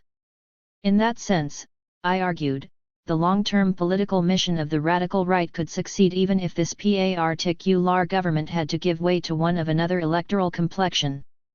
To that extent, I concluded, Thatcherism has irrevocably undermined the old solutions and positions. That analysis was offered in 1980. But I believe it to have been fundamentally correct and to have been confirmed by subsequent developments. In the face of that, it is ludicrous to suggest that I have argued that Thatcherism has already achieved hegemony. Ideologism? This brings us to the charges advanced by Jessup et al. Of ideologism. This is so impacted that it is hard to disentangle. First of all, I think they are themselves at fault in eliding the levels of political and ideological struggle, and in suppressing what they must know well, the need for concepts which define their specificity. They may be right in saying that AP does not sufficiently distinguish between these two dimensions of struggle. However, I do hold to the position that, in my own work, I have consistently struggled against any definition of hegemony which identifies it as exclusively an ideological phenomenon. On the contrary, I have repeated ad nauseam Gramsci's argument about hegemony being impossible to conceptualize or achieve without the decisive nucleus of economic activity. It is therefore particularly galling to be accused of advancing an explanation of Thatcherism as exclusively an ideological phenomenon, simply because I have drawn attention to features of its ideological strategy which are specific and important. It seems well nigh impossible on the left to affirm the importance and specificity of a particular level of analysis or arena of struggle without immediately being misunderstood as saying that, because it is important, it is the only one. I have tried in my own work not to make that easy slide. I work on the political/ideological dimension, A, because I happen to have some competence in that area, and B, because it is often either neglected or reductively treated by the left generally and by some Marxists. But the idea that, because 289. One works at that level, one therefore assumes economic questions to be residual or unimportant is absurd. I think the ideological dimension of Thatcherism to be critical. I am certain the left neither understands it nor knows how to conduct this level of struggle and is constantly misled by misreading its importance. Hence I was determined to bring out this level of analysis, and AP in part served to do just that. But since AP was never advanced as a general or global explanation, it entailed no prescriptions whatsoever as to the other levels of analysis. The fact is that until these other dimensions are in place alongside the concept of AP, the analysis of Thatcherism remains partial and incomplete. But the foregrounding involved in AP was quite deliberate. Bending the twig towards the most neglected dimension, against the drift of current discussion, Althusser once called it. Jessup et al. Have, I think, missed my tactical purpose. They have thereby robbed themselves of insights from which their own analysis might have profited. When they do turn to the question of ideological foregrounding, I think they misrepresent the work done with AP. Even on the ideological front, Thatcherism has adopted other strategies like the construction of an intellectual leadership, the formation of a new stratum of organic intellectuals, the level of the organization of theoretical ideas in certain strategic academic, research, and other intellectual sites to which I have also drawn attention, but which have nothing whatsoever to do with the AP strategy and the construction of the popular consent to power. Thatcherism also has a distinct political strategy for the internal recomposition of the power block and the state machine, which is not purely ideological, whatever that means, and has little to do with AP. It is true that, when I turn to describing the ideological mechanisms, I use the insights of discourse theory. That is because I believe that discourse theory has much to tell us about how Thatcherism accomplishes the condensation of different discourses into its contradictory formation, and how it works so as to recruit people to its different, often contradictory, subject positions, even though it has only had partial success in its project to construct a new kind of political subject.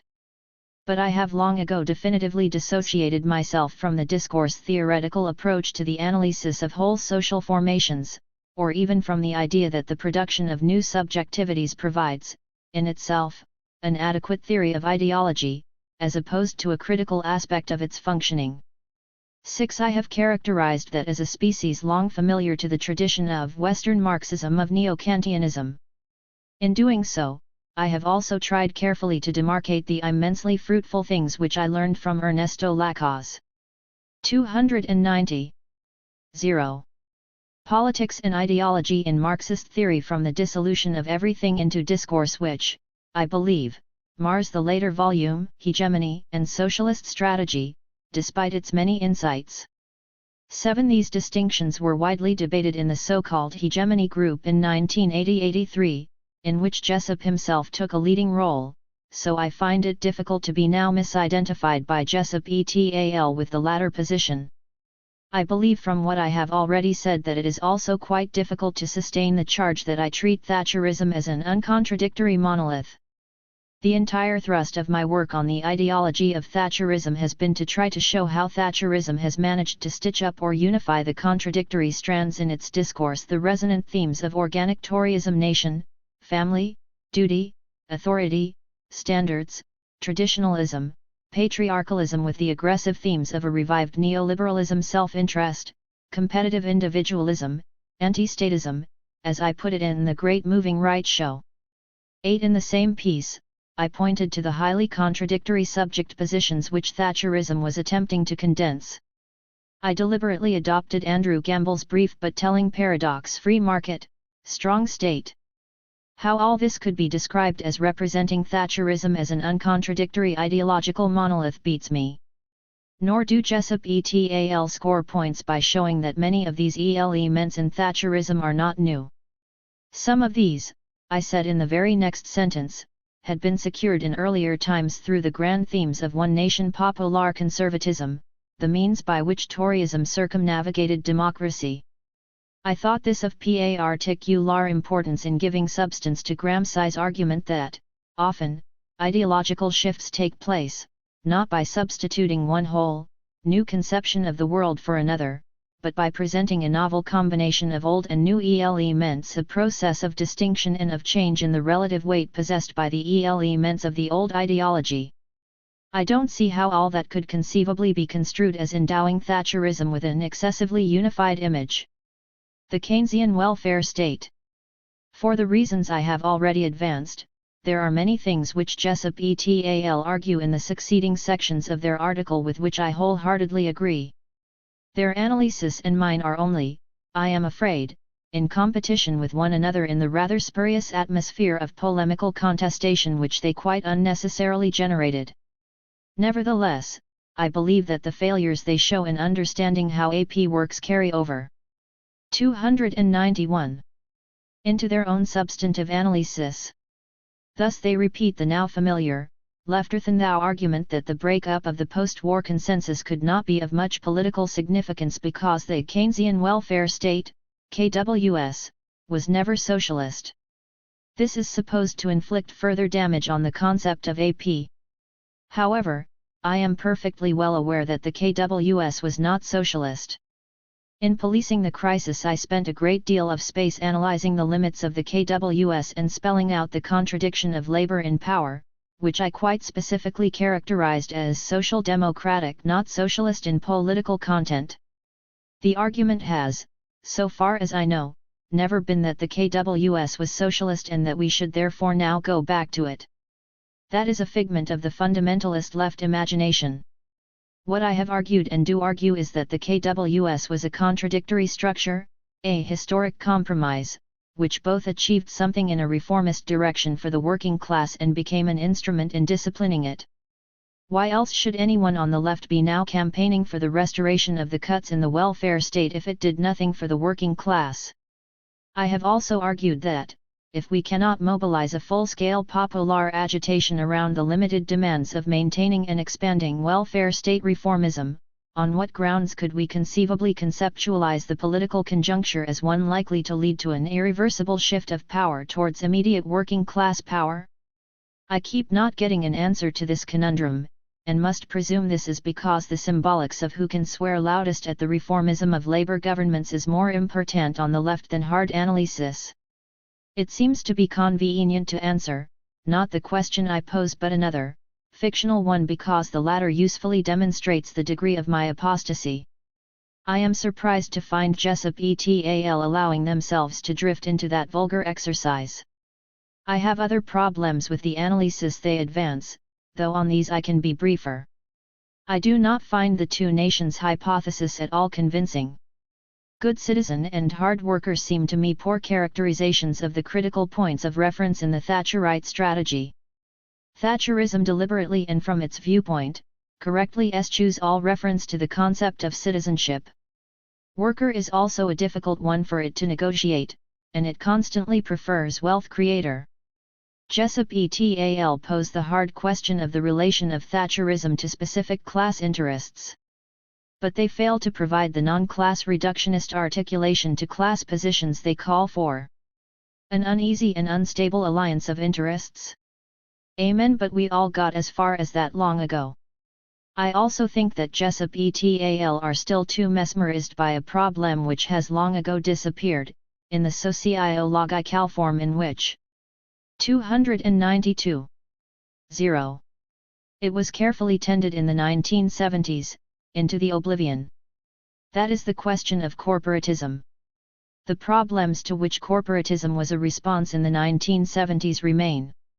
The corporatist strategy is in abeyance one of Thatcherism's accomplishments, though a healthy dose of kinnockism will undoubtedly revive its deeply undemocratic features and endow it with a life after death.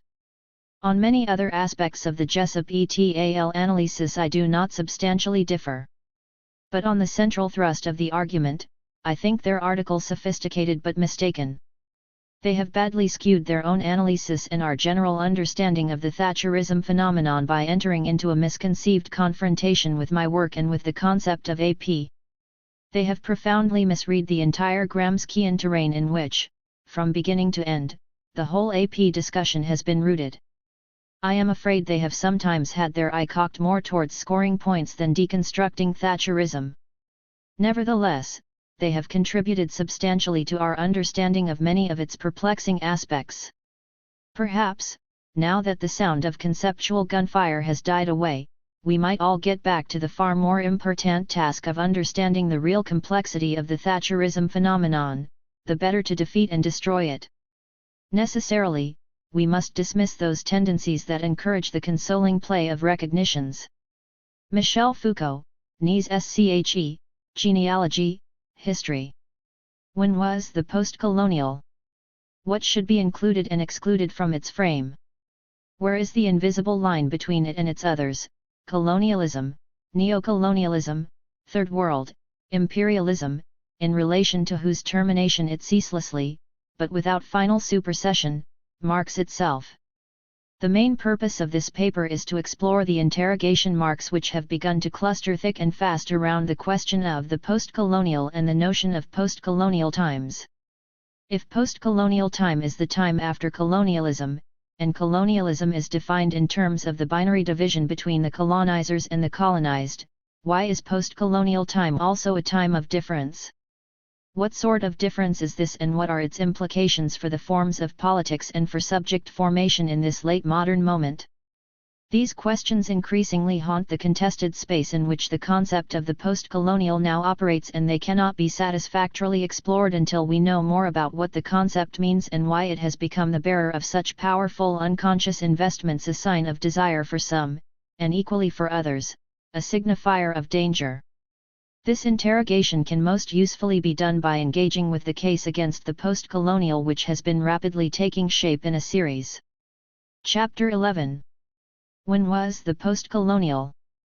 Thinking at the limit. 294. 1. Of critical commentaries in recent months. Ella Shohat, whose work in this field has been exemplary for critical scholars, has taken it to task for a variety of conceptual sins. She criticizes the post-colonial for its theoretical and political ambiguity, its dizzying multiplicity of positionalities, its ahistorical and universalizing displacements, and its depoliticizing implications. 1. The post-colonial, she argues, is politically ambivalent because it blurs the clear-cut distinctions between colonizers and colonized, hitherto associated with the paradigms of colonialism, neocolonialism and third worldism, which it aims to supplant. It dissolves the politics of resistance because it posits no clear domination and calls for no clear opposition. Like the other posts with which it is aligned, it collapses different histories, temporalities, and racial formations into the same universalizing category. This is a critique shared by Anne McClintock, another of the original scholars working in this field, who criticizes the concept for its linearity and its entranced suspension of history. 2. For both critics, the concept is used to mark the final closure of a historical epoch, as if colonialism and its effects are definitively over. Post, for Shohat, means past, definitively terminated, closed. But this too, for Shohat, is part of its ambiguity, since it does not make clear whether this periodization is intended to be epistemological or chronological. Does post-colonial mark the ruptural point between two epistemes in intellectual history, or does it refer to the strict chronologies of history tout court? 3. In his recent polemical contribution to this debate, the distinguished scholar of modern China, Arif Derlich, not only cites many of the criticisms of Shohat and McClintock with approval, he too finds the concept celebratory of the so-called end of colonialism, but adds two substantial critiques of his own. The first is that the post-colonial is a post-structuralist, post-foundationalist discourse, deployed mainly by displaced Third World intellectuals making good in prestige Ivy League American universities and deploying the fashion-able language of the linguistic and cultural turn to rephrase Marxism, returning it to another First World language with universalistic epistemological pretensions. The second and related argument is that the post-colonial grossly underplays capitalism's structuring of the modern world. Its notion of identity is discursive, not structural. It repudiates structure and totality. Post-colonial discourse, he says blankly, is a culturalism. For lurking within the first of Derlich's arguments is a refrain which is common to all these recent critiques, namely, the ubiquitous academic marketability of the term post-colonial, McClintock, and the prominent 295 position in its deployment of academic intellectuals of Third World origin. Acting as pace-setters in cultural criticism, Derlich. Let us leave aside the latter point, with its whiff of politically correct grapeshot and the unwelcome glimpse it unconsciously affords into, as well as the bizarre preoccupation of American-based critical intellectuals with the ins and outs of American academia. There are larger issues hovering in the shadows here to which we will have to return, such as, for example, the reductionism of Derlich's proposition that post-colonial criticism resonates with the conceptual needs of global relationships caused by shifts in the world capitalist economy. When last have we heard that formulation, which, he says, explains why a concept which is intended to be critical should appear to be complicitous in the consecration of hegemony? 5. Of course, when one looks at these arguments carefully in context, there is less underlying agreement between them than sometimes appears. The multiplicity of positionalities which Shohat finds disquieting in the post-colonial may not be all that different from the multiplicity McClintock regards as a worrying absence. I am struck by how seldom the term is used to denote multiplicity. The assault on post-structuralism in Derlich does not actually square with what we know of McClintock's substantive work, which is profoundly post-foundational in inspiration. 6. Though Shohat ends her critique with the recognition that one conceptual frame is not necessarily wrong and the other right, her criticisms are so extensive and damaging that it is difficult to know what of substance she would like to see rescued from the debris. But this is nitpicking. The case against the post-colonial advanced by these critics and others is substantial and must be taken seriously in its own terms. A certain nostalgia runs through some of these arguments for a return to a clear-cut politics of binary oppositions, where clear lines can be drawn in the sand between goodies and baddies. Shohat's article starts with the clarifying instance of the Gulf War. This is not as compelling an argument as it seems at first sight. These lines may have been simple once, were they, but they certainly are so no longer. Otherwise, how are we to understand the general crisis of politics on the left except as some sort of simple conspiracy? This does not mean that there are no right or wrong sides, no play of power, no hard political choices to be made. But isn't the ubiquitous, the soul-searing, lesson of our times the fact that political binaries do not any longer, did they ever, either stabilize the field of political antagonism in any permanent way or render it transparently intelligible? Frontier 296. 1. Effects are not given but constructed, consequently, political positionalities are not fixed and do not repeat themselves from one historical situation to the next or from one theater of antagonism to another, ever in place, in an endless iteration. Isn't that the shift from politics as a war of maneuver to politics as a war of position, which Gramsci long ago, and decisively, charted? And are we not all, in different ways, and through different conceptual spaces, of which the post-colonial is definitively one, desperately trying to understand what making an ethical political choice and taking a political position in a necessarily open and contingent political field is like, what sort of politics it adds up to? There may indeed be differences of response here between the US and Britain.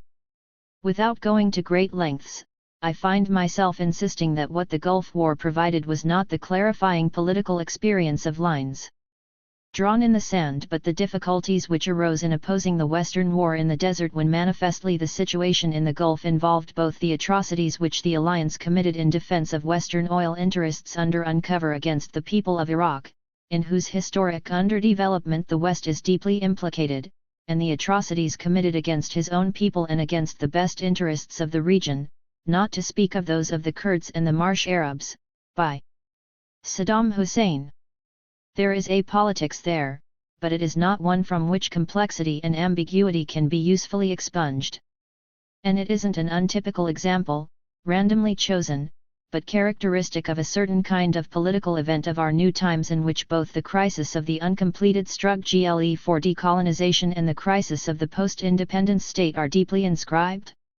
In short, wasn't the Gulf War, in this sense, a classic post-colonial event? Ella Shohat, of course, at one level, clearly understands this argument, if not endorsing all of its implications.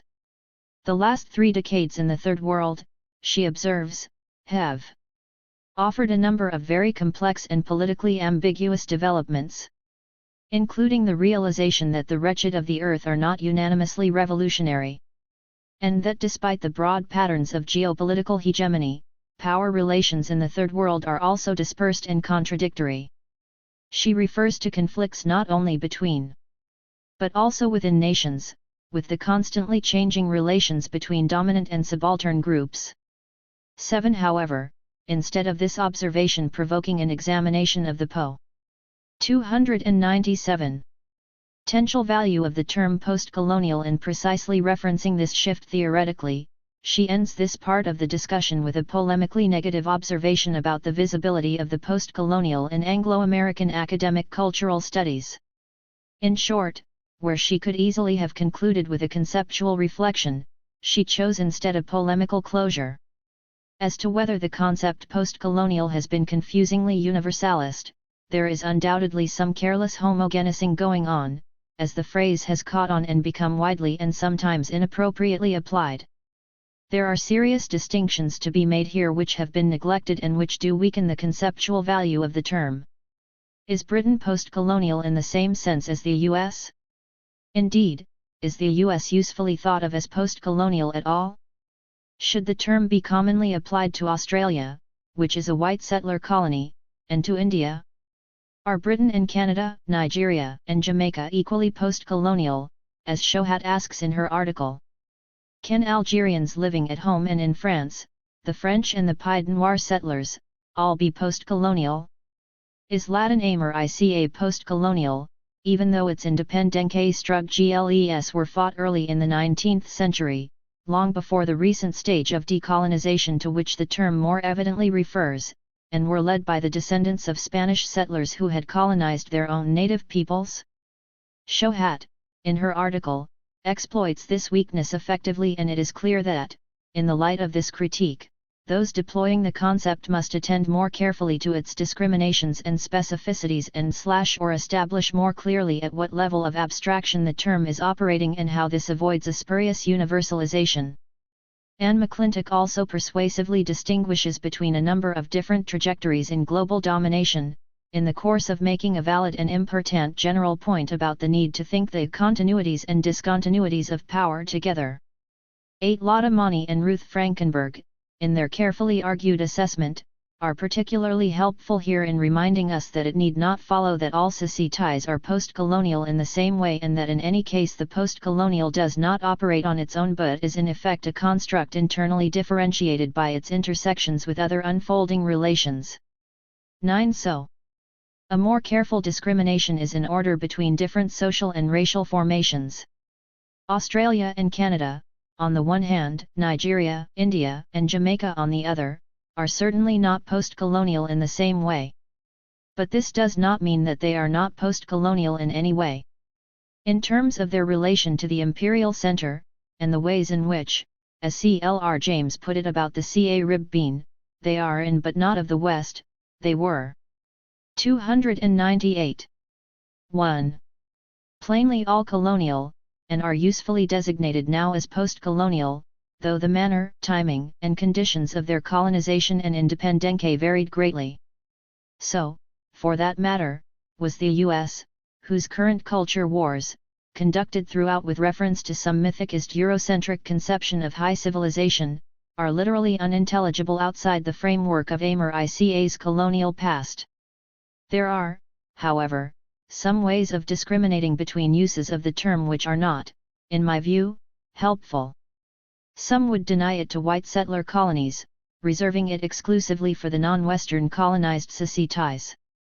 Others would refuse it to the colonizing societies of the metropolis, reserving it for the colonies of the periphery only. This is to confuse a descriptive category with an evaluative one. What the concept may help us to do is to describe or characterize the shift in global relations which marks the, necessarily uneven, transition from the age of empires to the post-independence or post-decolonization moment. It may also help us, though here its value is more gestural, to identify what are the new relations and dispositions of power which are emerging in the new conjuncture. But as Peter Hume has argued recently, if post-colonial is a useful word, then it refers to a process of disengagement from the whole colonial syndrome which takes many forms and is probably inescapable for all those whose worlds have been marked by that set of phenomena. Post-colonial is, or should be, a descriptive not an evaluative term. It is not some kind of badge of merit. 10. This thought also helps us to identify, not only the level at which careful distinctions have to be made, but also the level at which post-colonial is properly universalizing, i.e., a concept which is referring to a high level of abstraction. It refers to a general process of decolonization which, like colonization itself, has marked the colonizing societies as powerfully as it has the colonized, of course, in different ways.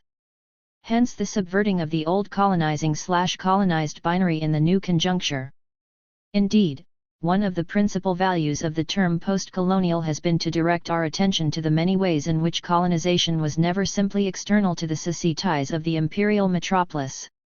It was always inscribed deeply within them as it became indelibly inscribed in the cultures of the colonized. This was a process whose negative effects provided the foundation of anti-colonial political mobilization and provoked the attempt to recover an alternative set of cultural origins not contaminated by the colonizing experience. This was, as Shohat observes, the critical dimension of anti-colonial struggles. However, 299. In terms of any absolute return to a pure set of uncontaminated origins, the long-term historical and cultural effects of the transculturation which characterized the colonizing experience proved, in my view, to be irreversible. The differences, of course, between colonizing and colonized cultures remain profound. But they have never operated in a purely binary way, and they certainly do so no longer. Indeed, the shift from circumstances in which anti-colonial struggles seem to assume a binary form of representation to the present when they can no longer be represented within a binary structure, I would describe as a move from one conception of difference to another, 11 from difference to difference, and this shift is precisely what the serialist or staggered transition to the post-colonial is marking. But it is not only not marking it in a then and now way. It is obliging us to reread the very binary form in which the colonial encounter has for so long itself been represented. It obliges us to reread the binaries as forms of transculturation, of cultural translation, destined to troubler the here/their cultural binaries forever. It is precisely this double inscription, breaking down the clearly demarcated inside/outside of the colonial system on which the histories of imperialism have thrived for so long, which the concept of the post-colonial has done so much to bring to the fore. 12. It follows that the term post-colonial is not merely descriptive of this society rather than that, or of then and now. It rereads colonization as part of an essentially transnational and transcultural global process, and it produces a decentered, diasporic, or global rewriting of earlier, nation-centered imperial grand narratives. Its theoretical value therefore lies precisely in its refusal of this here and there, then and now, home and abroad perspective. Global here does not mean universal, but it is not nation or society specific either.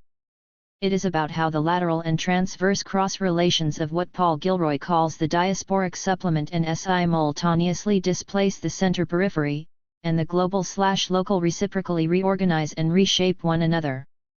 13. As Mani and Frankenberg argue, colonialism always was about, and post-colonial certainly is about, different ways of staging the encounters between the colonizing societies and their others, though not always in the same way or to the same degree. 14. This argument connects with another strand of the critique, namely, the post-colonial as a form of periodization, and what Shohat calls its problematic temporality. What post-colonial certainly is not is one of those periodizations based on epochal stages, when everything is reversed at the same moment, all the old relations disappear forever and entirely new ones. 300. 1. Come to replace them. Clearly, the disengagement from the colonizing process has been a long, drawn-out, and differentiated affair, in which the recent post-war movements towards decolonization figures as one, but only one, distinctive moment.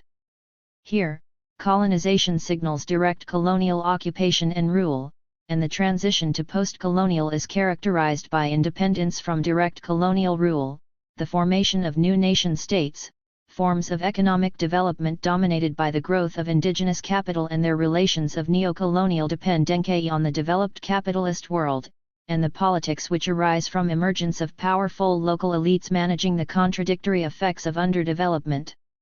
Just as significant, it is characterized by the persistence of many of the effects of colonization, but at the same time their displacement from the colonizer/colonized axis to their internalization within the decolonist society itself.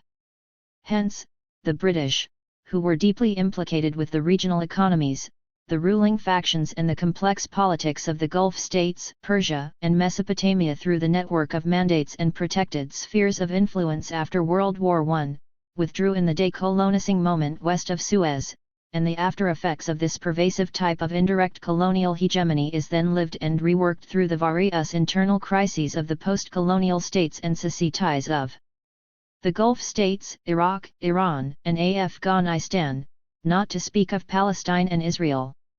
In this scenario, the colonial is not dead, since it lives on in its after effects.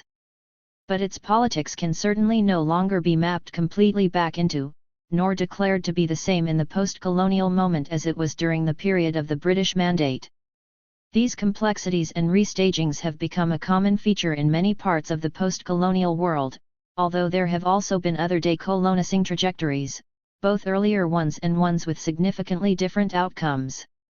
One could ask, it seems some of the critics are asking, why then privilege this moment of the post-colonial? Doesn't it, with its preoccupation with the colonized/colonizing relationship, simply revive or restage exactly what the post-colonial so triumphantly declares to be over? Derlich, for example, finds it strange that the post-colonial critics are so preoccupied with the Enlightenment and with Europe, the critique of which seems oddly to be their central task. McClintock also criticizes the recentering of global history around the single rubric of European time. 15. It is true that the post-colonial signals the proliferation of histories and temporalities, the intrusion of difference and specificity into the generalizing and Eurocentric post-Enlightenment grand narratives, the multiplicity of lateral and decentered. 301. Cultural connections, movements, and migrations which make up the world today, often bypassing the old metropolitan centers. Perhaps, however, we should have been warned by other theoretical examples, where the deconstruction of core concepts undertaken by the so-called post-discourses is followed, not by their abolition and disappearance, but rather by their proliferation, as Foucault warned, only now in a decentered position in the discourse. The subject and identity are only two of the concepts which, having been radically undermined in their unitary and essentialist form, have proliferated beyond our wildest expectations in their decentered forms into new discursive positionalities. At the same time, there is something to the argument that, as Lotte Mani and Ruth Frankenberg remark in their critique of Robert Young's white mythologies, sometimes the only purpose which the post-colonial critique seems to serve is as a critique of Western philosophical discourse, which, as they observe, is like merely taking a detour to return to the position of the other as a resource for rethinking the Western self. It would, as they say, be a turn-up for the books if the key object and achievement of the Algerian War of Independence was the overthrow of the Hegelian dialectic.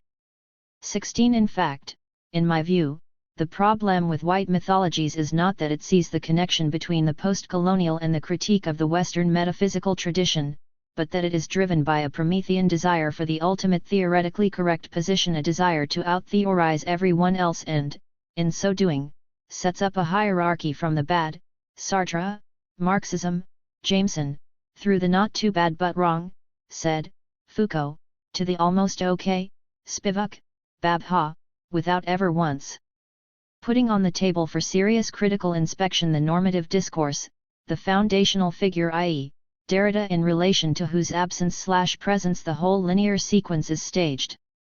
But that is another story, or rather the same story in another part of the forest. Many of the critiques of the post-colonial, then paradoxically, given its post-structuralist orientation, take the form of a demand for more multiplicity and dispersal, though Derlich, with his stress on the structuring force of capitalism, is deeply suspicious of this kind of post-structuralist flirtation.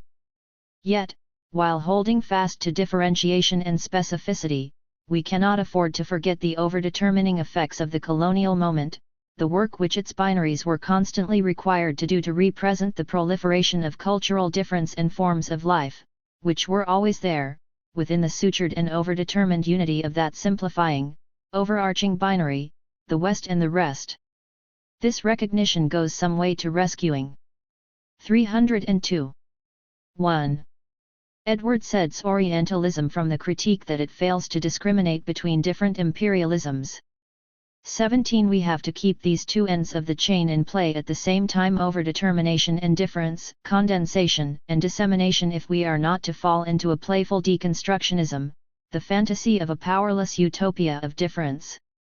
It is only too tempting to fall into the trap of assuming that, because essentialism has been deconstructed theoretically, therefore it has been displaced politically. In terms of periodization, however, the post-colonial retains some ambiguity because, in addition to identifying the post-decolonization moment as critical for a shift in global relations, the term also offers, as all periodizations do, an alternative narrative, highlighting different key conjunctures to those embedded in the classical narrative of modernity. Colonization, from this post-colonial perspective, was no local or marginal subplot in some larger story, for example, the transition from feudalism to capitalism in Western Europe, the latter developing organically in the womb of the former. In the restaged narrative of the post-colonial, colonization assumes the place and significance of a major, extended and ruptural world historical event. By colonization, the post-colonial references something more than direct rule over certain areas of the world by the imperial powers. I think it is signifying the whole process of expansion, exploration, conquest, colonization, and imperial hegemonization which constituted the outer face, the constitutive outside, of European and then Western capitalist modernity after 1492. This re-narrativization displaces the story of capitalist modernity from its European centering to its dispersed global peripheries, from peaceful evolution to imposed violence, from the transition from feudalism to capitalism, which played such a talismanic role in, for example, Western Marxism, to the formation of the world market, to use shorthand terms for a moment, or rather to new ways of conceptualizing the relationship between these different events, the permeable inside/outside borders of emergent global capitalist modernity. It is the retrospective rephrasing of modernity within the framework of globalization in all its various ruptural forms and moments, from the Portuguese entry to the Indian Ocean and the conquest of the New World to the internationalization of financial markets and information flows, which is the really distinctive element in a post-colonial periodization. In this way, the post-colonial marks a critical interruption into that whole grand historiographical narrative which, in liberal historiography and Weberian historical sociology, as much as in the dominant traditions of Western Marxism, gave this global dimension a sub. 303. Ordinate presence in a story which could essentially be told from within its European parameters. Colonization, understood or reread in this sense, was only intelligible as an event of global significance by which one signals not its universal and totalizing, but its dislocated and differentiated character. That is to say, it had to be understood then, and certainly can only be understood now, in terms, not only of the vertical relations between colonizer and colonized, but also in terms of how these and other forms of power relations were always displaced and decentered by another set of vectors, the transverse linkages between and across nation-state frontiers and the global/local interrelationships which cannot be read off against a nation-state template. It is in this reconstitution of the epistemic and power/knowledge fields around the relations of globalization, through its various historical forms, that the periodization of the post-colonial is really challenging. However, this point hardly surfaces in any of the critiques. And when it does, as in Derlich, its effects are contradictory for the run of the argument, as I hope to demonstrate below. What's more, to jump several stages ahead for a moment, it is precisely because of this critical relay through the global that the post-colonial has been able to become so sensitively attuned to precisely those dimensions which Shohat, for example, finds problematic questions of hybridity, syncretism, of cultural undecidability and the complexities of diasporic identification which interrupt any return to ethnically closed and centered original histories. Understood in its global and transcultural context, colonization has made ethnic absolutism an increasingly untenable cultural strategy. It made the colonies themselves, and even more, large tracts of the post-colonial world, always already diasporic in relation to what might be thought of as their cultures of origin. The notion that only the multicultural cities of the First World are diasporized is a fantasy which can only be sustained by those who have never lived in the hybridized spaces of a Third World, so-called colonial city. In this post-colonial moment, these transverse, transnational, transcultural movements, which were always inscribed in the history of colonization, but carefully overwritten by more binary forms of narrativization, have, of course, emerged in new forms to disrupt the settled relations of domination and resistance inscribed in other ways of living and telling these stories. They reposition and displace difference without, in the Hegelian sense, overcoming it. Shohat observes that the anti-essentialist emphasis in post-colonial discourse sometimes seems to define any attempt to recover or inscribe a communal past as a form of idealization, despite its significance as a site of 304. 1. Resistance and collective identity. She makes the very valid point that this past could be negotiated differently, not as a static fetishist phase to be literally reproduced but as fragmented sets of narrated memories and experiences. 18. I would agree with this argument. But this is to take the double inscriptions of the colonizing encounter, the dialogic character of its alteriety, the specific character of its difference and the centrality of questions of narrative and the imaginary in political struggle seriously. 19. However, isn't that precisely what is meant by thinking the cultural consequences of the colonizing process diasporically, in non-originary ways, that is, through, rather than around, hybridity? Doesn't it imply trying to think the questions of cultural power and political struggle within rather than against the grain of the post-colonial? The way difference was lived in the colonized societies after the violent and abrupt rupture of colonization, was and had to be decisively different from how these cultures would have developed, had they done so in isolation from one another.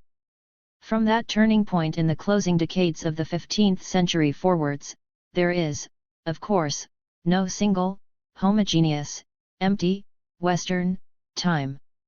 But there are the condensations and ellipses which arise when all the different temporalities, while remaining present and real in their differential effects, are also rupturally convened in relation to, and must mark their difference in terms of, the overdetermining effects of Eurocentric temporalities, systems of representation and power. This is what is meant by placing colonization in the framework of globalization, or rather by the assertion that what distinguishes modernity is this overdetermined, sutured and supplementary character of its temporalities. Hybridity, syncretism, multidimensional temporalities, the double inscriptions of colonial and metropolitan times, the two-way cultural traffic characteristic of the contact zones of the cities of the colonized long before they have become the characteristic tropes of the cities of the colonizing, the forms of translation and transculturation which have characterized the colonial relation from its earliest stages, the disavowals and in-betweenness, the here and there's, mark the aporias and redoublings whose interstices colonial discourses have always negotiated and about which Homi Bhabha has written with such profound insight. 20. It goes without saying that they have, of course, always to be set within and against the overdetermining power-knowledge discursive relations by which imperial regimes were stitched or laced together. They are the tropes of supplementarity and difference within a dislocated but sutured global system which only emerged or could emerge. 305. In the wake of the onset of the colonizing expansionist process which Mary-Louise Pratt calls the Euro-imperial adventure. Since the 16th century, these differential temporalities and histories have been irrevocably and violently yoked together. This certainly does not mean that they ever were or are the same. Their grossly unequal trajectories, which formed the very ground of political antagonism and cultural resistance, have nevertheless been impossible to disentangle, conceptualize, or narrate as discrete entities, though that is precisely what the dominant Western historiographical tradition has often tried to do.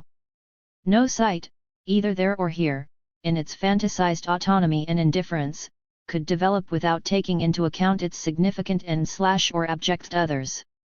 The very notion of an autonomous, self-produced, and self-identical cultural identity, like that of a self-sufficient economy or absolutely sovereign polity, had in fact to be discursively constructed in and through the other, through a system of similarities and differences, through the play of difference and the tendency of these fixed signifiers to float, to go on the slide.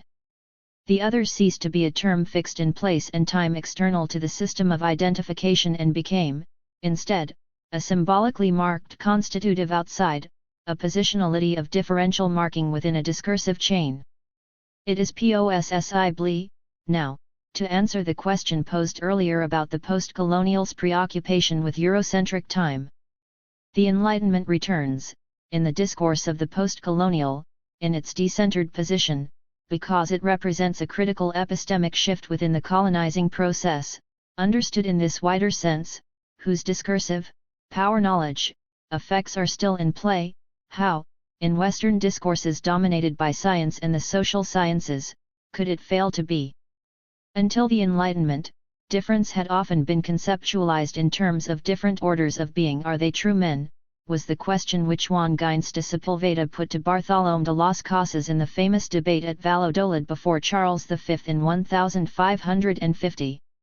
Whereas, under the universalising panopticai of the Enlightenment, all forms of human life were brought within the universal scope of a single order of being, so that difference had to be recast into the constant marking and remarking of positions within a single discursive system, difference. This process was organized by those shifting mechanisms of otherness, alterity and exclusion, and the tropes of fetishism and pathologization, which were required if difference was ever to be fixed and consolidated within a unified discourse of civilization. They were constitutive in the symbolic production of a constitutive outside, which however has always refused to be fixed. 306. 1. In place, and which was, and even more today is, always slipping back across the porous or invisible borders to disturb and subvert from the inside. 22. The argument is not that, thereafter, everything has remained the same, colonization repeating itself in perpetuity to the end of time. It is, rather, that colonization so refigured the terrain that, ever since, the very idea of a world of separate identities, of isolated or separable and self-sufficient cultures and economies, has been obliged to yield to a variety of paradigms designed to capture these different but related forms of relationship, interconnection, and discontinuity. This was the distinctive form of dissemination and condensation which colonization set in play. It is in privileging this missing or downgraded dimension in the official narrative of colonization that the discourse of post-colonial is conceptually distinctive. Although colonization's particular forms of inscription and subjection varied in almost every other respect from one part of the globe to another, its general effects also require to be crudely but decisively marked, theoretically, alongside its pluralities and multiplicities. That, in my view, is what the anomalous signifier colonial is doing in the concept of the post-colonial. What, then, about the more troubling question of the prefix, the post? Shohat, for example, acknowledges that the post signals both the closure of a certain historical event or age and a going beyond. Commenting upon a certain intellectual movement. 23. She clearly prefers the latter meaning to the former. For Hume, however, the post in post-colonial has two dimensions which exist in tension with each other, a temporal dimension in which there is a punctual relationship in time between, for example, a colony and a post-colonial state, and a critical dimension in which, for example, post-colonial theory comes into existence through a critique of a body of theory. 24.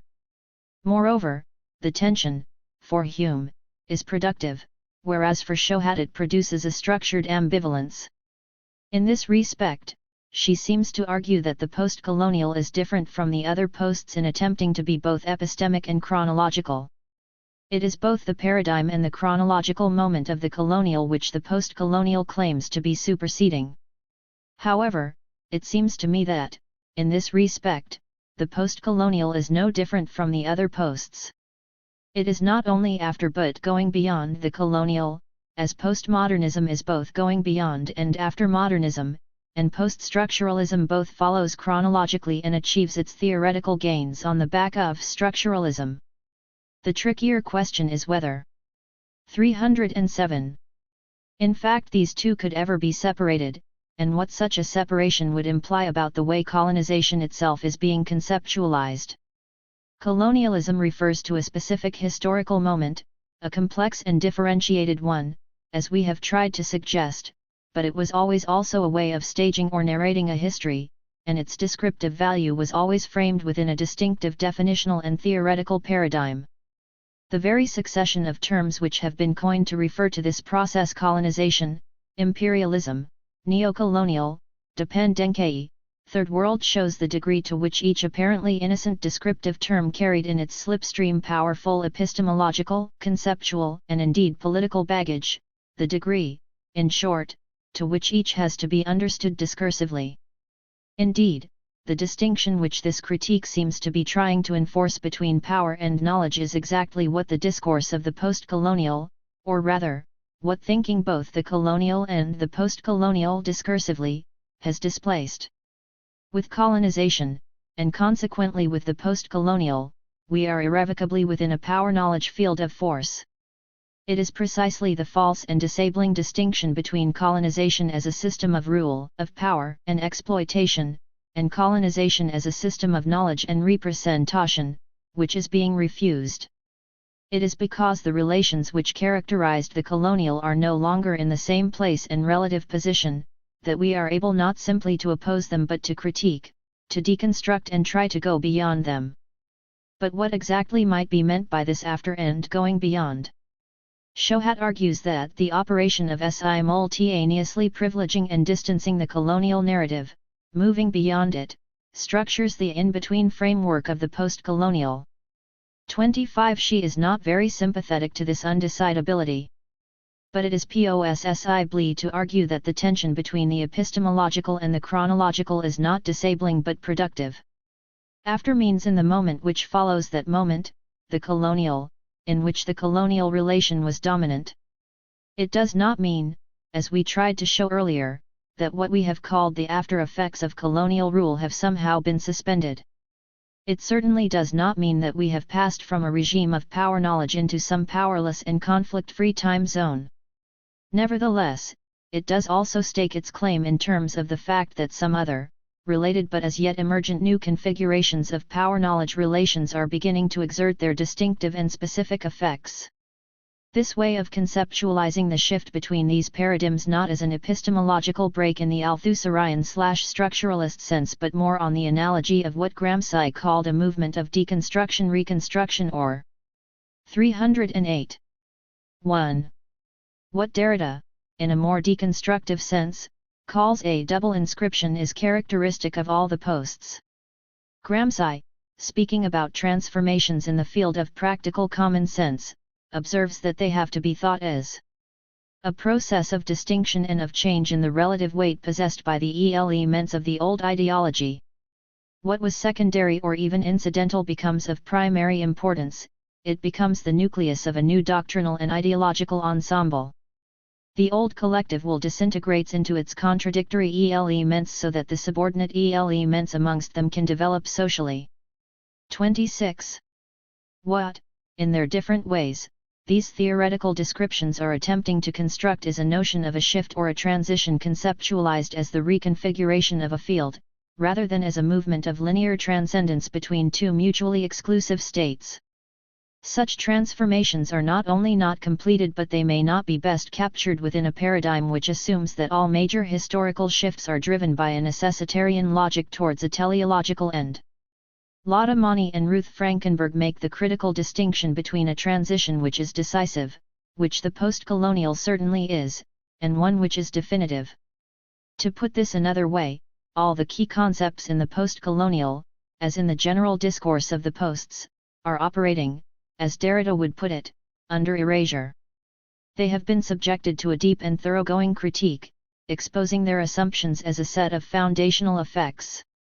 But this deconstruction does not abolish them, in the classic movement of supersession, an Aufhebung.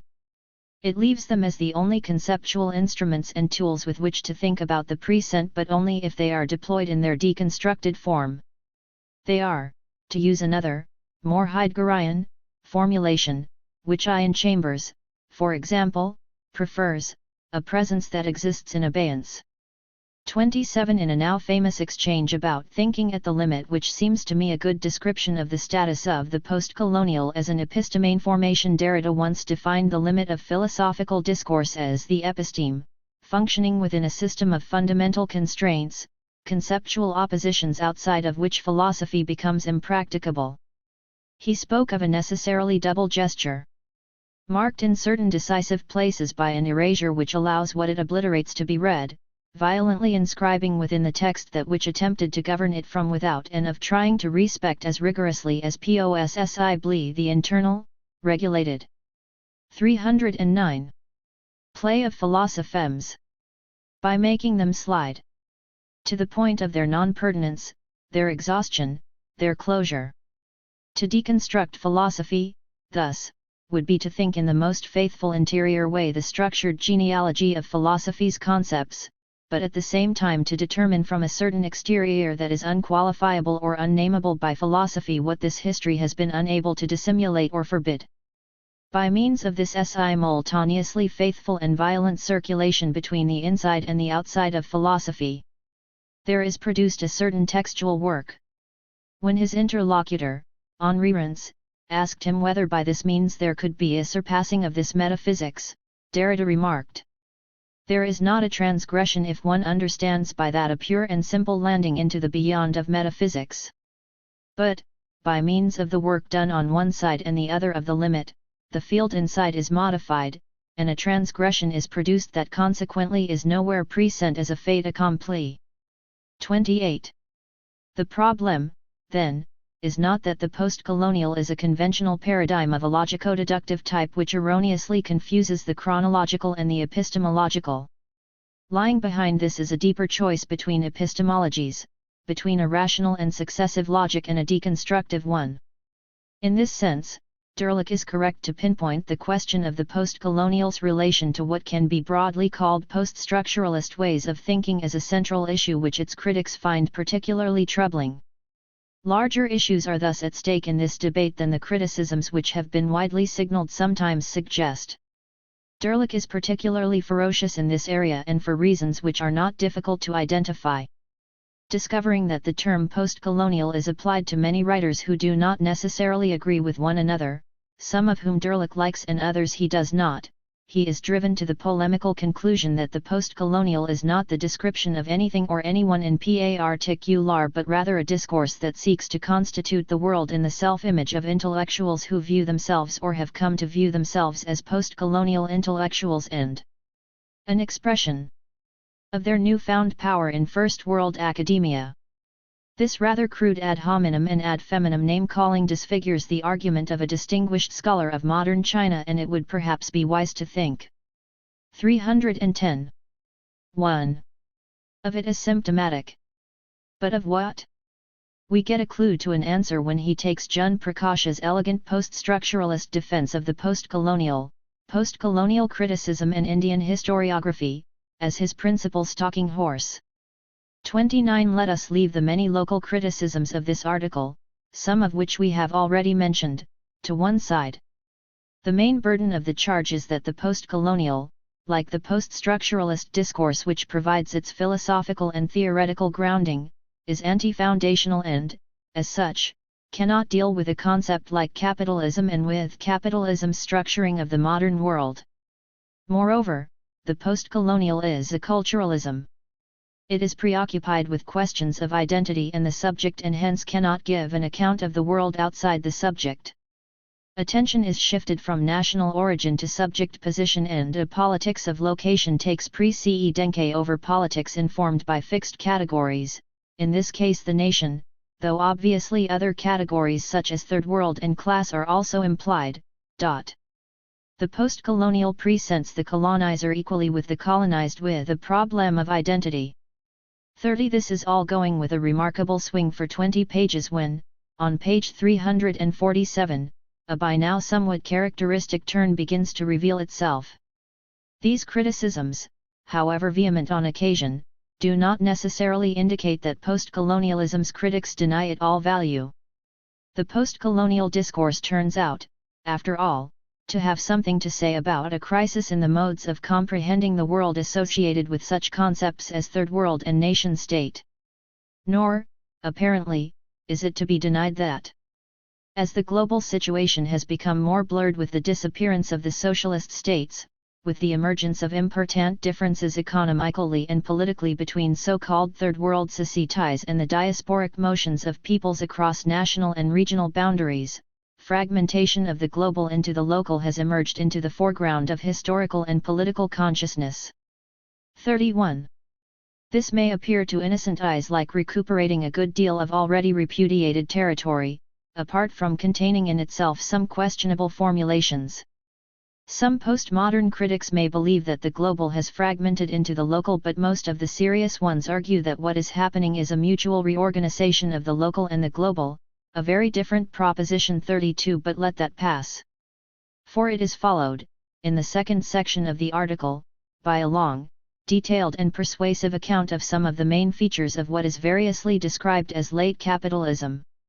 311. Flexible production or accumulation, disorganized capitalism and global capitalism. These include the new international division of labor, the new global information technologies, a decentering of capitalism nationally, the linkage provided by the transnational corporation, the transnationalization of production, the appearance of the capitalist mode of production, for the first time in the history of capitalism, as an authentically global abstraction, cultural fragmentation and multiculturalism. The rearticulation of native cultures into a capitalist narrative, the example here being the Confucian revival amongst the rising Southeast Asian capitalist elite, the weakening of boundaries, the replication internally in one's colonial societies of inequalities once associated with colonial differences, the disorganization of a world conceived in terms of three worlds, the flow of culture which is at once homogenizing and heterogenizing, a modernity which is no longer just Euro-American, forms of control which cannot just be imposed but have to be negotiated, the reconstitution of subjectivities across national boundaries, and so on. 33. It is not only an impressively comprehensive, list. It also, I think incontrovertibly, touches at some point every single theme which makes the post-colonial a distinctive theoretical paradigm, and marks decisively how radically and unalterably different, that is to say, how incontrovertibly post-colonial is the world and the relations being described. And, indeed, to the reader's astonishment, this is also acknowledged. Post-coloniality represents a response to a genuine need, the need to overcome a crisis of understanding produced by the inability of old categories to account for the world. 34. Is there a post-colonial critic in the House who would dissent from that judgment? Two arguments could follow from this second half of the essay. The first is a serious one indeed, the most serious criticism which the post-colonial critics and theorists have urgently now to face, and it is succinctly put by Derlich. What is remarkable is that a consideration of the relationship between post-colonialism and global capitalism should be absent from the writings of post-colonial intellectuals. Let us not quibble and say of some post-colonial intellectuals. It is remarkable. And it has become seriously damaging and disabling for everything positive which the post-colonial paradigm can, and has the ambition to, accomplish. These two halves of the current debate about late modernity, the post-colonial and the analysis of the new developments in global capitalism, have indeed largely proceeded in relative isolation from one another, and to their mutual cost. It is 312. 1. Not difficult to understand why, though Derlich does not seem interested in pursuing this as a serious question, he does have a trivial answer to it, which is different. One reason is that the discourses of the post have emerged, and been, often silently, articulated against the practical, political, historical, and theoretical effects of the collapse of a certain kind of economistic, teleological and, in the end, reductionist Marxism. What has resulted from the abandonment of this deterministic economism has been, not alternative ways of thinking questions about the economic relations and their effects, as the conditions of existence of other practices, inserting them in a decentered or dislocated way into our explanatory paradigms, but instead a massive, gigantic, and eloquent disavowal. As if, since the economic in its broadest sense, definitively does not, as it was once supposed to do, determine the real movement of history in the last instance, it does not exist at all. This is a failure of theorization so profound, and, with very few, still relatively sketchy, exceptions, 35 so disabling, that, in my view, it has enabled much weaker and less conceptually rich paradigms to continue to flourish and dominate the field. Derlich himself makes, at one point, an interesting observation that he prefers the world system approach, even though, like the post-colonial, it locates the third world discursively, 36. But this interesting and fruitful line of discussion is not pursued. Of course, it is not simply a matter that the relationship between these paradigms has been left to one side. This is itself partly an institutional effect and unintended consequence, some would say, of the fact that the post-colonial has been most fully developed by literary scholars, who have been reluctant to make the break across disciplinary, even post-disciplinary, boundaries required to advance the argument. It is also because there may well be some conceptual incompatibility between a certain kind of post-foundationalism and the serious investigation of these complex articulations. But this cannot yet be accepted as an unbridgeable philosophical chasm, especially because, though they do not address the question of the conceptual role which the category capitalism may have in a post-foundationalist logic, certain articulations of this order are in fact either implicitly assumed or silently at work in the underpinning assumptions of almost all the post-colonial critical work. Derlich has therefore put his finger squarely, and convincingly, on a serious lacuna in the post-colonial episteme. To have concluded with the implications for the future of the post-colonial paradigm of this critique would indeed have served a very important, timely and strategic purpose.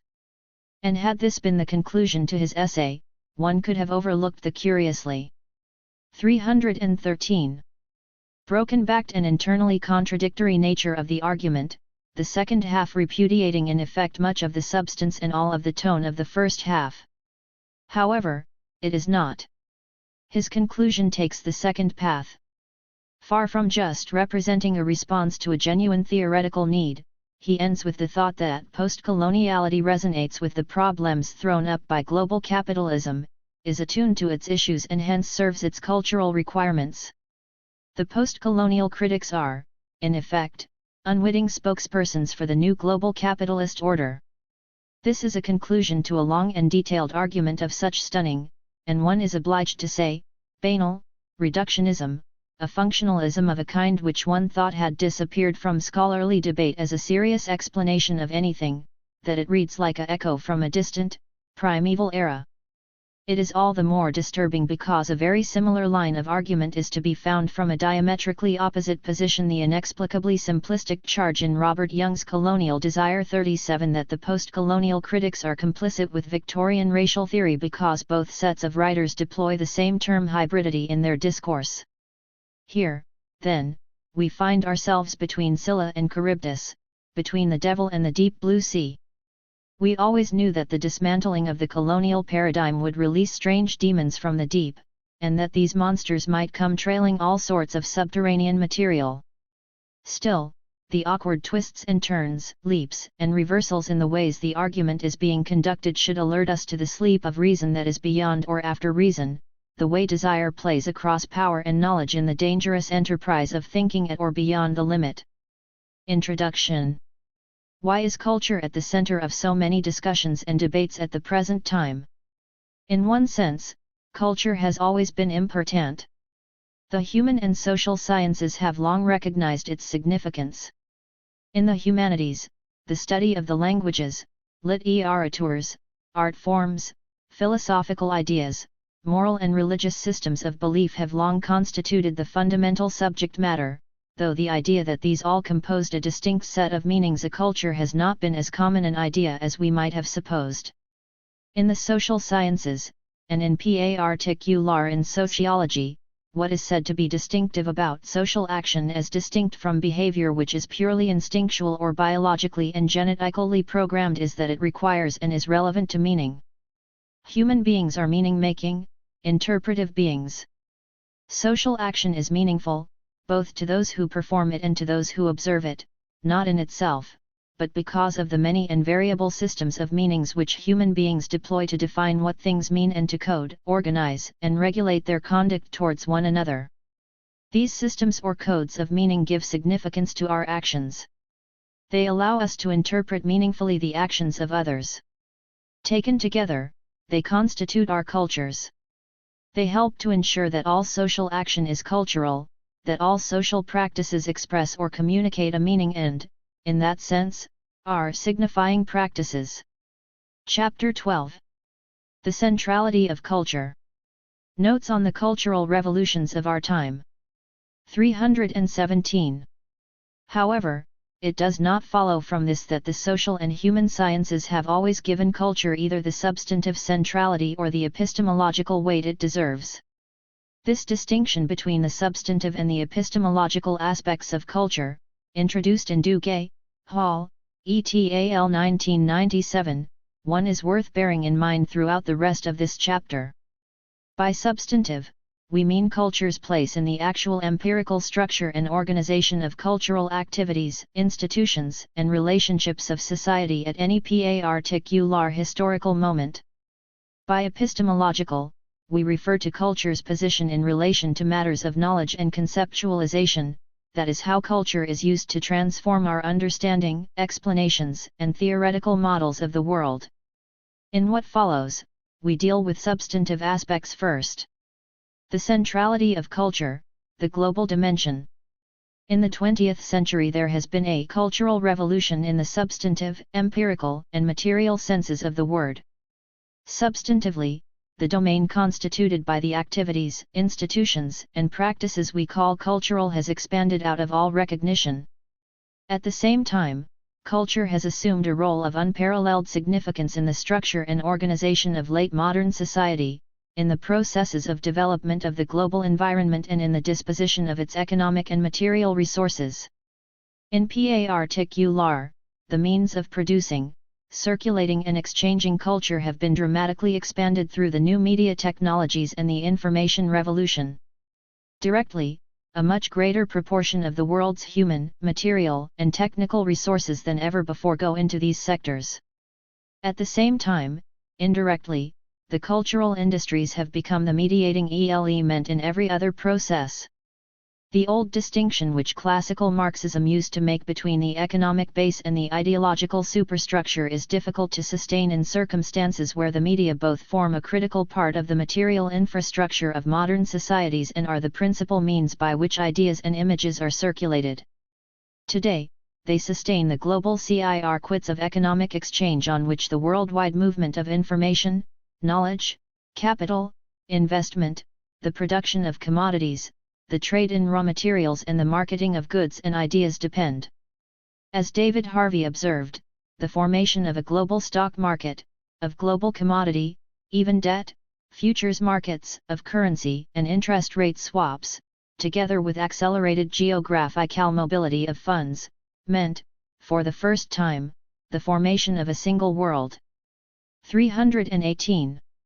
Market for money and credit supply. 2. They have made a real ity of what Marx only dimly foresaw, the emergence of a truly global market. The resources which once went into the hardware industries of the 19th century industrial age, coal, iron, and steel, are now, at the turn of the third millennium, being invested in the neural systems of the future, the software and digital communication technologies of the cyber age. In terms of some absolute aesthetic standards of judgment and taste, the cultural products of this revolution may not compare in value with the achievements of other historical moments, the civilizations of Egypt or of ancient China, for example, or the art of the Italian Renaissance. But compared with the relative narrowness of the social elite whose lives were positively transformed by those earlier historical examples, the significance of the cultural revolutions at the end of the 20th century resides in their global scope and scale, their breadth of impact, their democratic and popular character. The foreshortening of time and space compression, as Harvey calls it, which these new technologies make possibly, introduce changes in popular consciousness, as we live increasingly in multiple and even more disconcertingly in virtual worlds. They truncate the speed at which images travel, the distances across which commodities can be assembled, the rate at which profits can be realized, reducing the so-called turnover time of capital, even the intervals between the opening times of the different stock markets around the world, minute time gaps in which millions of dollars can be made or lost. These are the nouveau systems which thread together societies with very different histories, different ways of life, at different stages of development and dwelling in different time zones. It is here, especially, that revolutions in culture at the global level impact on ways of life, on how people live, on how they make sense of life, on their aspirations for the future, on culture in the other, more local, sense. These global cultural shifts are creating rapid social change but also serious cultural dislocation, in about equal measure. As Paul Duguay notes, the new electronic media not only allow the stretching of social relations across time and space, they also deepen this global interconnectedness by annihilating the distance between people and places, throwing them into intense and immediate contact with one another in a perpetual present, where what is happening anywhere can be happening wherever we are. This doesn't mean that people no longer lead a local life, that they are no longer situated contextually in time and space. What it does 319 mean is that local life is inherently dislocated, that the local does not have an objective identity outside of its relationship with the global. 3. One effect of this time-space compression is the tendency towards cultural homogenization, the tendency for the world, in effect, to become one place, not just spatially and temporally, but culturally, the syndrome which one theorist has termed the McDonaldization of the globe. It is indeed hard to deny that the growth of the great transnational communications giants such as CNN, Time Warner, and News International tends to favor the transmission of a set of standardized cultural products using standardized Western technologies to every corner of the globe, eroding local particularities and differences and producing in their place a homogenized, westernized world culture. However, those of you who have followed these debates will know that the consequences of this global cultural revolution are neither as uniform nor as easy to predict as the more extreme of the homogenizers suggest. For it is also a characteristic feature that these processes are very unevenly distributed across the world, subject to what Doreen Massey has called a definite power geometry 5, and that their consequences are profoundly contradictory. Thus, there certainly are many negative consequences so far, without solution in terms of the cultural exports of the technologically overdeveloped West, weakening and undermining the capacities of older nation-states and emerging societies to define their own ways of life and the pace and direction of their development. 6. But there are also many countervailing tendencies which prevent the world from becoming a culturally uniform and homogeneous space. 7. Global culture itself requires and thrives on difference, even if only to try to convert it into another cultural commodity for the world market, such as ethnic cuisine.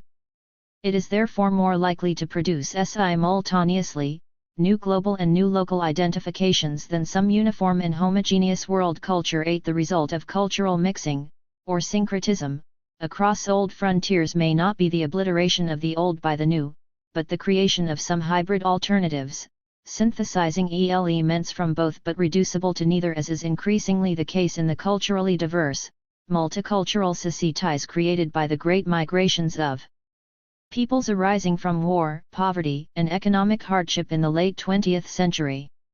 9. A good example would be the Catalogue of Translocations, an exhibition which took place in 1997 at the Photographiers Gallery in London. This showed new visual work, some of it digitally produced, by post-colonial artists and others living and working in 320. The UK, which was instructive in this respect, capturing some of the complexities which shadow these processes. Translocations is a collection of images, ideas, and meditations which seeks to explore contemporary notions of place, positioning and movement. The idea of place which translocation seeks to explore is the concept of place as a series of processes, marked by fluidity, flux, and movement, which impact on the ways we position ourselves within the world. Permanent Revolution 2, an interactive multimedia installation, is a first-time collaboration between Keith Piper and Derek Richards. By tracing the continual ebbs and flows of migrating people within what has been called the Black Atlantic, Piper and Richards explore the role that the convergence of migrating peoples and the resulting fusions play in the development of new cultural forms. It poses an alternative to essentialist representations of cultural purity and homogeneity. Roshini Kempedu's photo installation examines the impact that time-space compression is having on those who are subject to, rather than in control of, its unequal flows and movements. 10. The very pace and unevenness of global cultural change often produces its own resistances, which can of course be positive but are sometimes negative, defensive reactions against a global culture and represent powerful tendencies towards closure. 11. For example, the growth of Christian fundamentalism in the US, of Islamic fundamentalism in parts of the Middle East, of Hindu fundamentalism in India, the resurgence of ethnic nationalisms in Central and Eastern Europe, the anti-immigrant, fortress attitude and Eurosceptic mood of many Western European societies, and cultural nationalism in the form of reassertions of heritage and tradition, 12 though all very different in their detail and particulars, can be seen, in another sense, as conservative cultural responses. Part of the retreat from the dissemination of cultural diversity by the forces of cultural globalization. All these factors, then, qualify and complicate any simplistic, purely celebratory response to cultural globalization as the dominant form of cultural change in the foreseeable future. 13. They cannot, however, entirely negate the scale of the transformation in global relationships which the information and cultural revolution constitutes. Whether we like it or not, approve or not, the new forces and relationships which this process has set in motion are unraveling many of the patterns and traditions of the past. For good. 3. Or ill, culture is now one of the most dynamic and most unpredictable elements of historical change in the new millennium. We should not be surprised, then, that struggles over power increasingly take a symbolic and discursive rather than simply a physical and compulsive form, and that politics itself increasingly assumes the form of a cultural politics. 14.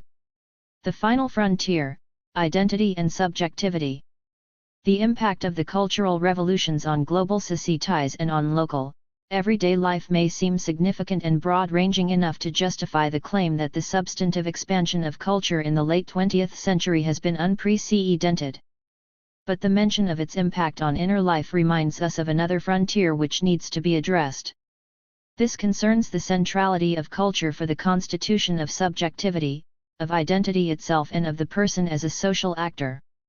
Until recently, this was regarded as the conventional line of distinction between the disciplines of sociology and psychology, even though it was always recognized that every sociological model carried within it certain psychological assumptions about the nature of the individual subject and the formation of self and vice versa. However, in a significant way, this boundary line has been weakened and eroded by questions of culture. Even the most skeptical have been obliged to acknowledge that meanings are both subjectively valid and at the same time objectively present in the world in our actions, institutions, rituals, and practices. The focus on language and meaning has had the effect of blurring, if not dissolving, the common sense frontier between the two spheres of the social and the psychic. Perhaps the easiest way to see what is at issue here is through an example. Suppose one were allowed only 3 images with which to explain to a young and intelligent person recently arrived from Mars what it means to be English. Which images would we choose? Let us, for argument's sake, choose 2 sets, at the opposite extremes. In the first set, perhaps, changing the guards at Buckingham Palace, the Lake District and the Houses of Parliament. In the second set, Docklands, a cotton mill in Shipley and Wembley Stadium. There's no need to say in detail why each set was chosen.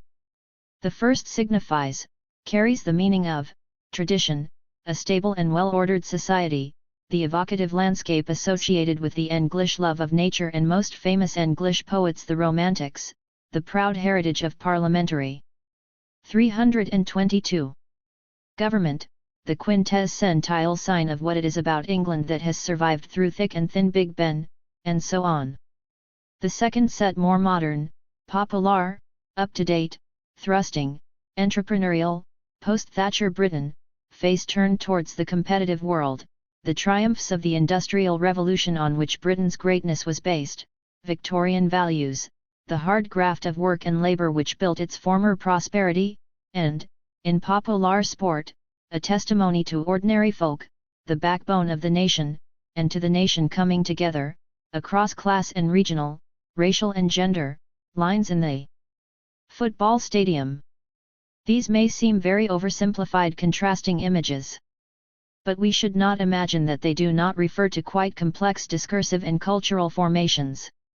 In an article in The Guardian, Martin Jacques discussed the contrasting images of middle and multicultural England and of the complex historical lineages behind each which, he suggested, were haunting the political discourses of both major political parties in the 1997 general election. There are two stories of Britain. One is about creative radicals and the other is about respectable conservatives. Both exist in the national psyche, both are authentic parts of what we are. But they command unequal recognition, one official and mainstream, the other unofficial and subterranean.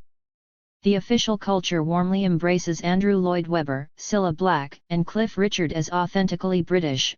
It treats our creative anarchists like John Lennon and Vivienne Westwood as phenomena, as freaks, taking a voyeuristic pleasure in their lives and activities rather than regarding them as one of us.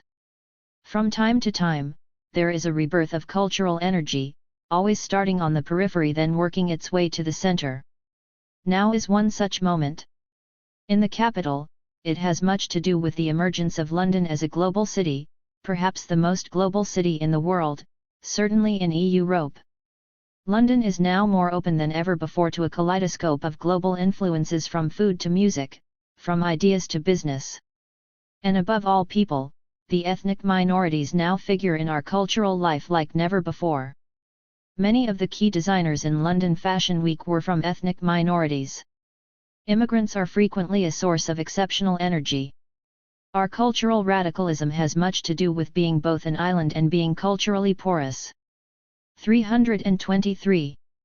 One might think that this explosion of energy would command the attention of our politicians. True, John Major proudly boasted about London's new vibrancy and Tony Blair is partial to Britpop. But for Major and Blair the rallying cry was not cultural radicalism but Middle England, the template of respectable conservatism. In 1964, Harold Wilson gave more than a nod in the direction of the Beatles. Blair and Major preferred to walk on the other side of Britain's cultural street. 15. It would be useless to ask, which of these two sets of images represents the true Englishness, for both are true, in the sense of representing certain historical and present elements which have indeed been significant in the shaping of England, an English imaginary and an English identity. Let us leave aside for the moment the troubling complications of whether this is English or British and thus of Scotland, Ireland, North and South, Wales, let alone the rest of the former British Empire, noting only that English as an identity exists and takes its place in this complicated, shifting, unsettled, overlapping but not interchangeable table of terms, refusing either to separate itself firmly from or to easily incorporate or accommodate the others. These are internal fault lines, bound areas around which differences are marked, and which are therefore the potential sites of a contestation over meaning, a politics of identity. Both sets, then, are true, meaning is never finally fixed. 16. But that does not mean that they are complete. Their meaning is defined, partly, in relation to each other, partly by what they leave out. Suppose, for example, you insisted on replacing one of those images with a shot of Brixton High Street. Would this challenge existing assumptions about Englishness as an exclusive form of whiteness? Or with one of the scene outside any primary school in England at around 3:30 in the afternoon when mothers, and some fathers, collect their children? Would this pose the question of whether the feminine and domestic is as adequate and compelling a way of signifying the nation as a more masculine scenario? Each individual will feel more or less drawn to, more or less compelled by, each set of images. You may not feel perfectly or adequately expressed by either. Something of who you are remains outside, a troubling remainder, something in excess of the meaning system which these two sets of images attempt, between them, to capture. Left to itself, this excluded remainder or supplement could well, under the right conditions, become the focus for an alternative definition, a third set precipitating a challenge to the cultural. 324.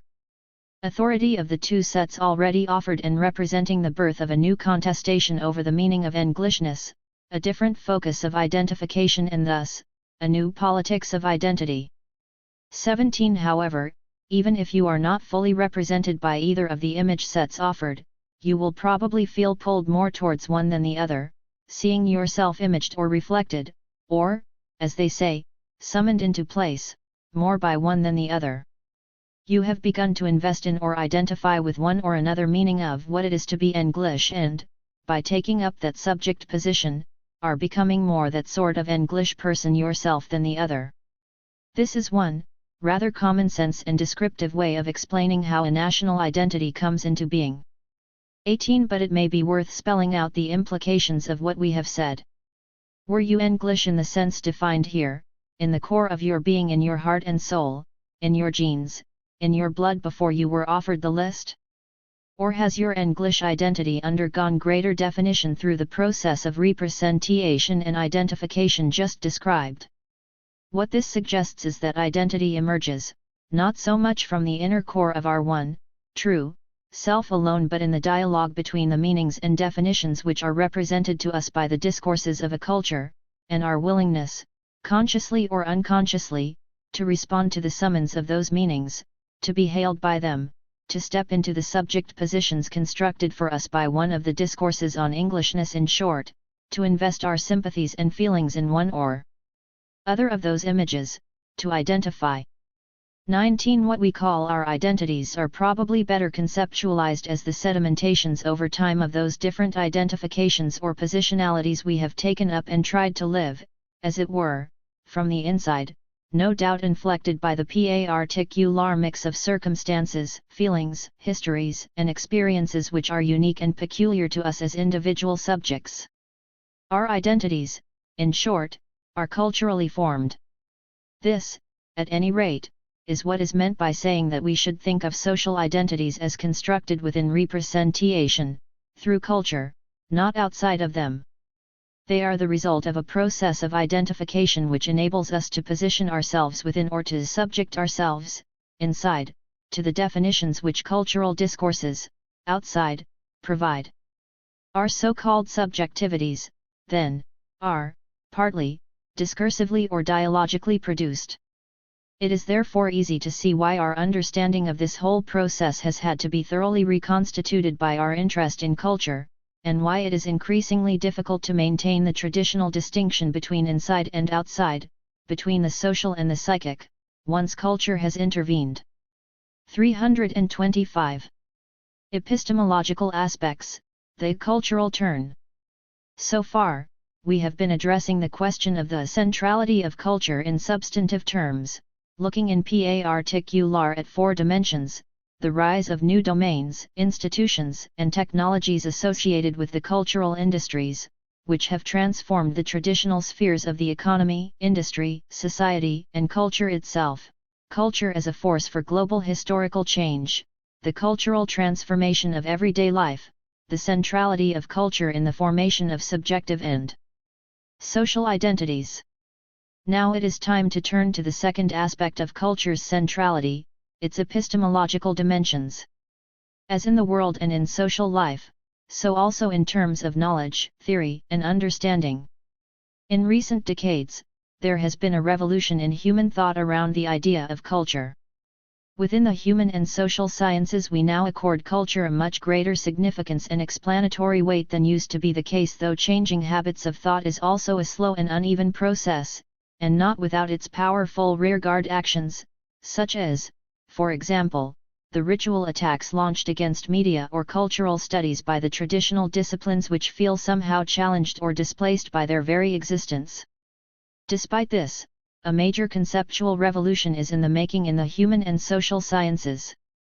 This goes beyond learning to put cultural questions more at the center of our calculations, alongside economic processes, social institutions, and the production of goods, wealth and services, important as this shift is. It refers to an approach to contemporary social analysis which has made culture a constitutive condition of existence of social life, rather than a dependent variable, provoking a paradigm shift in the humanities and social sciences in recent years which has come to be known as the cultural turn. Essentially, the cultural turn began with a revolution in attitudes towards language. Language has always been the subject of specialist interest among some literary scholars and linguists. However, the concern with language which we have in mind here refers to something broader, a concern with language as a general term for the practices of representation, giving language a privileged position in the construction and circulation of meaning. This turn involved A reversal of the relationship that has traditionally been held to exist between the vocabularies we use to describe things and the things themselves. The usual, common sense assumption is that objects exist objectively, as it were, in the world and as such are prior to and constraining of our 326 descriptions of them. In other words, it seems normal to assume that molecules and genes exist prior to and independently of scientists' models of them. Or that society exists independently of sociologists' descriptions of it. What these examples serve to highlight is the way in which language is assumed to be subordinate to and in the service of the world of fact. However, in recent years the relationship between language and the objects it describes has been the subject of a radical rethink.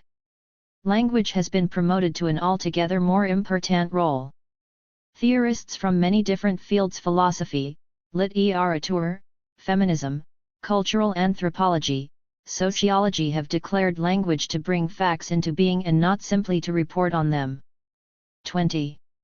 What is involved here is the whole relationship between language and what we might call real ity. Don't objects exist in the world independently of our language about them?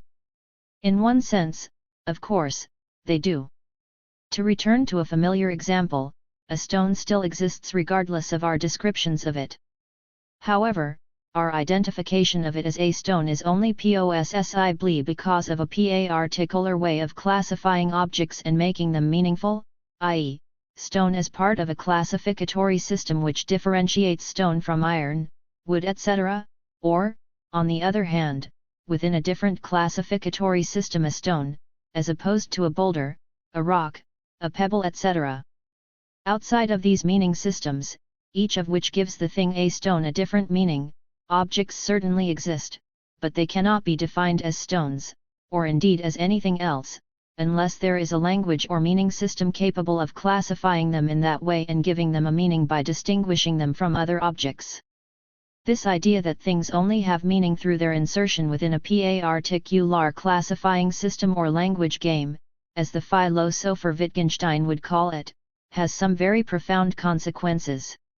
Taken for granted assumptions about the fixed or given nature and essence of things are immediately open to question, in any final or absolute sense, if one accepts that the meaning of any object resides not within that object itself but is a product of how that object is socially constructed through language and representation. 22. What this has done is to prise open a gap between the existence and the meaning of an object. Meaning arises, not from things in themselves reality but from the language games and classifying systems into which 327 they are inserted.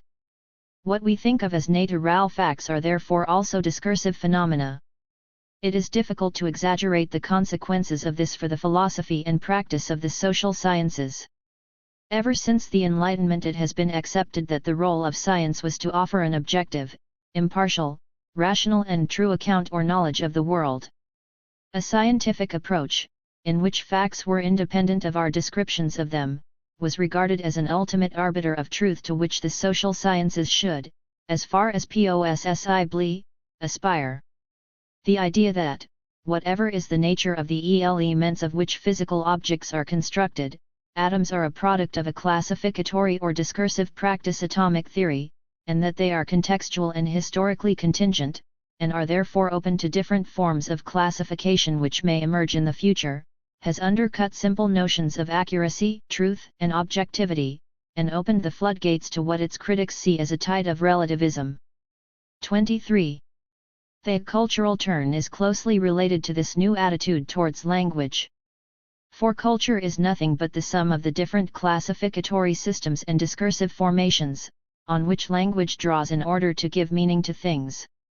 The very term discourse refers to a group of statements in any domain which provides a language for talking about a topic and a way of producing a particular kind of knowledge about that topic. The term refers both to the production of knowledge through language and representation and the way that knowledge is institutionalized, shaping social practices and setting new practices into play. To say, then, that a stone is only a stone within a particular discursive or classificatory schema is not to deny that it has a material existence, but it is to say that its meaning is the result not of its natural essence, but of its discursive character. The cultural turn expands this insight about language to social life in general. It argues that because economic and social processes themselves depend on meaning and have consequences for our ways of life, for who we are, our identities, and for how we live now, they too must be understood as cultural, as discursive practices. To take only one example, the question of creating an enterprise culture seems to have become the critical issue, not only for corporate economic and business success in the 1980s and 90s, 24, but also for personal and social life, for politics, and for our collective moral well-being and definitions of the good life. It is a topic about 328. Which management gurus address us in the language of hard-headed economic calculation on the money program and in sober, moralistic voices on Thought for the Day, the daily religious slot on BBC Radio 4. What is this discourse about? Is it about economics, management, morality, or personal self-improvement? Where does the economics stop, in this example, and the culture begin? Giving culture a determinate and constitutive role in understanding and analyzing all social relations and institutions is different from how it has been theorized for many years in the mainstream social sciences. So much so that the turn to culture is sometimes represented as a total rupture of the entire theoretical universe of the social sciences. This is probably too apocalyptic a view. There have always been traditions, even within mainstream sociology in the 1950s and 1960s, which privileged questions of meaning, for example, symbolic interactionism, deviancy studies, the concern in American social science with values and attitudes, the legacy of Weberian approaches, the ethnographic tradition, much influenced by anthropological techniques, and so on.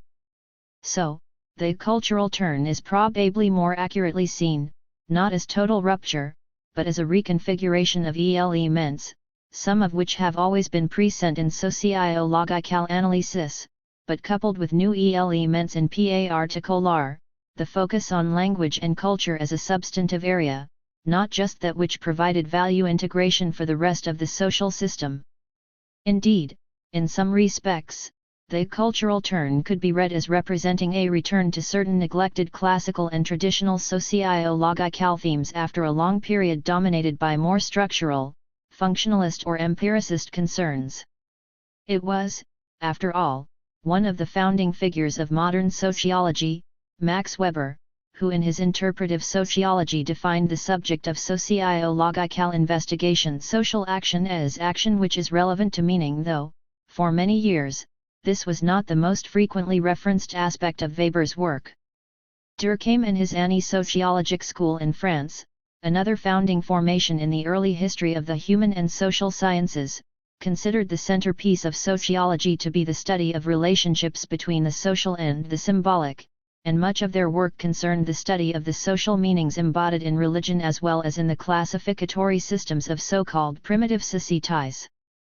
This idea was foundational for social anthropology and formed the basis of modern structuralism and semiotics. 25 Claude Lévi-Strauss, for example, in his inaugural lecture on the scope of anthropology, which outlined the project of Struck. 329. Pluralist cultural analysis, referred to his own work as a continuation of the program first inaugurated by Durkheim and Mauss. However, this aspect of Durkheim was considered too idealist for mainstream sociology. 26 Even Marx, whose predominant emphases were, of course, on the primacy of the economic and the material over the cultural and the symbolic, was one of the first classical social scientists to recognize that what was distinctive about human social action, as contrasted with that of animals, was that human action and behavior was guided and informed by cultural models. As he observed, the worst of architects was cleverer than the best of bees because the former had to construct the model of a building conceptually in the mind before it could be built, whereas the industrious bees could only build in limited ways guided by instinct. Nowadays, we would call this a discursive or cultural conception of social practice. It was in the 1960s, with the work of Lévi-Strauss and Roland Barthes in France, and of Raymond Williams and Richard Hoggart in the UK, that the cultural turn began to have a major impact on intellectual and academic life, and a new interdisciplinary field of study organized around culture as the privileged concept cultural studies began to take shape, stimulated in part by the founding of the Postgraduate Research Center for Contemporary Cultural Studies at the University of Birmingham in 1964. Many strands of theorizing and analysis in the human and social sciences were selectively drawn on to provide the intellectual matrix out of which cultural studies developed. Without going into detail, in order to get some sense of the different theoretical discourses on which cultural studies drew, one would have to refer, inter alia, to the traditions of textual analysis, visual and verbal, literary criticism, art history and genre studies, social history, as well as linguistics and theories of language.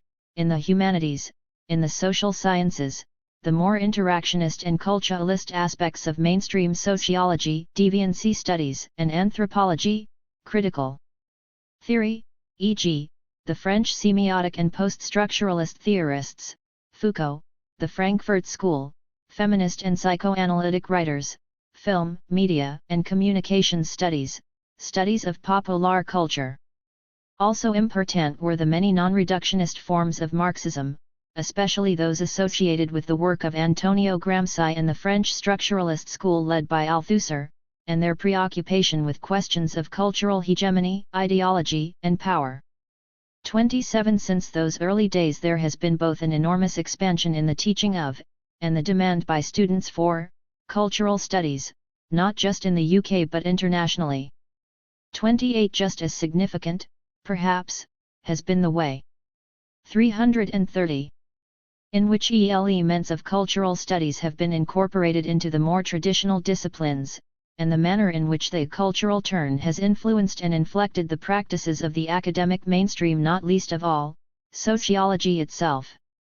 Recent commentators have begun to recognize not only the real breaks and paradigm shifts, but also some of the affinities and continuities between older and newer traditions of work, for example, between Weber's classical interpretive sociology of meaning and Michel Foucault's emphasis on the role of the discursive. Foucault's work in the 1970s and 80s has been critically influential for the cultural turn, which is why, despite the criticisms offered of his work, our open university culture, media, and identities project has kept returning to the debate with Foucault.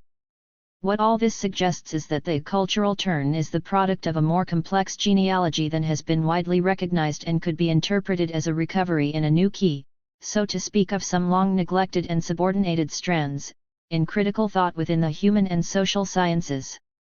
Its overwhelming consequence has been, not as its critics suggest to replace one kind of reductionism, idealism, for another, materialism, but to force us to radically rethink the centrality of the cultural and the articulation between the material and the cultural or symbolic factors in social analysis. This is the intellectual point of reference from which cultural studies took its point of departure. Is everything culture? Is there nothing outside discourse?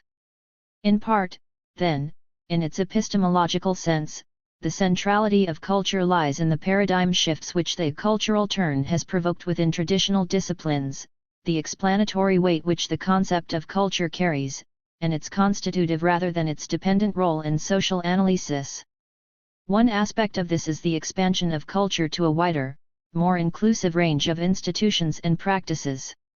Thus we have spoken about the culture of corporate enterprises, the culture of the workplace, the growth of an enterprise culture in public and private corporate organizations, 29 the culture of masculinity, 30 the cultures of motherhood and the family, 31 a culture of home decoration and of shopping, 32 a culture of deregulation, 33 even a culture of the fit, and even more disturbingly a culture of the thin body.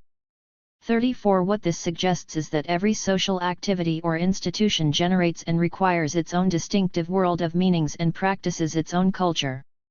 So, increasingly, the term is being applied to institutions and practices, which are manifestly not 331 part of the cultural sphere in the traditional sense of the word. According to this emphasis, all social practices, insofar as they are relevant to meaning or require meaning for their operation, have a cultural dimension. Where does this leave the traditional distinction, long a part of accepted conventional socio-logical wisdom, between material and symbolic factors, between things and signs? If culture is in everything and everywhere, where does it begin and end? Of course, this claim for the centrality of culture does not mean, as its critics have sometimes suggested, that there is nothing but culture, that everything is culture and that culture is everything, or, to paraphrase the now infamous observation by the deconstructionist French philosopher Jacques Derrida, there is nothing outside the text, or, as Foucault is sometimes thought to have said, there is nothing but discourse. If this were what is being argued, it would certainly and rightly be exposed to the critique that, in this case, we had simply replaced the economic materialism or sociologism which once threatened to dominate these questions in the social sciences with a cultural idealism, i.e., substituting one form of reductionist argument for another. What is being argued, in fact, is not that everything is culture, but that every social practice depends on and relates to meaning, consequently, that culture is one of the constitutive conditions of existence of that practice, that every social practice has a cultural dimension. Not that there is nothing but discourse, but that every social practice has a discursive character. Thus, of course, there are political practices, which are concerned with the disposition and exercise of power, just as there are economic practices, which are concerned with the production and distribution of goods and of wealth. Each of these is subject to the conditions which organize and govern political and economic life in these societies. Now, political power has very real and palpable material effects. However, its actual operation depends on how people define situations politically. For example, until recently, the family, gender and sexual relations were defined as outside power, that is, spheres of life to which the term politics had no bearing or meaning. Asexual politics would have been impossible to conceive without some shift in the definition of what constitutes the political. Likewise, it is only recently, since feminism has redefined the political, for example, the personal is political, that we have come to recognize that there is a politics of the family. And this is a matter of meaning. The political has a cultural dimension. Similarly, the distribution of economic wealth and resources has real and tangible material effects for rich and poor people in society. However, the 332 question of whether the present distribution of wealth is fair or unjust is a matter of meaning, that is to say, it depends on how justice and fairness are defined, and our economic actions will be determined, in part, on what position we take up with respect to these definitions. Consequently, we can say that economic practices take place and have effects within the discursive framework of what is understood as fair and as unjust. They depend on and are relevant to meaning and are consequently cultural practices. As Foucault might say, the operations of the economy depend upon the discursive formation of a society at any particular moment. Clearly, this does not mean that economic processes have been dissolved into discourse or language. It does mean that the discursive or meaning dimension is one of the constitutive conditions for the operation of the economy. The economic, so to speak, could not operate or have real effects without culture or outside of meaning and discourse.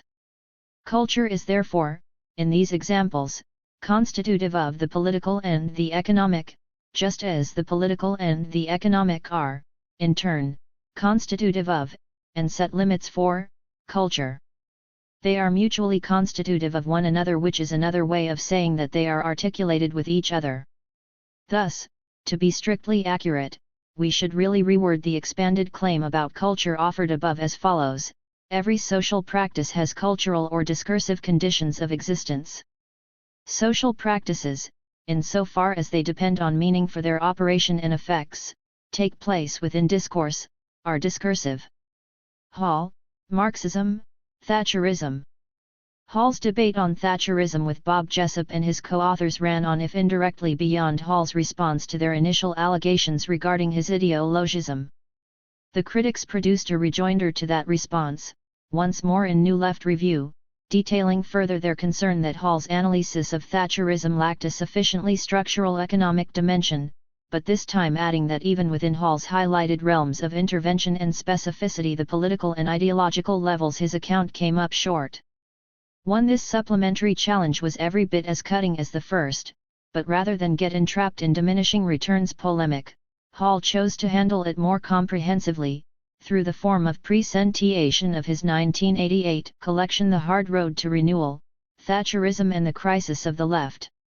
In the synoptic introduction to that book, he steered clear of the contentious idea of authoritarian populism and re-emphasized that Thatcherism could not possibly be understood except in terms of the interconnectedness of economic 336 and ideological factors.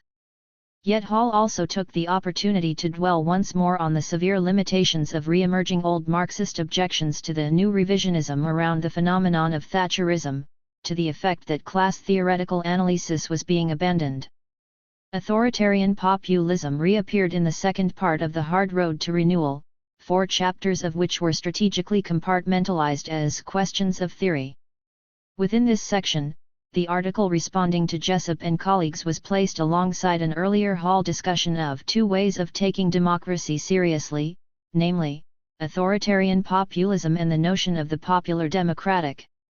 This latter paper came from the same Hall phase as Base and Superstructure and the Problem of Ideology, are chapters 2 and 4, so the juxtaposition served to remind readers of 2 things: whether revisionist or not, Hall was not interested in shaping up as a post-Marxist, and his emphasis on the vital significance of ideology could not reasonably be equated with ideologism.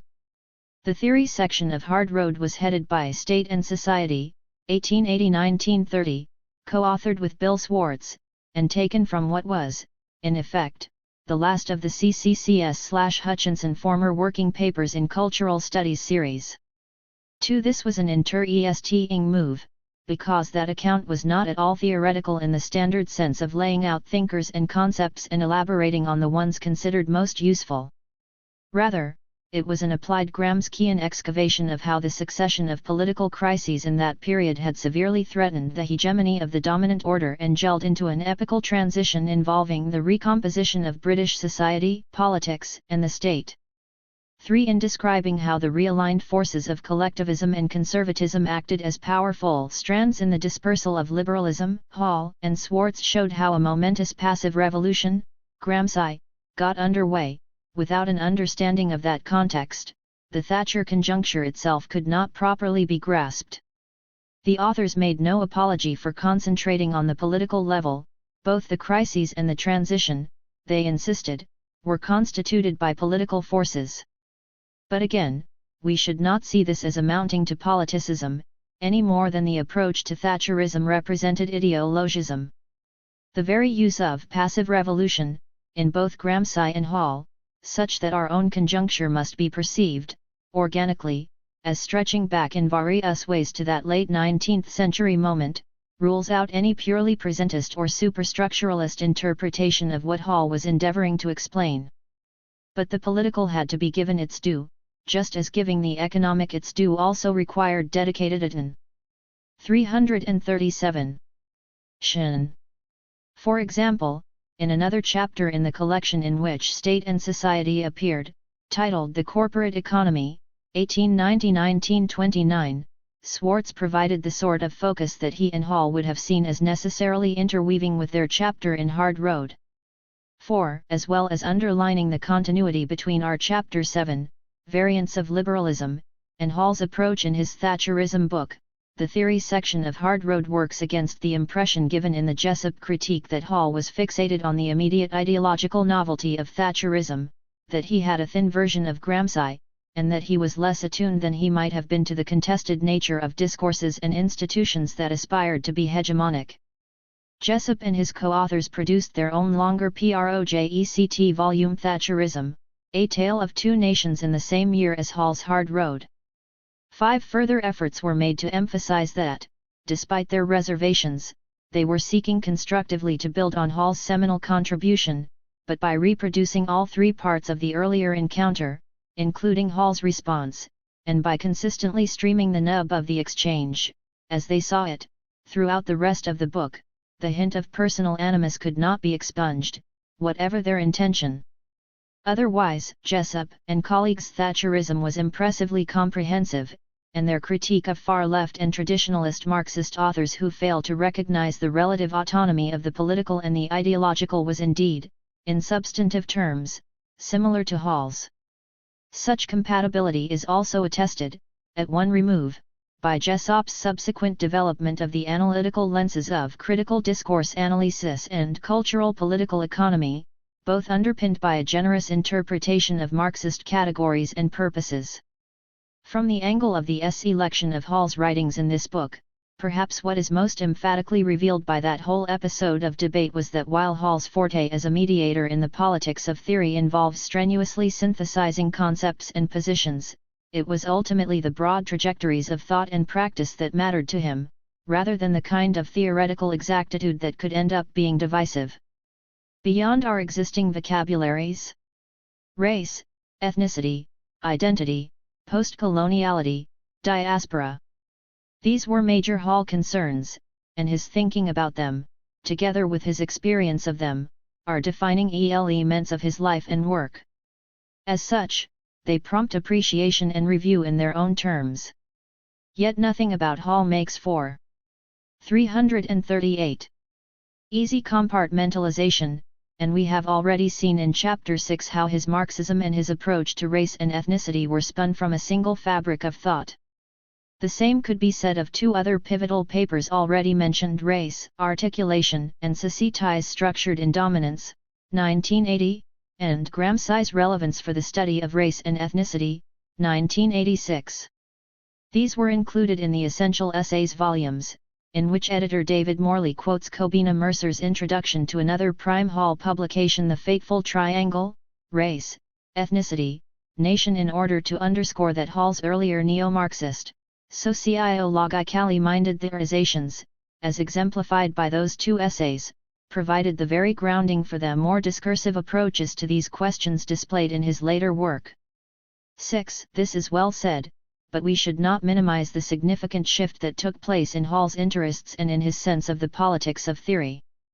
We might put it this way: 10 years after Gramsci's Relevance, it would be difficult to imagine Hall constructing a discussion of ethnicity and identity in the form taken by that paper, which involved no fewer than 26 pages on the concepts and importance of Gramsci before a 7-page sketch was presented of some of the ways in which this Gramscian perspective could potentially be used in the analysis of racism and related social phenomena. 7. To be sure, 1 decade on, the Gramscian storyline had often been delivered, and its terms were part and parcel of Hall's very apparatus of perception, as many readers would have known. Elaborate exposition on that score may have been unnecessary. Yet into the 1990s Hall's range of reference broadened considerably in order to address more directly what he increasingly regarded as the ineluctably discursive aspect of thinking and being. Naturally, the categories of race and ethnicity could not simply be abandoned, any more than class itself could. Their social substrates continued to be fundamental, and it would be hard indeed, bizarre, to think of them as exclusively subjective ideational constructions. But Hall came to find problematical the obviousness of the assumption that those concepts represented definitively real social conditions and identities, outside the means and processes of their representation.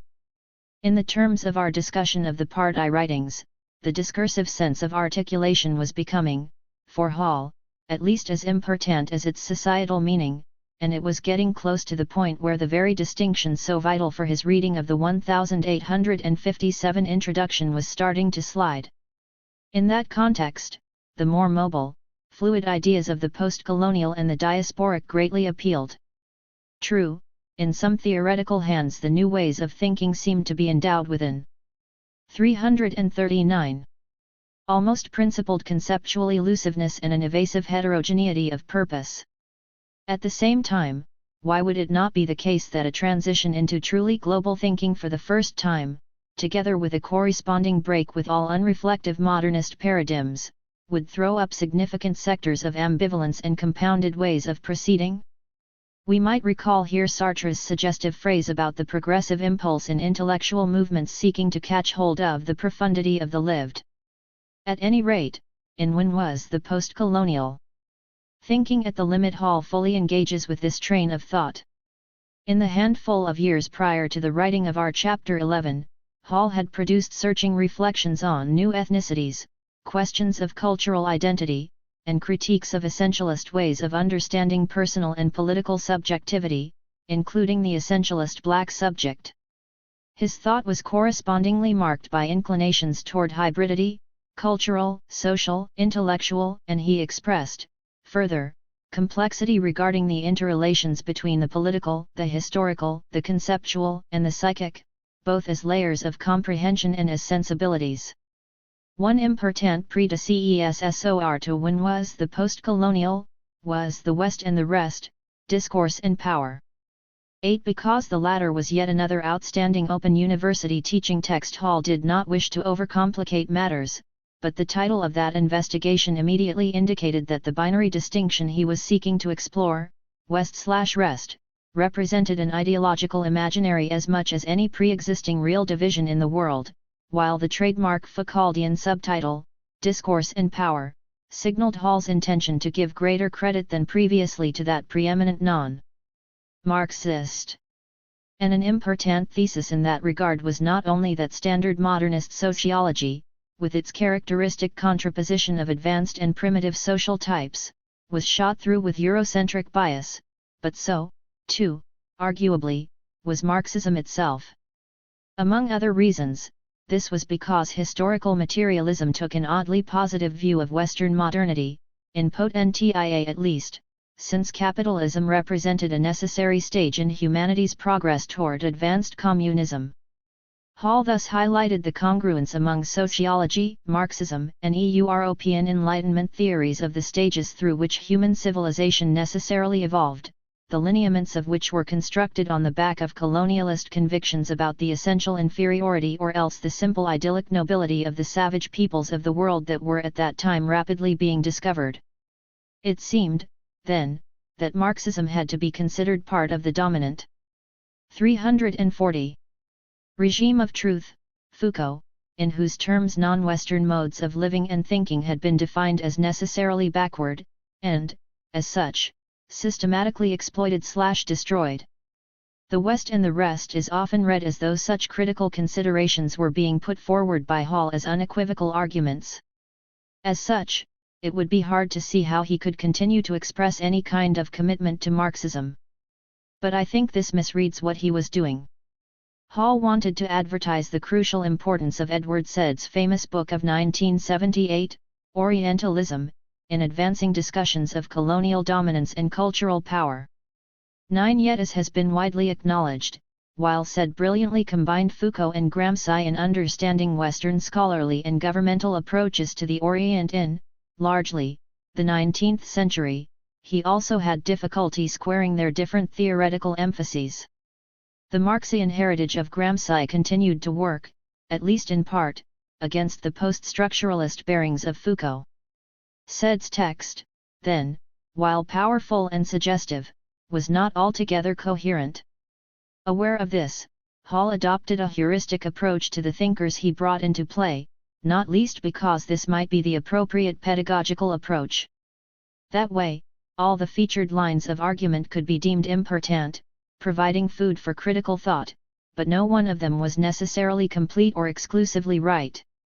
It is also noteworthy that Hall drew on the Marxist economic historian R. L. Meek's book Social Science and the Ignoble Savage in framing the topic of the West and the Rest. 10. Meek's argument, crucially, was twofold.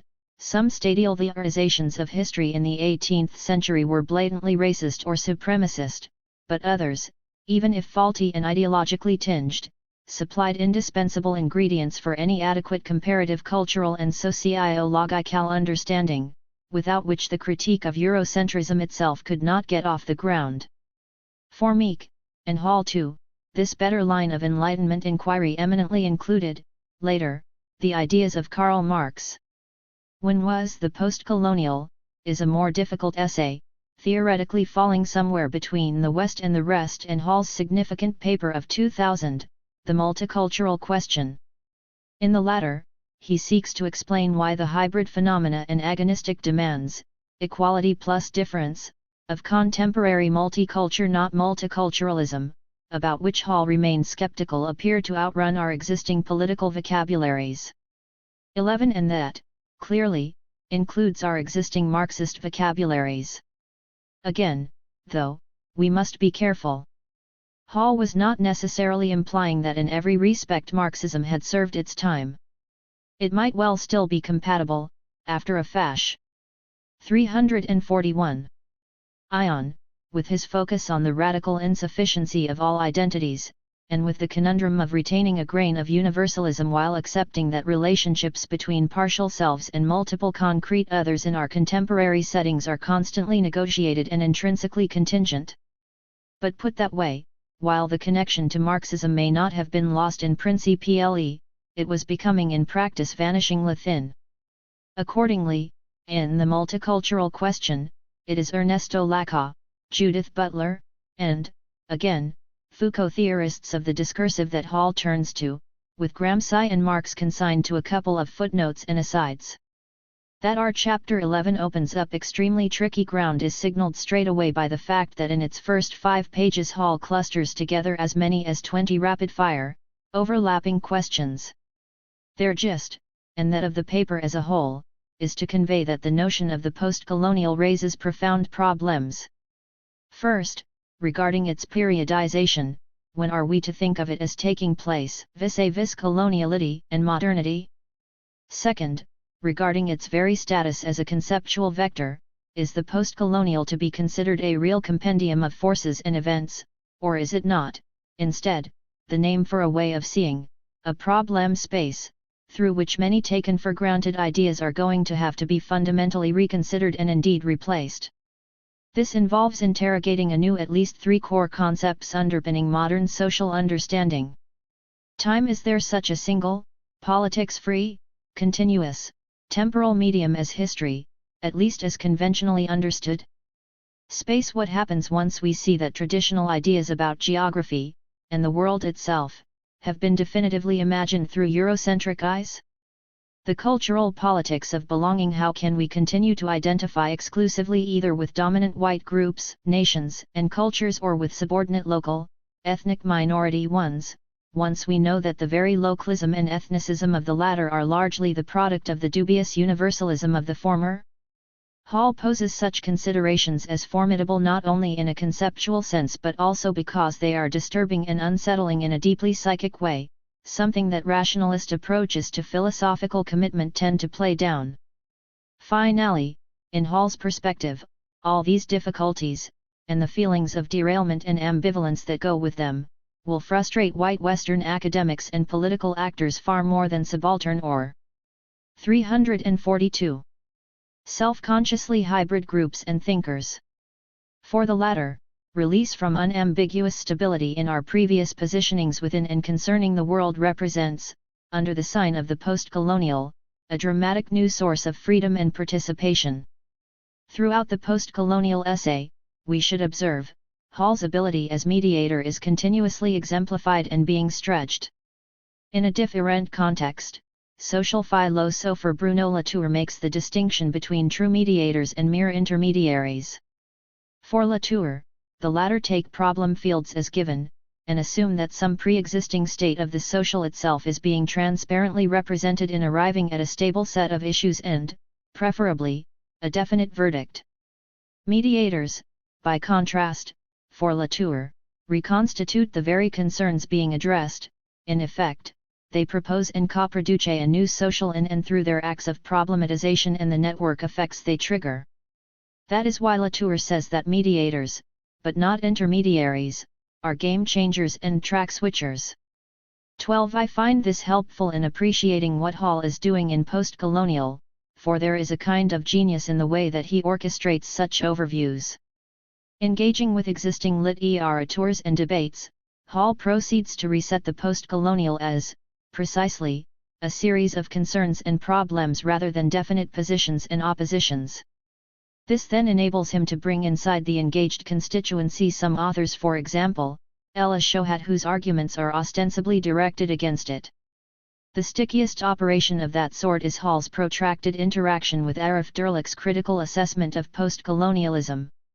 Hall views this as a prize instance of Marxist reductionism, so he takes time to counter Derlich's caricature of post-colonial thought as little more than a variant of rampant, apolitical, academic, and Western postmodernism, the very creature of consumer capitalism itself. And if reductionism is mostly what Hall is countering here, he is also posing challenges to the Marxist problematic in its entirety. For Hall, it is mistaken to see post-colonialism as offering a new, rival totalization to that of Marxism. Rather, it represents a disruption and retrospective rephrasing of modernity within the framework of an alternative globalization. If Marxism is not exactly being knocked out of the picture, it must necessarily be dislocated. Hall knows that Marx was more aware of the role of colonial plunder and violence in creating the very conditions for Western capitalist modernity than is often granted in post-colonial circles, but even so, the Marxist tradition as a whole has insufficiently recognized the fundamental role and timing of capitalism's constitutive outside. 343. Instead, the dominant image has been of a powerful dynamic internal to the relentless logic of capital itself, and this amounts to, or at least it can lead to, a blinkered, apologetic form of Eurocentric modernism. Moreover, under post-colonial lights, Marxism's claimed substantive validity, its correspondence with real ity, cannot be stated or defended outside the culturally specific cast of its overall narrative structure and privileged categories. Such issues, for Hall, cannot easily be resolved, but no longer can they be brushed aside. Determined to avoid swapping one kind of polemical closure for another, Hall then moves toward a more positive take on Derlich's critique. This involves drawing attention to the latter's notable oscillations. On the one hand, Derlich sets up post-colonialism as a sham, an irresponsible culturalism. On the other hand, he eventually accepts that it genuinely signals a crisis in traditional ways of understanding global conditions and syndromes. Hall seizes on this hiatus to commend Derlich's comprehensive list of Marxist phrased factors that shape the new structural situation.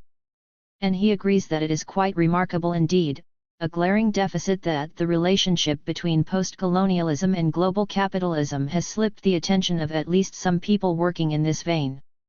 Hall also neatly balances out his habitual rejection of reductionist Marxism by deriding attempts to position post-colonialism itself as the new unambiguously correct theoretical standpoint, including uniformly negative presentations of the entire Western philosophical tradition. 13. Once again, it seems that all along Hall has been carefully plotting another of his typically satisfactory syntheses.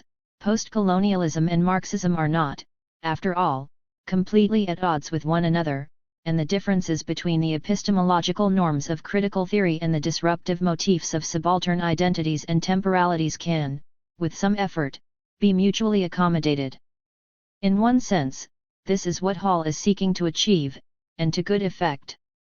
But only in part, because unlike many other discussions of his, Hall senses that the tensions and counterpoints in this case should not be satisfactorily resolved, they should be lived with, mulled over, left to disturb, constantly be rethought. This is why the concept of difference, taken from Jacques Derrida, is central to his argument, referring to the impossibility of restabilizing notional unities once significant differences in thought and in substance have been introduced. Under the sign of difference, socio-logical and conceptual differences become recalcitrant, become incommensurables. To be sure, Hall remains as skeptical about the fantasy of a utopia of difference. 344. As he is about the fantasy of a progressive sameness. Still, he accepts that the post-colonial signals a shift from thinking about things in a rational successive way to a deconstructive mode of understanding. Thus, the concepts and purposes of the modernist paradigms that we have inherited must be put under erasure, not altogether deserted, but fundamentally questioned and beset by all manner of alternatives, especially ones that derive from struggles, identities and histories that are fundamentally different from the dominant ones. That the result is hard even cogently to think through is, for Hall, productive and salutary. Centers will not hold, multitudinous and marginalized diversity must be foreground. This is what Hall, following Derrida, is seeking to capture in the notion of thinking at the limit. We may ask, in response, is Hall's stream of thought through these twists and turns and seeking to work with the coherence of incoherence, so to speak, convincing? This is debatable. On the one hand, he is not completely letting go of the forms of understanding that are being destabilized. Amid all the slippage, bifurcation, and complexity, Hall acknowledges, we probably cannot avoid reaching for some form of overdetermined unity in both theory and practice. It may even be politically remiss to drop that quest altogether. To that extent, despite some conceptual incompatibility between post-foundationalism and critical modernist discourses, this cannot yet be accepted as an unbridgeable philosophical chasm. 14 Equally, though, Hall is pushing us to see that the question of coherence quickly loops back on itself at a higher level. Is there, after all, such a clear distinction between coherence and disruption as some of us might desire to think? And might not the question of coherence/incoherence ultimately itself be a matter of political contestation rather than philosophical reasoning, especially concerning the post-colonial? This disquisition of Hall's, I think, consciously avoids giving firm answers to the questions it raises, including the question of Marxism. But it does seem to mark a transition in his personal and political odyssey, from neo-Marxism to post-Marxism. Culturalism? Chapter 12 illustrates another way in which Indiana the mid-1990s, Hall pursued his points of departure regarding Marxism. The chapter's selection here omits two sections of the original. One of these, quite short, illustrates connections between the local and the global by way of transformations of culture in everyday life, bringing out the way in which the spheres of leisure, sports, 345, domesticity, and lifestyles show how culture creeps into every nook and crevice of contemporary social life.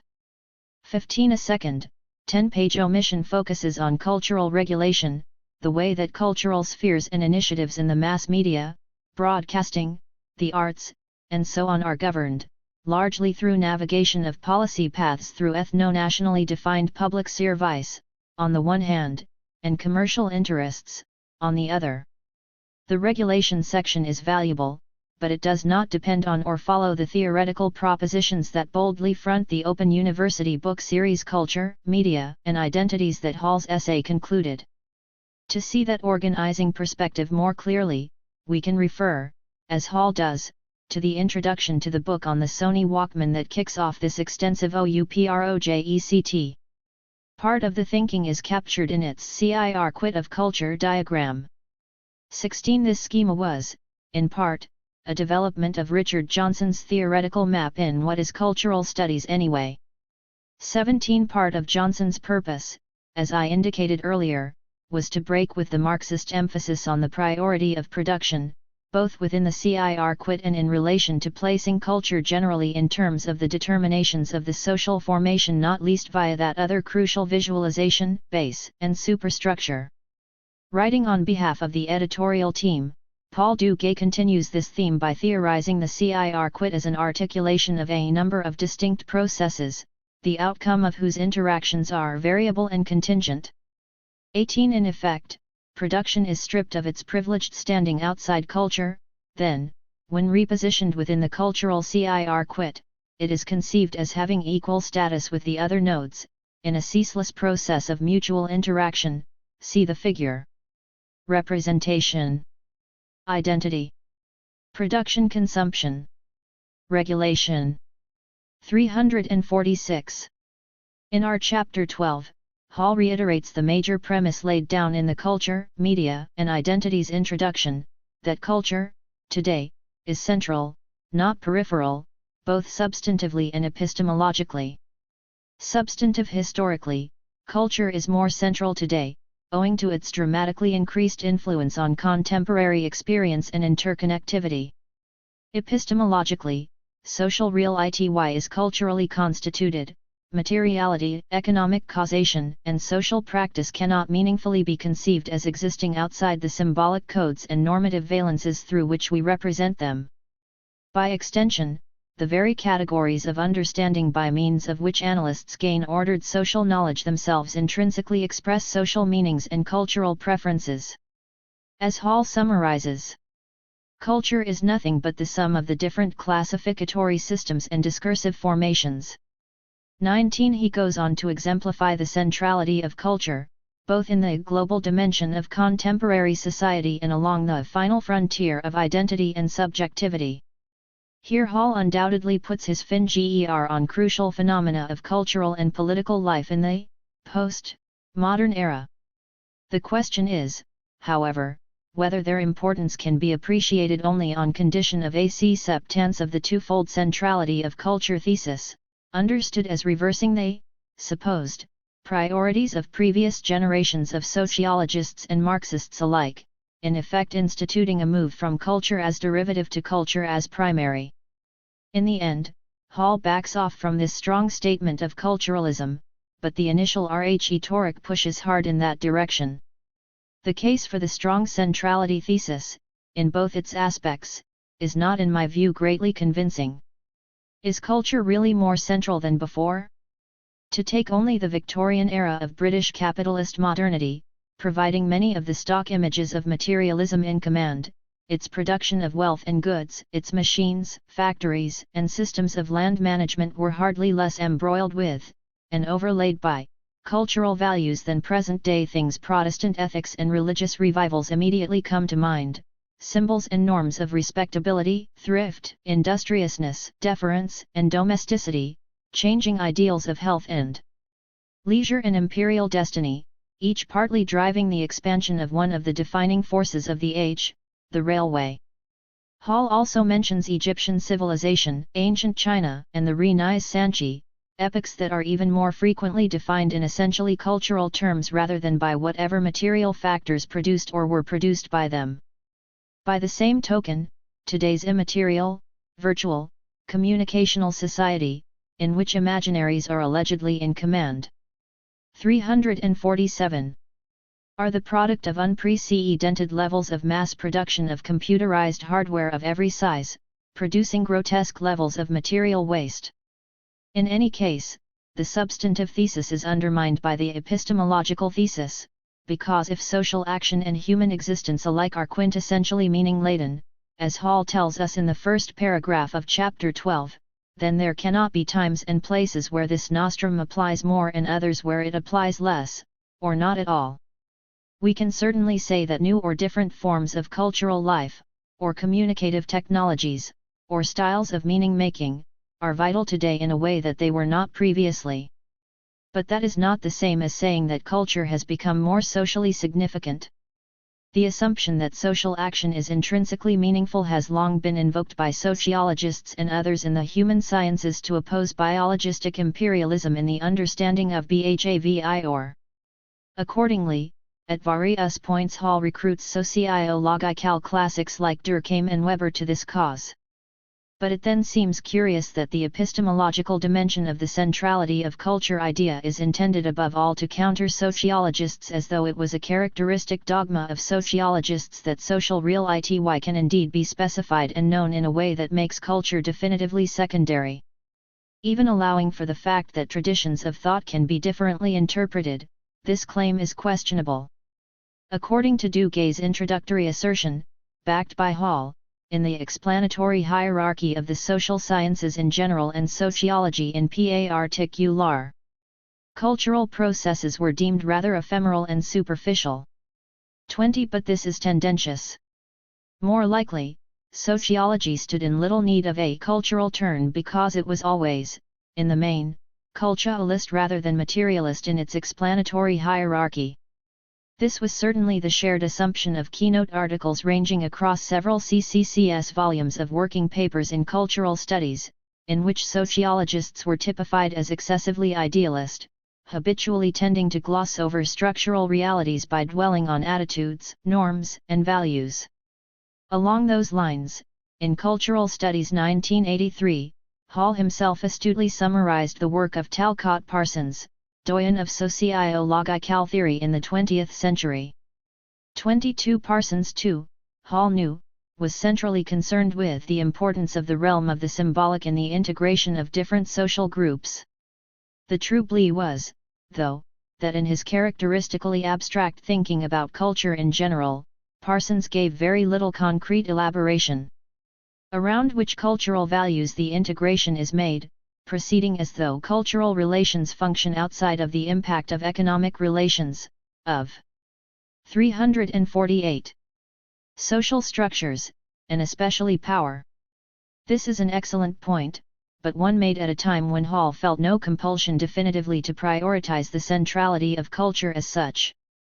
Indeed, one irony of the later, revised argument is that the OU team's CIR quit of culture bears a striking resemblance to Parsons's own oft-diagrammed, multinodal, cultural conception of society's generalized media of exchange. We should conclude from this that it was probably not mainstream sociology at all but, once again undercover orthodox Marxism that Hall and Duguay most had in their sights, perhaps quite specifically a handful of 1970s-80s neo-Marxist sociologists of the media. For all that, against the run of the presentation, the ostensibly strident argument about the primacy of culture is not finally pushed to its conclusion. After all, it was not so long ago that Hall's own theorizing and grasp of events was, in effect, close to that of Marx respecting sociologists as amply evidenced in race, articulation, and societies structured in dominance. 23 Also, Hall could not entirely embrace the full implications of the discursive turn. As he put it in an interview with Radical Philosophy published in the same year as Centrality of Culture, everything is within the discursive, but nothing is only discourse or only discursive. 24 This chimes with other statements of his explaining why, although he accepted something of post-structuralism and especially its more political variant in the form of Lacan's work, such affiliation was never complete. Thus, in our chapter 12, Hall proceeds to compromise the epistemological argument about the centrality of culture by allowing that of course the latter could not possibly mean that everything is culture and that culture is everything. If this were so, Hall conceded, it would rightly be open to the criticism that we had simply replaced the economic materialism or sociologism which once threatened to dominate these questions in the social sciences with a cultural idealism. So, in the end, it is not a question of making a total break with previous mainstreams at all, rather, it is a matter of a returning to some neglected elements of modern social thought. The argument then becomes that every social practice has a discursive character, a significantly different and notably mediational rendering of the cultural revolutions of our time. 25 A second edition of Doing Cultural Studies was produced in 2013, without Hall's direct involvement. Self-critically, Paul Duguay felt that in the intervening time the focus on culture in the original book/OUPROJECT had rightly been problematized by way of subsequent turns to practice and to materiality. The foundational CIR quit of culture diagram, especially its represent 349 Taschen node, was now considered far from adequate, and even the driving theorization behind the whole CIR quit conception, namely the cultural turn, like its near cousin, social constructionism, has increasingly lost its foothold, having been subject to considerable critique. 26 As the 2000s progressed, Stuart Hall's sense of rage about neoliberalism, alongside his partial recovery of a more straightforward register of ideology critique, meant that his writings of the later 1990s and early 2000s represented the furthest points from which he had moved away from his previous bottom-line commitment to Marxist problem formation. In a notable change of emphasis, he ended what proved to be his last interview with the consideration that, as a product of the constant opposition to economism and reductionism within cultural studies, we drifted off into the cultural institutions and discourses and discursive analyses etc., as if the economy didn't exist. But in 2013, looking at a society like Britain today, Hall reflected, almost every feature of the culture, public culture, every feature of social life, and I sometimes think every aspect of the inside of a lot of people's heads are influenced, shaped by what I would call the economic. 27 His point was not to retract altogether the centrality of culture claim, rather, it was, once again, decisively to link together both ends of the chain.